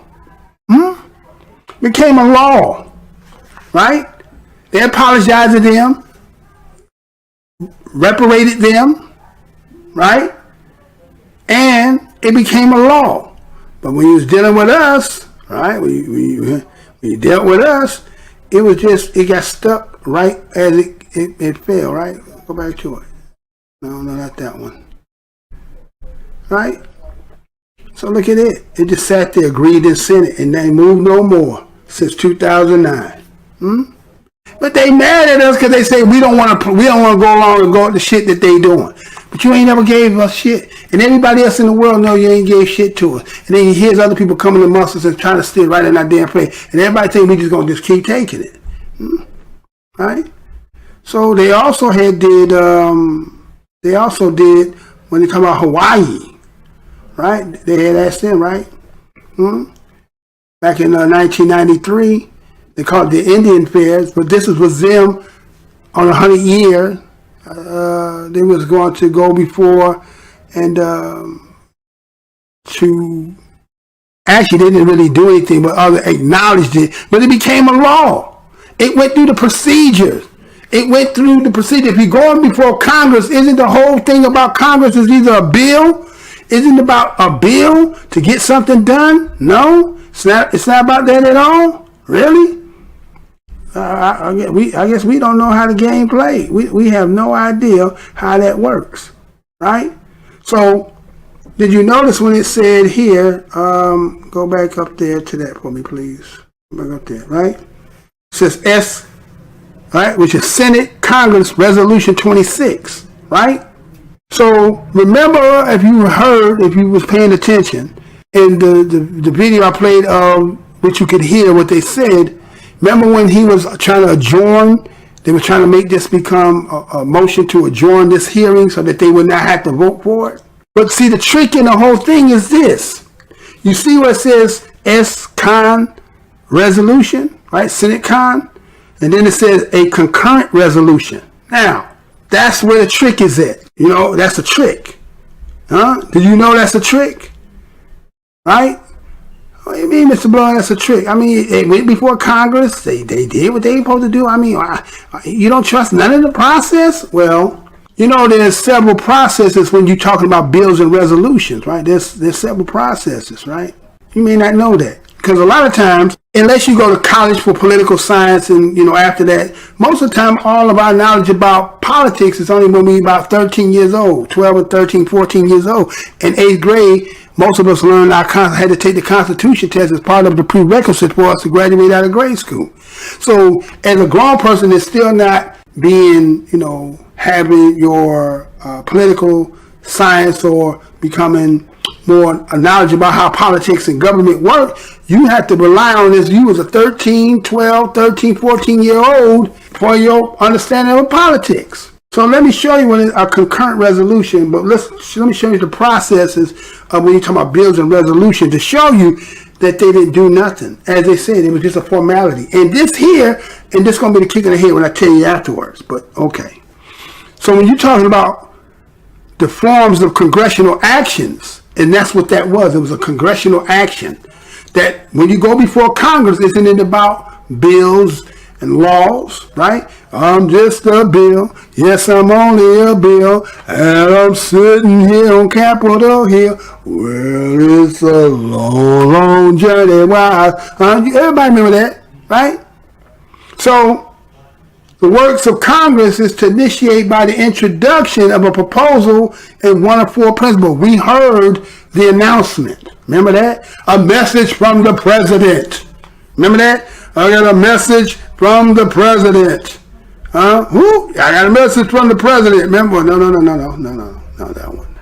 Right? I got a message from the president. Remember that? I got a message from the president. So there was the introduction of the proposal, right? And then behind him became her, right? That she was the Senate. And my announcement is we have passed this unanimously, right? Okay. So when you do this, there's four principal forms. You have the bill, you have the joint resolution, you have the concurrent resolution, and then you have what they call the simple resolution. Let me say these again. You have four principal forms when it comes to an introduction on the proposal of a proposal. You have the bill, you have the joint resolution, you have the concurrent resolution, and you have the simple resolution. Now, when you talk about a bill is a form used for most legislation, whether permanent or temporary. They have a general or special, public or private. A bill originating in the House of Representatives is designated by the letters HR, right? So that's why you see on there it says S-Con. Don't say HR, it says S-Con, right? So signifying that the House of Representatives, right? Followed by a number, and you can retain this throughout all its parliamentary stages, as they say, right? And so these bills are presented to the president for action when approved in identical forms by both House and the Senate. Let me say this again, because remember this? Now remember this again, everybody playing, right? A message from the president, right? I got a message from the president, right? Remember that part, right? Bills are presented to the president for action. And then when approved, which means a message from the president, and what was that message? They didn't come back to hear what the message was going to say. They went into recess, right?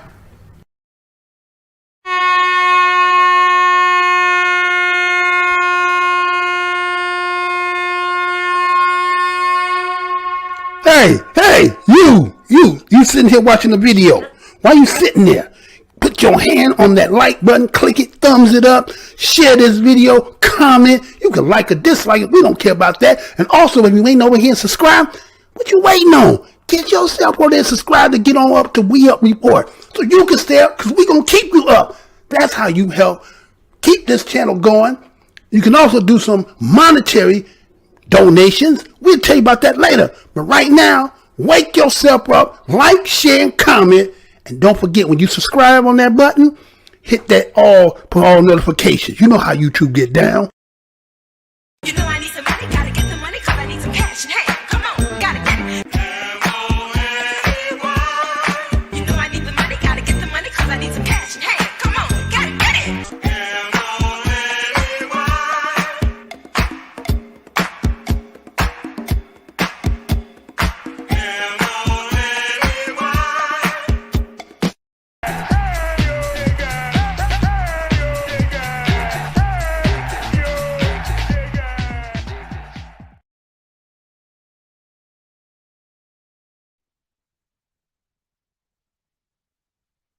and they adjourned and never came back again, right? Nobody forced that issue. So you have to ask yourself, was that just a political ploy? And so when the bills are presented to the president for action, then approved, then it had to be approved in identical forms by both the House and Representatives. So the president, he did his part.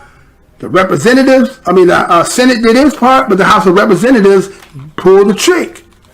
They said, hell no, we're not doing that shit. And you heard all the commotion, you heard all the murmuring going on in there, right? Now this is just for apologizing.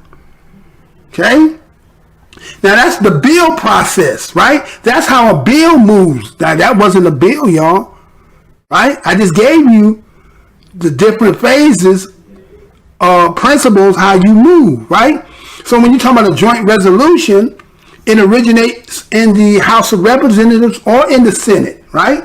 When you have a joint resolution, it can come out of either house, right? When you do a bill, it has to come directly out of the House of Representatives first. So when you do a joint resolution, it has to come from either house, either the Representative or Senate. The only practical difference between a bill and a joint resolution is that they are subject to the same procedures, except a joint resolution proposes an amendment to the Constitution, right? So a joint resolution proposes an amendment to the Constitution. So this wasn't a joint resolution. This wasn't a bill, okay? And so what happens is, on approval of such a resolution by 2/3 both of the House and Senate, so you have to have 66% by whatever numbers are in there, has to be 66%, which is 2/3 of how many numbers that is, right? And then it has to be by both houses, and then after that, it is sent directly to the administrator of the General Service for submission to the individual states for ratification. So the states got to ratify what is passed through House and Senate, and the ratification is it goes through the states, and then they present that after they come back to the president for approval, right? The joint resolution originating in the House of Representatives is designated with an HJ. Okay, followed by individual numbers. Joint resolution becomes law in the same manner as a bill. So if you have a joint resolution, it can come through a bill, which is how they go through the states that is passed through the House and Senate. And then let's say, for instance, if the president decides that he doesn't want to, he said he's not going to vote on it, they can vote again and bypass him, and they can still get it because the states are going to accept it, right? All right. So that's not what that was when they was presenting that. That was not. But what about a concurrent resolution? Don't you see that on there? S-Con, Resolution 26. So this was a concurrent resolution. As it said, a concurrent resolution. You see it on your screen, right? Now, listen to what a concurrent resolution is. Matters affecting the operations of both the House of Representatives and states are usually initiated by means of concurrent resolution. A concurrent resolution originating in the House of Representatives is designated H-Con resolution, followed by its individual number. On approval by both House of Representatives and Senate, they are signed by the Clerk of the House and the Secretary of the State or Senate. They are not presented to the president for action. So what was the theme? Message for the president. And then we did see part of the formality was the Secretary of Senate said that the Senate unanimously did it. But who was the clerk of the House? Was it the dude that was announcing them? No, somebody was missing. So who was the clerk of the House? Right? So there was no clerk of the House, and they didn't come for no vote, and so they just walked away, and that was the end of it. So we ain't never been apologized for. But they use this to show, oh, we apologize to black America. Just like you got Bill Clinton. Oh, we apologize for Tuskegee. Just like when it comes down to the Oklahoma bombing, they're getting their money from a private donor who's giving them the $1 million each, but there's not coming anything from the government for which it's sanctioned. Huh? See, they don't. This is what they're saying. They have an attack on wokeness because we're starting to wake up and we're understanding what the game is. You're understanding what the game is, and because you understanding what the game is, nobody's liking that. They want you to stay asleep. No, you ain't supposed to be. No, what are y'all trying to do? Right? What are y'all really trying to do? So ain't that something? Nobody's ever want to apologize. They just want to do what they do to us, and then we just supposed to accept it because why? We black Americans, and everything we do is worthy for everybody to take and steal from us. But we are starting to stand up. He had us underwater, right? And we felt like we couldn't swim. And so we were scared to stand up because we felt we would drown. But you realize you wasn't in that deeper water. And now you standing up and now you realizing that, hey, I can stand up. And people are not liking the fact that you're standing up. All right. So that will be the end. But once again, as I did in the beginning, with the Rorschach test, what do you see? I can't tell you what to see. You can only see for yourself. I might see the devil. You may not see the devil. You might see something else, right? But I see what I see, but you don't see what I see. And so with that being said, it's all the perspective of the individual. Some people can see the thing that you can lay out in front of them and they'll recognize what the truth is, and others have their own perspective because they don't want the truth. They're going to tell you they see something entirely different than what you see. What's it? The truth is in the eyes of the beholder. Well, I laid out something. It took me over 4 hours and 30 minutes. This is a world record for me. I've never done 4:30. Hopefully maybe we'll get to this part of it. If not, well, I appreciate each and every one of y'all who came by. They gave a like, whether you gave a thumbs down, whether you donated, whether you even commented. Everything is appreciative because I am the most hated show in the black corner of YouTube. Been in the business going on 11 years, can't get 100 views. You got to ask yourself the question, what is he talking about over here? And again, if you don't subscribe, what's going to end up happening, you're going to come back and try to find me. You're going to put my name in the search engine, and they're going to take you to a white girl. And then they're going to ask you again, are you sure you want that? Click that again. You may get it. You know what I'm saying? That's how they do me over here. But it's up to you. Subscribe, do the thing you got. My sister, Sharon Washington, has said, that's what I see, the demon. There you go. It's who you see. Because some people say, I don't see the devil. I don't see the demon. What I see something else. Well, that's what I'm saying. You can lay down all this truth, and some people will still not see what you're supposed to see, like a Rorschach test. Rorschach, right? A Rorschach test. And at that Rorschach, you see the same thing I see, Sharon. But you know there's going to be somebody in here who don't even see what we see. Right? That's just how it is. So, again, I want to thank each and every one of y'all. Wait a minute, go back. That was a different one. No, not that one. Okay. I want to thank each and every one of y'all for coming on here because I think this thing going to cut off before I get up out of here, and I don't want that to happen. But I appreciate each and every one of y'all again. Until my next show, y'all. Until the next show. Remember, the enemy has only images and illusions, behind which he hides his true motives. Destroy the image, and you will break the enemy.